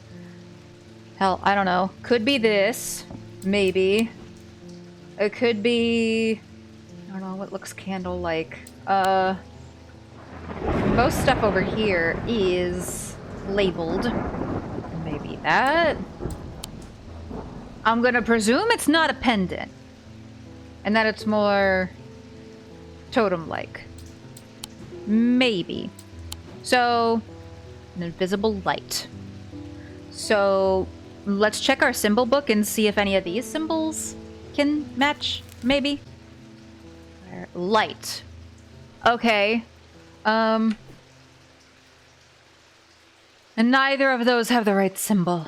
Oh my god, okay. Well, there goes that theory. Do any of these have that symbol? Anything at all? Is there a gemstone that means light, maybe? A fourth eye is sort of sight? Maybe. Maybe. Or we also have fire and light. The amber. Possibly. That's a green gemstone. I don't know what all those symbols mean, though. That's a lot of, like... I think that top one means thunder. Because we saw that on this one. This box over here. Yeah. Okay. That doesn't seem right. And... oh, cold. That's the symbol for cold. And heat. So hot and cold. You're hot and you're cold, and yes, and you're not. That doesn't seem right. Because that has to do with temperature. We don't need no temperature shit. Oh, I'm pretty sure. I don't know what else it is, though. Because this, I'm pretty sure, this is a bunch of weather symbols. And then I think that's a jade, not a malachite. Jonah is a stone of the earth and nature. Yeah, so this is a nature-y thing. That's not going to help us. Maybe this thing? Oh, hell, I don't know. I'm grasping at straws here. Murky and blurred. I mean, it's got a face on it. But maybe? Give it a try. Balls. Okay, how about the other thing I thought it might be that's probably incorrect as well? else? What else is it? I'm going fucking bananas here. Like, I can literally feel my IRL sanity wearing away. Because I thought it would have been either of these two. Something like, I don't know, a statue or something. But those symbols aren't correct. I don't think. There's too many books here. Okay, so... we've seen that symbol. Is this a candle? What is this thing made out of again? Yellow sandstone? Is sandstone flammable? I would assume not, because it's stone. But this seems like it's literally a candle. Ah! Hate it here. The symbol for flame is rendered above the symbol for wax. A depiction of a candle. I was literally trying to go by light. I'm getting mixed hints here. Ah! Stalagmites retreat under the light of the candle as I hold it aloft and search the shifting rock walls for any signs of Marwin's trail. I'm so okay and so fine, don't worry about it. Suddenly I see it, an M etched into the rock as clear as if it had been carved yesterday. I follow the trail in an excited hurry, tripping and stumbling as the candle distorts the height of the floor until I come to its end at a small boulder. Rolling the rock to one side, I reach behind it and reclaim Marwin's lost treasure. Woo! Oh, great. I'm doomed for whatever the final puzzle is. Like, straight up, everybody's gonna die. Don't count on me to save the day. Ain't gonna happen. Yell it on your own. Oh, hey, Barton. Oh, he got cursed. Broski, you done gone and got yourself cursed, which I kind of... that might be my fault a little bit. So that's my bad. Maybe I shouldn't have given you the thingy that lets you read the language of the unnamed gods or whatever. But we can fix this. Maybe. Possibly. Let's see. Tormund's nope, not that. Tormund's paralysis. So that's kind of what I thought. Like, hopefully, at least if he did get cursed, we could fix it. Tormund's bane. These can be rolled along the tongue to cure Tormund's paralysis or worn about the neck to protect against the curse.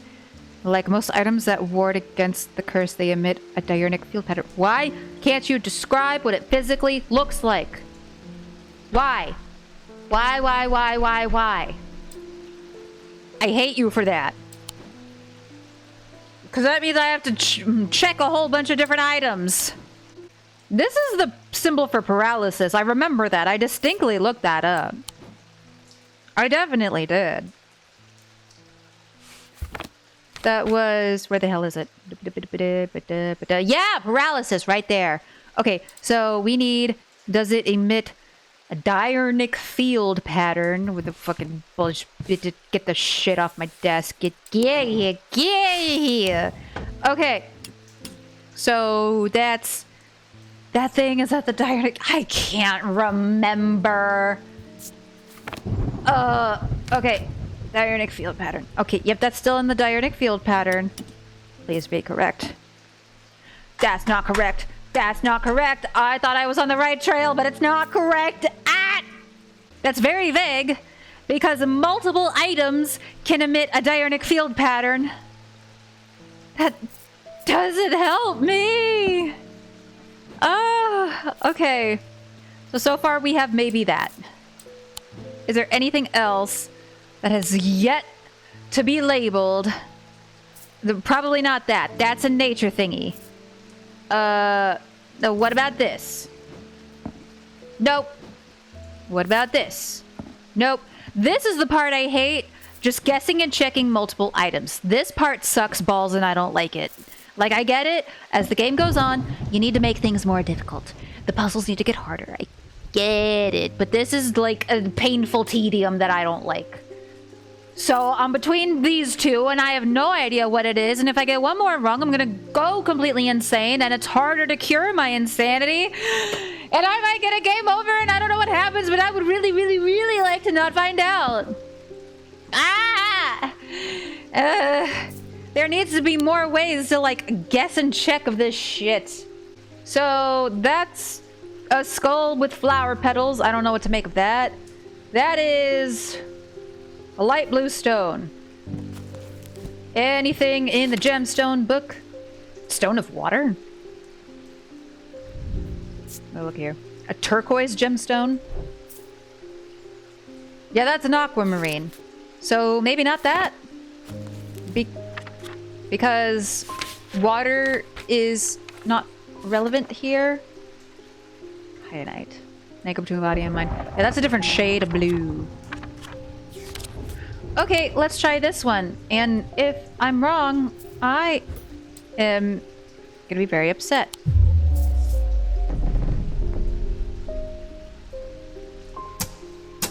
Fuck this shit, I'm out. Fuck this shit, I'm out. No thanks. I love these games, and I understand this is very likely a shortcoming of my own. But like I said, there needs to be better ways to identify the shit that I'm looking for. Because so far, the past several identifications, I have been struggling and I have had to look up the answer, which I shouldn't have to do out of fear of going insane and getting a game over. Okay, so we can find it from the letter... where the hell did... what? No, this one. The bishop square is a simple tool. Okay. How do we use this? This is how we find the thing. Oh god, I don't know, man. I don't know how to use this. Let's go explore. Castle. And, oh god. You gotta be fucking with me. Okay. Literally, what the hell do I do? Do I need to just line up 4 things? Maybe? I don't... How do I use this? I don't know how to use this. Is this the Mars in winter, rising in summer, and then what the hell did the note say? Blessings in spring, rising in autumn. Mars in winter, there's the sign for Mars, and then there's... Ooh, what's the symbol for blessings? I think that's like all the way towards the back. Maybe. I think that's one of those like Wiccan symbols. Okay, that's the Wiccan symbol for blessings. So, Mars in winter, rising in summer. There's the blessings in spring. Oh. Are there seasons? Oh, there are seasons. Blessings in spring, rising in autumn. Blessings in spring. What the hell is the symbol for spring? The leaf. Okay. So...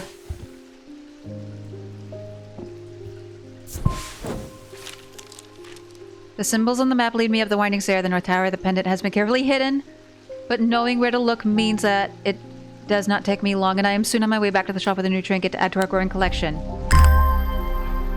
Oh! Oh my god! Okay, so sorry. Jesus, you've been sitting here unable to talk for a long time. I'm so sorry, dude. Oh my god! Oh, that was painful. That one actually hurt. That was a process. Thank you. I don't even know how I managed to get down from Weatherlum. Everything went dark after reading the inscription on the tall stone, but somehow I knew if I made it to strange antiquities, I would be okay. It's okay, buddy. I got you. Took a while, but I got you. In the darkness, I received a message from the Nameless Ones. Uh-huh. They seek an item called the Nalian Casket. If we give it to them, they promise to free those it has infected. That sounds bad. I don't think we want to do that. I don't think we have a choice. At least we can be certain of one thing. If they have the casket, they will not allow it to be opened. All they desire, all they value is power, and opening the casket would release all of its contained power. Ooh. Oh, wait, wait, hold up. Is it like returning the casket to where it was taken from? That I would be on board with.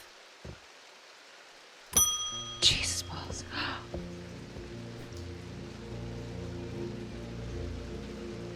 Oh no, Verona. The time has come to decide, Thaumaturge. The casket wants to be opened. The casket will be opened.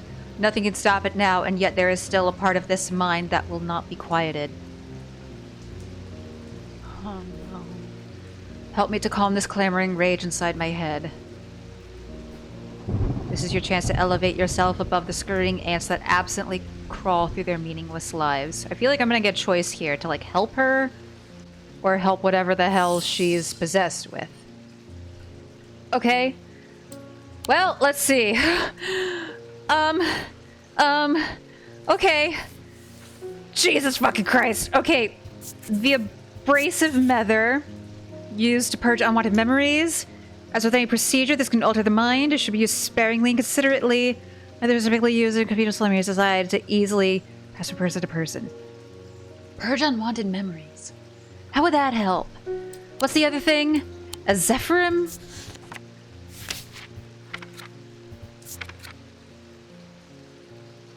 These resonant objects give off a faint odor that will be familiar to any thaumaturge. It is the center of the storm of ozone of power and such magic. When these vapors are inhaled deeply, they can unlock deep wells of anger and channel them into a powerful maelstrom. It is the power of the west wind.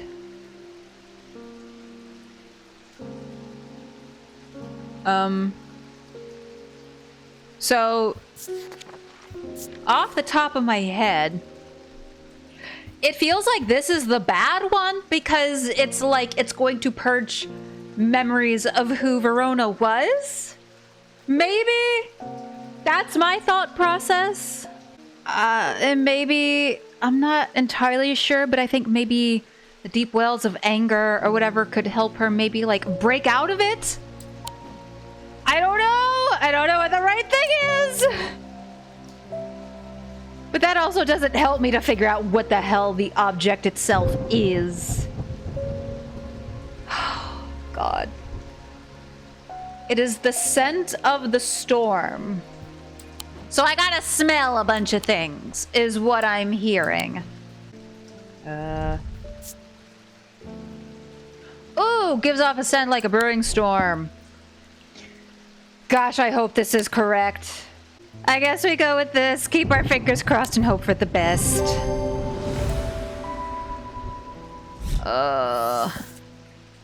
This might suck. This might suck. Verona, I'm trying to help you, babes. I really hope this helps. But the problem with storing powerful dark artifacts is that slowly, inevitably, the darkness seeps out. Ew. Y'all been fucking with things you shouldn't have. Oh, look what you did. Oh, yarn. Oh, we go ball of yarn for Jupiter. Oh, that's nice. Huh? What?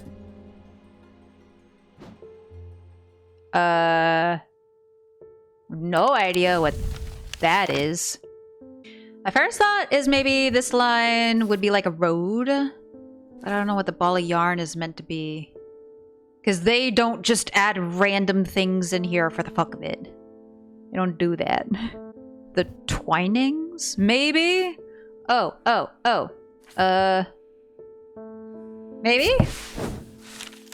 Twinings are unusual, sprawling, a series of grotto-like rooms filled with handcrafted carpentry, ironmongery, and pottery. The workers are too engrossed. Nope. Okay, it was a thought. I don't know what else. Mill Lane, Ferryman's Way. Where else? Where else? Where else? Anywhere else that matches this type of line. I don't know if there's anywhere in like the castle or the catacombs that would apply. Nothing that immediately jumps out. Oh. Yeah. Oh. Yeah, that's the... but the... you fuckers. That one's just mean. Inhaling deeply from the spirit vault to stave off the madness of the depths, I make my way carefully down crumbling passageways past decaying crypts. What was the point of the yarn ball? What was the point of that? Anyway, making a liar out of me. I said they don't just put things in there for no reason. Placed carelessly on top of the tomb is a collection of clay pots. Some lay in pieces, but most are whole. At first, the collection seems unremarkable, but one in particular stands out, and I take it back up to the surface to take a closer look. Cool. Alright. Marion Lancaster. Someone very dear to me has fallen ill. I would like a nephroquent. Do not be concerned, dear. I have used one before and know what I'm doing. Oh, good. A lot of these are like, oh, with an experienced person, you know, then you can use this successfully. Yeah. But a lot of people don't seem all that experienced. Okay, a nephroquent. Oh, that's the thing I said before. Oh, okay. These were once worn by the necromancers of the Five Knolls who used them in their rituals of resurrection. Their power became bound to them such that if they were to remove them even after death, the nephroquent would crumble to dust. Today their power is much diminished, but they can be used to draw out infections. However, they will cause Braxis if held against a bare skin for long periods. Oh, that's what Braxis looks like. Lovely. So we're probably looking for something with symbols of like death and shit. This because see, when we first started, they were giving me like descriptions of things to look for, like how to physically identify the item. Now it's just like, here's what it does. Good luck. I should be organizing things better. I should. Will I? Don't know what that is. We've had this tree looking thing for a long ass time. Also the hand. The hand feels very sus to me. Like I said, obviously we've used some items repeatedly, multiple times. But for the most part, I don't think we're gonna. You know, I think for most items, it's like a one and done. Obviously not always, but mostly. I think I've organized everything that has... Oh, nope, never mind. Forgot this. Now I think, aside from the mether over here in the top right corner, I think I've organized everything, so the stuff that has not been labeled yet is immediately available here.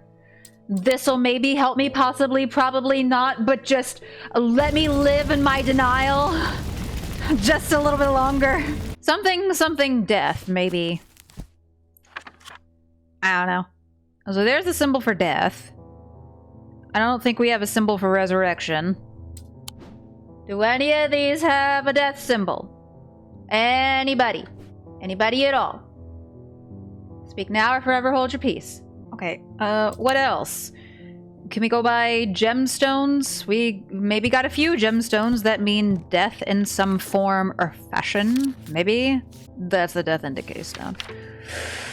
Whew! I don't like it here anymore. This is frustrating.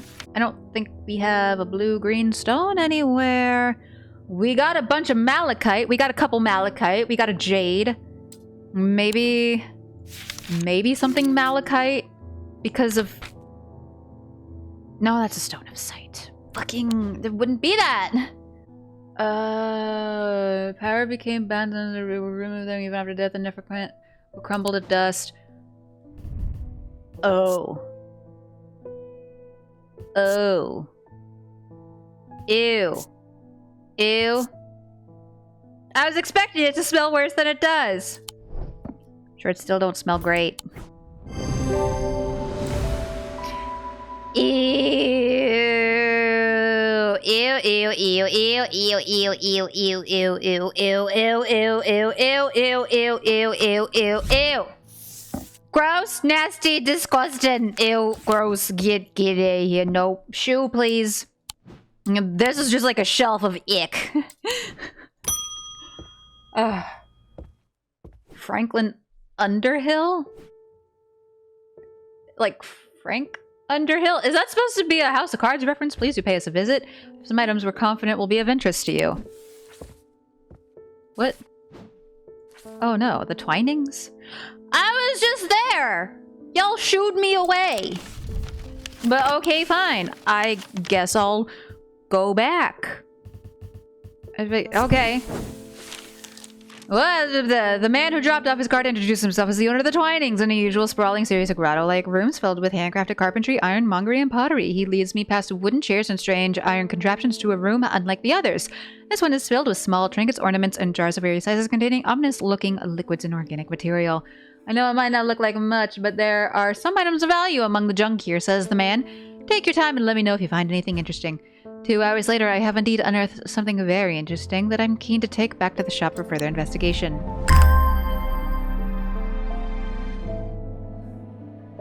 That's like a death amulet?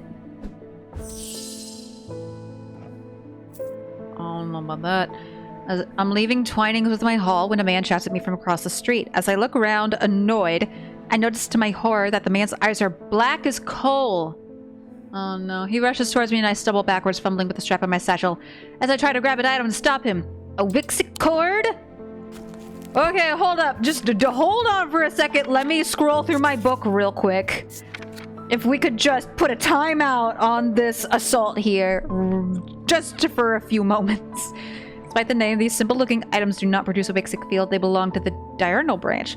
Cause a freezing effect in the body. Earning them the nickname Medusa Stones. Fortunately, the effect is not permanent. Oh.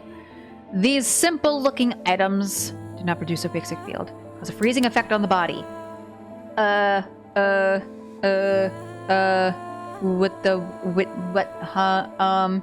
Simple-looking items?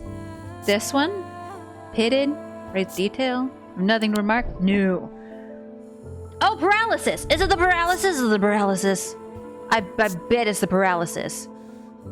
Maybe. Let's try that. Yeah! Look at me being smart for once! To my relief, the man goes rigid almost immediately and topples forward onto the cobblestones. I turn and run, wanting to put as much distance between myself and that creature. Wow, rude. When I finally come to my senses, I realize I should alert Dr. Robertson, but by the time I return to the Twinings, the man is nowhere to be seen. Ooh, well, that over there. Edmund Bishop. Hey, buddy, something bad is about to happen. Yeah, we're getting close to the end here. The ravens know it. My grandfather once taught me how to use a Cassander to see the paths ahead, but I saw what it did to him and vowed never to touch one again after he died. Oh. But the gnawing worry of what is coming has become too much for me. Oh, Cassander? The eyes of the Cassander focus the power of the mind, enabling the... I was about to say, where the hell did the music go? That's creepy and I don't like it. Enabling those skilled enough to see the path or paths ahead. These items do not produce a magnetic field, as one might expect, but rather the more mysterious Selenic. Care should always be taken with any object of prophecy, and these are no different. Many have been seduced or driven mad by these paths to show that... Okay. Probably a malachite. I would assume it's a malachite stone, which leaves either this or this. I think. So, looking through the eyes. I don't remember what these symbols mean. What the hell do these symbols mean on this one here? Oh yeah, that's heat and cold. Okay, so it's not that one. I don't know if it's this one either. Oh!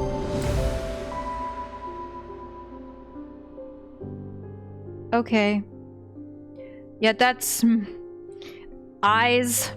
Just has 2 gemstones in it. Okay. Yikes. Produces a Selenic field. That's also something I don't really want to do. I don't want to keep checking the fields repeatedly. I don't like doing that. That's... no.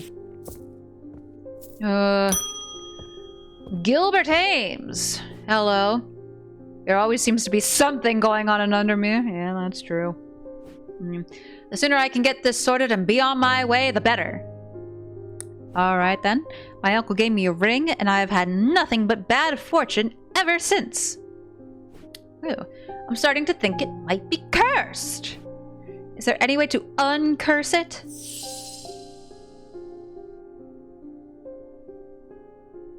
That's all you got for me? Sorry, I don't have a generic curse be gone. I mean, he's not describing anything physical. So it's not that. Not that. Not that. Not that. Not that. Not that. Not that. And not that. That's the whole book of curses. What am I supposed to do with this? Just, hey, I am cursed. In no specific or particular way. Fix it. Now. Like, literally, what do I do with that? Topaz, tokens, ring, submerged in liquid, our cleanse. Oh, the purifier doodly dad. Okay, we could do that. We could do that. We could do that. We could do. Where the hell did I put that? Oh, here it is. There you go. Phew. Jeezums. Okay. That's great. Great. Thanks. Lavinia Hawthorne. I've been researching ancient customs, particularly those related to thaumaturgy, and I'm fascinated by the use of objects in ritual ceremonies. Okay. If you are able to get your hands on a gris, I would be very interested in studying it further.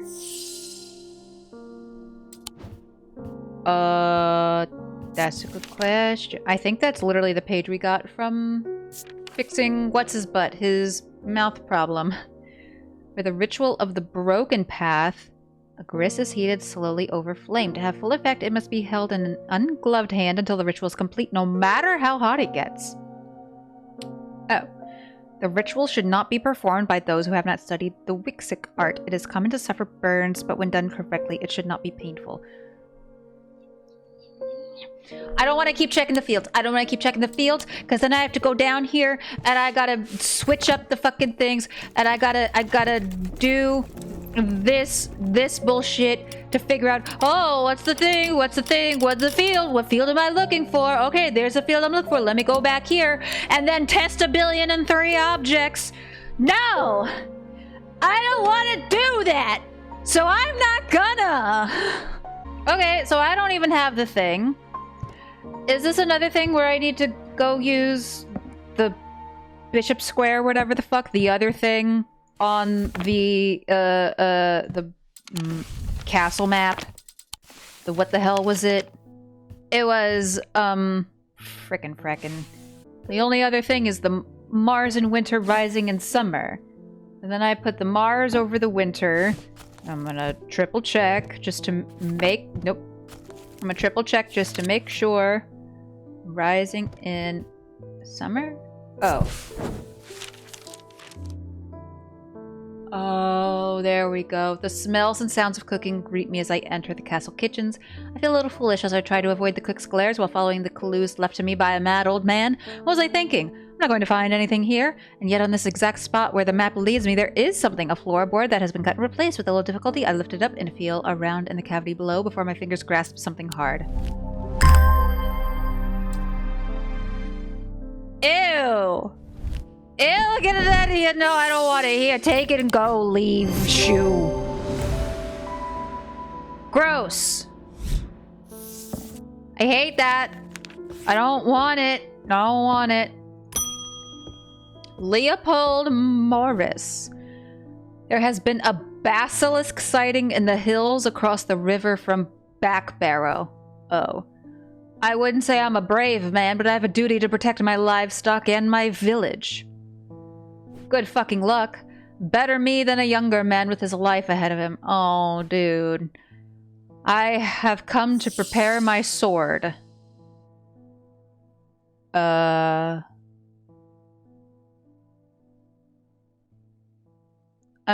you want the what's it called? The thing that Bonnie was trying to get from me a whole bunch? What was it called? Corvin's Might? Maybe?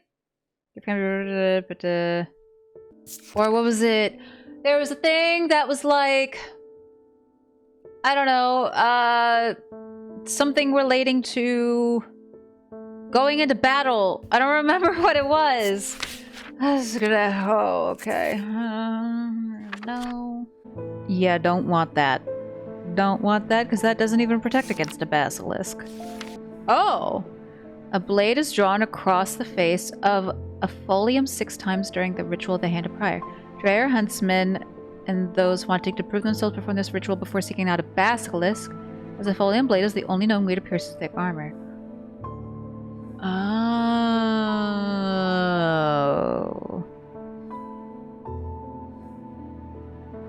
How am I supposed to know what the fuck that is? I don't have anything that looks like a blade. What are you talking about?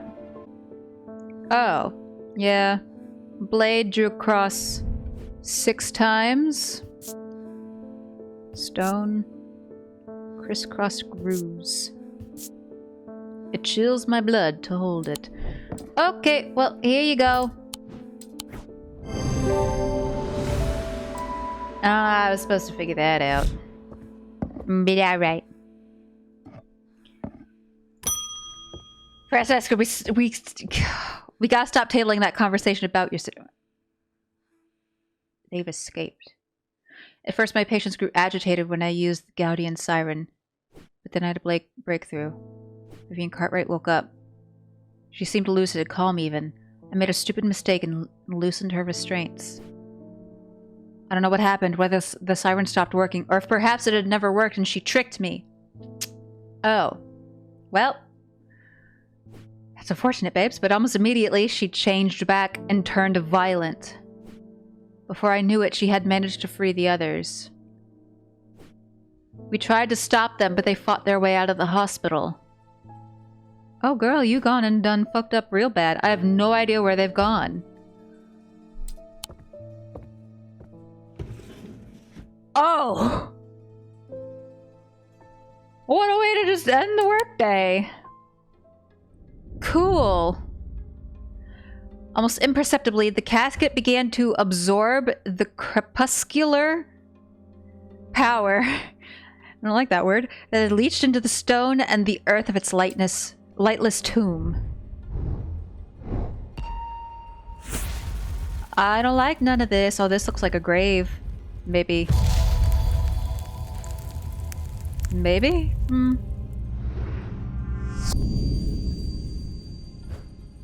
Oh. That's my clock, isn't it? Oh. There it is. That's the clock. That's the clock. Yep. Now what do I do? What do I do? I don't know. I don't know what to do now. It's on a gravestone, which concerns me. Maybe I need to go to the catacombs and find something with like a half moon? I don't know, that's my best guess. I mean, we got some gravestones with moons. Oh, this one? Maybe? Try that one. Oh, there we go. The air is stifling in the darkness, and the claustrophobia of the tunnels almost overwhelms me, but I press on. I remind myself that there are a few who venture down here, which means the chances of an interesting find are higher. Doesn't take long for my search to bear fruit. Well, now I got a blade. I don't know if I like that, though. Hey, Thaddeus! What are we doing? The witherance was a terrible idea. I've only gone and made things worse. I wish Eli was back. Yeah, where the hell did he go? He'd know what to do. Some years ago now, a friend brought an item to me, a black casket. And I learned that it was a dark article. Yeah, I think we need to get rid of that. Probably. I should have brought it to Eli right then and there, but I knew he would want to destroy it. Probably for good reason. He's literally the expert. I'm a collector of things. It seemed too important to allow it to be destroyed, but I see how naive that was now. Oh, God damn it. This casket is far more dangerous than anything I've come across before. Well. And now I hear they are looking for it with their black eyes. Oh, either I need to keep them out of the museum or bring the casket here to Strange Antiquities and hide it in one of its secret places. What? What? I don't want it. Oh.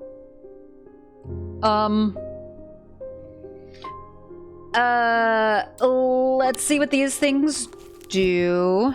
Let's see. We have the Dread Vivant. The only way to handle some of the more dangerous artifacts, it can siphon power away from oneself for a time. The power rising up off a Dread Vivant is subtle but noticeably invigorating. These objects represent the balance of life and death, of good and evil, of hope and despair. Or what was the other thing? Illumina. Lunima. Okay. Lunima. A Lunima, also called a moon pool or heart of tranquility, harnesses the power of the elements to create an aura of unease. They can be used to keep people away from places they are not welcome. There's a superstition among thaumaturges that says that a Lunima should not be used when the moon is full. It's not known where this idea came from. Is the moon full? I don't know if the moon is full. Somebody take a peek outside and tell me what the moon looks like. Fuck, I don't know. I don't know if the moon is full. That's not a chance I'm really willing to take. TBH. And you know what? Thaumaturges, they know their shit. They know what's on the up and up. So the only way to handle some of the more dangerous artifacts... Yeah, let's give him like some safety gloves to handle this shit. Sure, why not? Metaphorically, of course. Life and death, of good and evil, of hope and despair. Well, it's this thing. Yay. Reflected in the design, the skull, death, and flower life. It's like a kind of like a Day of the Dead skull. Nice. Alrighty. Good luck, my guy. Oh, hey! At least the mail's still being delivered. The apocalypse is kind of going on, but you know what? We still got mail. There's an uneasy quiet in town today. There aren't many people out and about. I'm heading straight home as soon as I'm done with my deliveries. Good luck. What do we got? What do we got? I have recently come into possession of a number of texts on the subject of arcane artifacts. You are welcome to them if they are of any use to you. If I don't hear from you, then I will donate them to the library across the street. Library across the street. You couldn't have at least signed your name or some shit? That's rude as balls, my guy. Like, making me work just to figure out who the damn hell you are.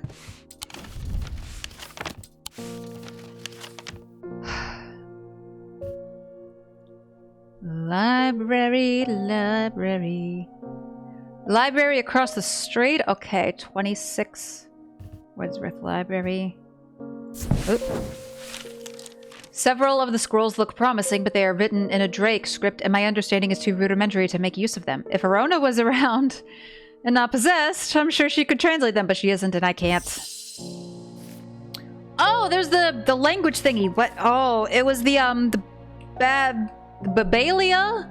The thing that I gave the Potter guy that got him all cursed and shit because he looked at things from unnamed gods or some whatever. What the hell's the name again? Babalia. Yeah. Okay. Yeah, okay. Requires skill to make full use of it. Okay. There it is. Jesus Christ. Okay. Do the thingy thing. The effect of the Babalia makes my head spin and I close my eyes tight for a moment as my mind catches up. The pages swirl and blur in front of me, letters and words floating in and out of focus. After a time I find that I can read them, though it takes some effort and I feel drained as I reach the end. Oh god. Okay. Cool. Anna Bryant. With all that's been happening in Undermere, I picked the worst week possible to lose my Brigic charm? I hope that you have one that I can replace it with. Hopefully, maybe. Fuck, I don't know. Let's see. A powerful item that offers hope in times of worry, protection, times of darkness, and wisdom in times of uncertainty. It wields the power of the maiden, the mother, and the crone. The Wiccan triple goddess. Oh, baby, a triple! Is there... anything. Oh, triple goddess. Okay. So theoretically, there should be a symbol for that, right? Right. Oh, here we go. That should be it. Yeah. Very nice. That was a very, very vague and brief description. I'm not looking forward to handling that thing. Eli, you're finally back. Please fix this mess. Your brother did it. It wasn't me. Please don't fire me. I'm sorry. I did not intend to be away for so long. I trust the shop has not been too much trouble to look after in my absence. I have learned a lot from my time in Oxford. There is a powerful dark article here in Undermere called the Nalian Casket. Yeah, we know that. And now you're telling me that my foolish half-wit of a brother has had it in his museum the whole time? Yeah, that's kind of been a whole thing. Yeah, I know how to destroy it, but it's not going to be easy. Never is. Whatever happens, it must not be opened. Like Pandora's box. We will need to create a pillar of Calaris. From what I gather, such a feat has not been attempted in over 500 years. Lovely! Love that for me. I just hope there's enough time to prepare. We have maybe a day. I'm afraid I can't stay, but I'll be back as soon as I... Why are you leaving? You keep leaving. I don't appreciate it. Leaving me all by myself. I'm basically an intern here. A pillar of Calaris is a powerful blast of energy that can consume the darkness. In my opinion, it is the safest way to destroy powerful dark articles. It can only be produced at a place of significant thalamic convergence. Strength and weakness, light and darkness, align the opposing powers at opposing compass points. With Corchin's light, the strong will be made weak, and the dark will be made light. I don't know the hell any of that means. But alright. Isabel Stowe. I have had my energy drained by some disturbing evil power. She looks like a maid. For days now I felt tired and frail, and then today I found something that horrified me. Oh no. Do tell.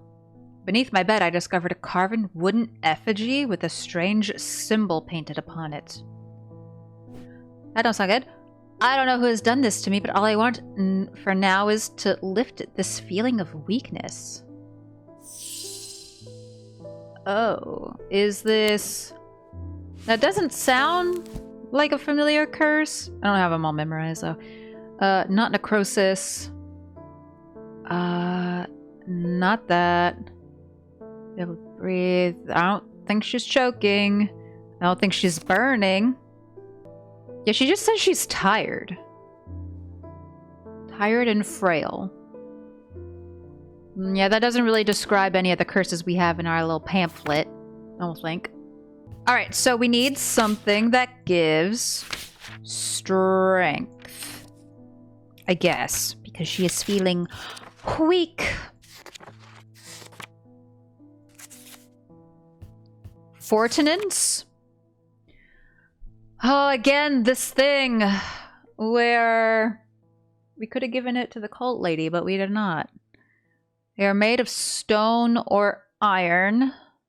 Usually take the form of a small totem. Do we have a symbol for strength, maybe? Oh. Oh, I know what that is. I know what that is immediately. There we go. Whew. Excellent. Wonderful.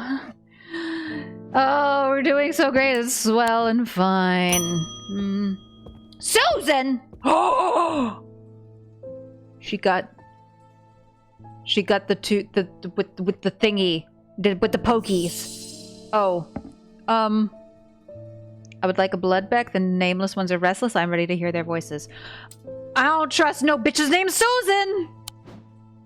Okay, I don't trust no bitches named Susan, and the trend continues. It was once thought that these objects could be used to commune with the dead, but it is now widely believed that such a thing is not possible. It is not known where the strange voices that emanate from a bloodbeck originate, but there are some who believe that they are voices of the nameless gods. Okay. Strange voices. Okay. Nothing to remark. Nothing to remark. Nothing to remark. Nothing to remark. Nothing to remark. Nothing to remark. God damn it. Nothing to remark.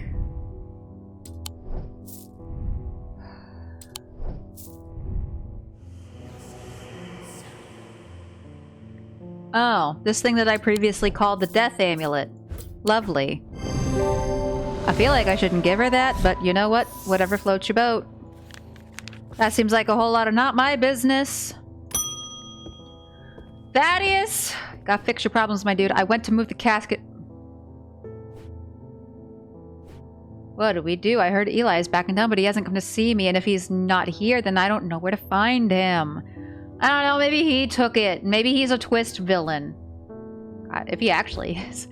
What do we do? I don't know! I'm literally just an apprentice! Y'all are putting too much pressure on me. It festered and pulsated until it could no longer be contained. Some part of it reached out from the darkness, creating eyes so that it might find itself, and hands so that it might open itself. The casket wanted to be opened. Great. Lovely. So swelling. Awesome. I love that. Live your dreams, bestie. Oh, books! I lie below books and scrolls on the esoteric and the arcane.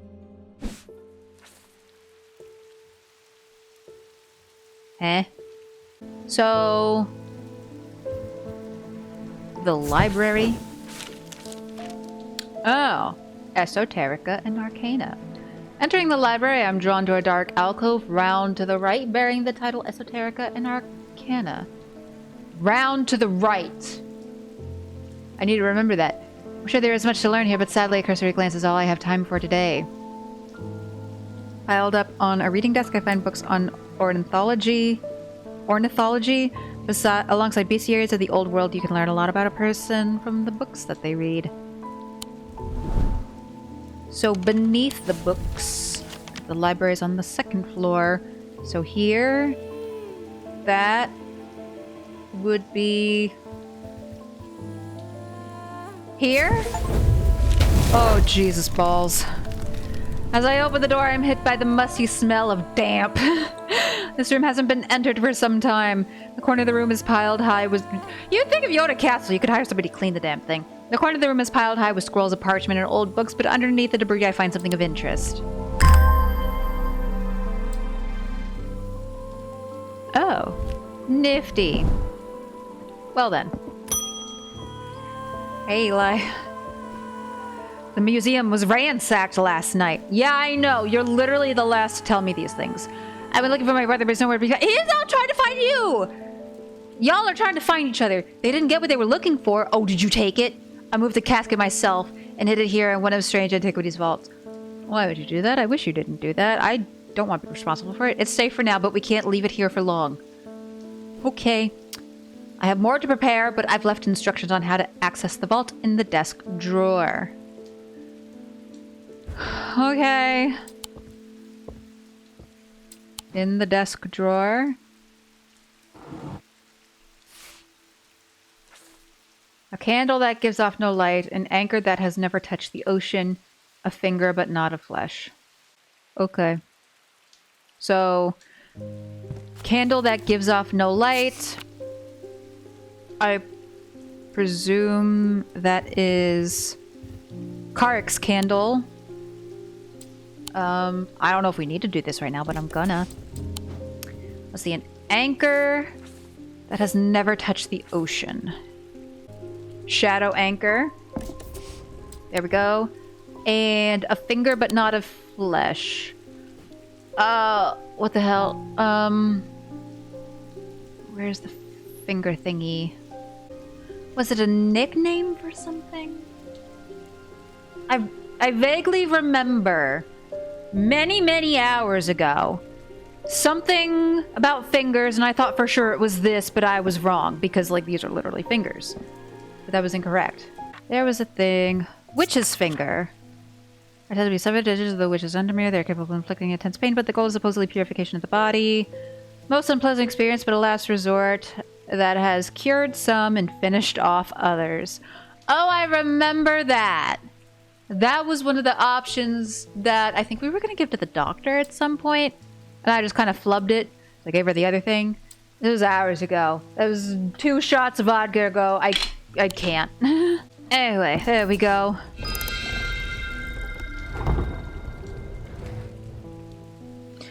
Of course, this thing again. Alright, we got this. Just hold on a second. Hold on. I gotta do the thing. Alright, there we go. And blap, blap, blap.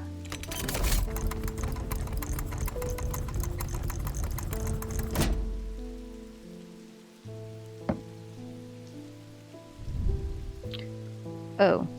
I should not open that. I don't know if I can. I thought about clicking on it just to see. I should not do that. Hey, David. The lake has turned black. As omens go, I'd say that one's probably quite a bad one. Yeah, but the mail won't deliver itself. Wow. What a work ethic. But maybe also like go home. I found this note in an old writing desk up at Gleaston Castle. I expect it will mean more to you. Fear in autumn, rising in winter. It feels all too prescient as we hurtle towards winter and a terrible and noble fate. Fear in autumn, rising in winter. Fear in autumn, rising in winter. Fear in autumn, rising in winter. Okay. Where's the thingy? Okay. Fear. What's the symbol for fear? That right there looks kind of Blair Witch-esque. Okay. Fear in autumn, rising in winter. Fear in... what's the symbol for autumn? Fear in autumn. That kind of egg-looky thing in a dish. Okay. Fear in autumn... rising in winter? There we go. I searched the room at the foot of the western tower quite thoroughly before finding a stash papers. I think it's supposed to say stash of papers. To my dismay, they are largely the scrawlings of a madman, but in amongst the nonsense, there is some valuable information. Oh. Cool. More pages. Great. Hey, Barton. I don't know why I keep forgetting your first name. I have discovered the missing piece of the puzzle. Oh, there's an ancient shrine to the nameless gods at the skull of Blencathra. It seems humanity tried worshipping them once long ago before we learned how little they care for us. Ew. Lovely. We must take the casket there. Whatever happens, we must not allow it to be opened. I agree. Okay, cool. Let me throw that up there. Eli, saying goodbye to everybody. It's time to end this. Now, bring the casket to the pit. Okay. Okay, gosh. We did that. So his thing is, we need to go to the catacombs. This giant-ass skull over here with the casket. So we can go do the ending with Barton, or we can go do the ending with Eli. I kind of feel like maybe I want to go through Eli's ending because it seems that would be the most, like, stop the evil, which is like the main goal. I'm not saying that Barton is like evil or wants to, you know, wreak havoc on the world or some shit, but I would like this to just be over. So, since we're gonna go follow Eli, we need to go to the pit? He said, oh, the pit. Literally the pit. Okay, cool. Let's go. The sun is low in the sky as we arrive at the pit, casting a warm light across the treetops and the open fields. A solitary raven cries out from the tree line, and I look to the skies, but they are empty. The pit itself is an ominous sight that the otherwise serene atmosphere can do nothing to diminish. It is a scorched black hole, perhaps 5 meters in diameter, and has an unnatural look to it. This is a site of thalamic convergence. It is no simple thing to destroy an object of this kind.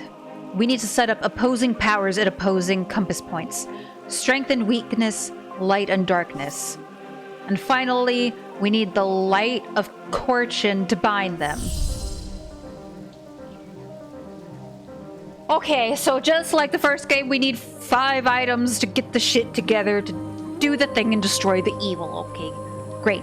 Gosh, we need so many things that I don't know where they are. We need this, and then we need... Oh, where's the thing? This, the sun bond. Okay, and then we need strength and weakness. We need that, and we need the strength. And then we need this thing, which we don't know what it is, but trust we need it. Eli inspects my work. His face shows little emotion, but he seems satisfied. By now, the sun has finished setting, and only a hint of red afterglow remains in the darkening sky. The raven croaks his mournful cry once again, but this time there is a reply, and then another. I look up and see several dark shapes circling above. Quickly now, they're here! I spin round to follow Eli's gaze, and my pulse quickens as I look out across the field. A group of shadowy figures is walking steadily towards us. We can't see their faces at this distance in the low light, but I'd be willing to bet that every one of them has pools of midnight for eyes. In the sky above, the ravens continue to grow in number, and their caws and cries get louder and louder. I look down at the black object in my hands. Such a small thing. And yet, its seductive power is impossible to ignore. It wants to be opened. Suddenly, it feels inevitable. The casket, now! But I'm not sure I want to give it to him. So we can give him the Wixic cord, which causes paralysis. Or we can give him the casket. I would like a good non-evil ending, because I'm a goody two-shoes. Do trust we will likely explore other endings at a future time. Like I said, there seems to be a handful of them. But we're gonna give him the casket. We're gonna do the good thing. The wave of intoxicating power washes over me, but I hold strong against it. I hand over the casket, and together we begin activating the items arranged around the pit, working as fast as we can. It still takes longer than we'd like, and when I look up again, the thaumaturge has fear in his eyes. We're too late! The mob is upon us! One of them grabs Eli and tries to wrestle the casket from his hands. I rush across to help him, but it's no use. They're all around us. The man tears the casket free and it clatters to the floor, skittering towards the edge of the pit before coming to rest on the precipice. A gray-haired woman stoops to pick it up, and I am surprised to find that I recognize her. It's Verona Green, the occult scholar? Oh my god, is what's gonna happen next determined by the thing I gave her before? The mom cheers, but Verona turns towards me and I'm no longer afraid. Her eyes are ringed with darkness, but they're not black. Back from the dead! Let's fucking go! She winks at me and throws the casket into the pit. At the same moment, Eli activates the light of Corchin. Time stands still, and then there is a rush and a roar as a swirling vortex of blue-green light races up out of the pit. The casket is sent soaring up into the night sky, where it seems to hang for a moment, turning slowly in the air until, with a shrieking, splintering crash, it shatters into 1,000 pieces. And then there is nothing but smoke and the smell of ozone, and all is quiet. We did it, y'all. It has been a few weeks since the casket was destroyed, but I am still riding high on the elation and relief from that night. Everything seemed to come together right when it needed to, and somehow we avoided a terrible catastrophe. Those who were under the casket's spell were released almost immediately. They remember nothing from their ordeal, but there seems to be no lingering ill effects, and Dr. Robinson says they have all made a full recovery. It is rare for Eli to express much emotion, but even he congratulated me on my strength and resolve in the face of such darkness. He too felt the allure of the casket and was worried that it would overwhelm me. He told me with a hint of pride that I would make a fine thaumaturge. Yay! A catastrophe avoided! The casket has been destroyed and Undermere is safe again. Eli White is alive, proud of your abilities as a thaumaturge. Verona Green is alive. She found strength to resist the casket. Rebecca Rose is alive. She is able to paint again and is enjoying the quiet life. She could have died? The blind lady who likes painting could have died. Jesus. Barton Potter is alive. Glad that everything turned out well, even if you did ignore his plan. Listen, buddy, it's nothing personal. Edmund Bishop is alive. He stayed at Castle Gleeston and weathered the storm. Francesca Robertson is alive. She's glad her patients recovered, but saddened by the one she could not save. Bonnie Robertson is insane. Her thoughts are scattered after being sliced with a diverging hook. Don't care. Bitch took my cat. You could choke. Audrey Bell is deceased. Oh. No wonder she never came back. Murdered by her own bloodthirsty followers when they saw her weakness. Well, that's harsh. Jack Hungerford is insane. He never recovered after falling deeper into the trance. His mind is forever broken. Thaddeus White is alive. He is ashamed of the part he played. Simone Green is alive. Ready for a new challenge. Jupiter is rescued, fully recovered from his catnapping ordeal. Could we have not rescued Jupiter? Oh my god. Well, that was Strange Antiquities. I did like it. I had a good time. Even though, you know, and again, the music disappears. Okay, hold up, hold the phone. Sure, we'll go with that. That's fine. Anyway, but yeah, even when I struggled with the puzzles quite a fair bit, which again I recognize is likely very much a me problem, it was still a good time.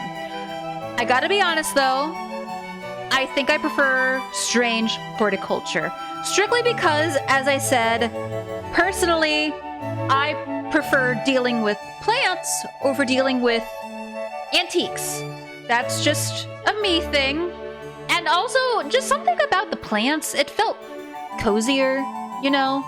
Like, being in my own little greenhouse, surrounded by plants. I got to water them, and it was nice. Again, I still like Strange Antiquities. It was a very nice sequel.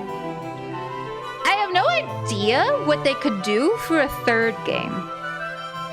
But I'm sure they could figure it out. And I'm sure if they do make a third game, it'll be quite great. But I've been going for many, many hours. I finished this whole entire game all in one sitting. And I'm about to fall over. Like I said, we will likely explore through the rest of the endings at a later time. But that time will not be soon. I need to go. I need to rest. I can't. Too many antiques. I'm tired of dealing with cult people.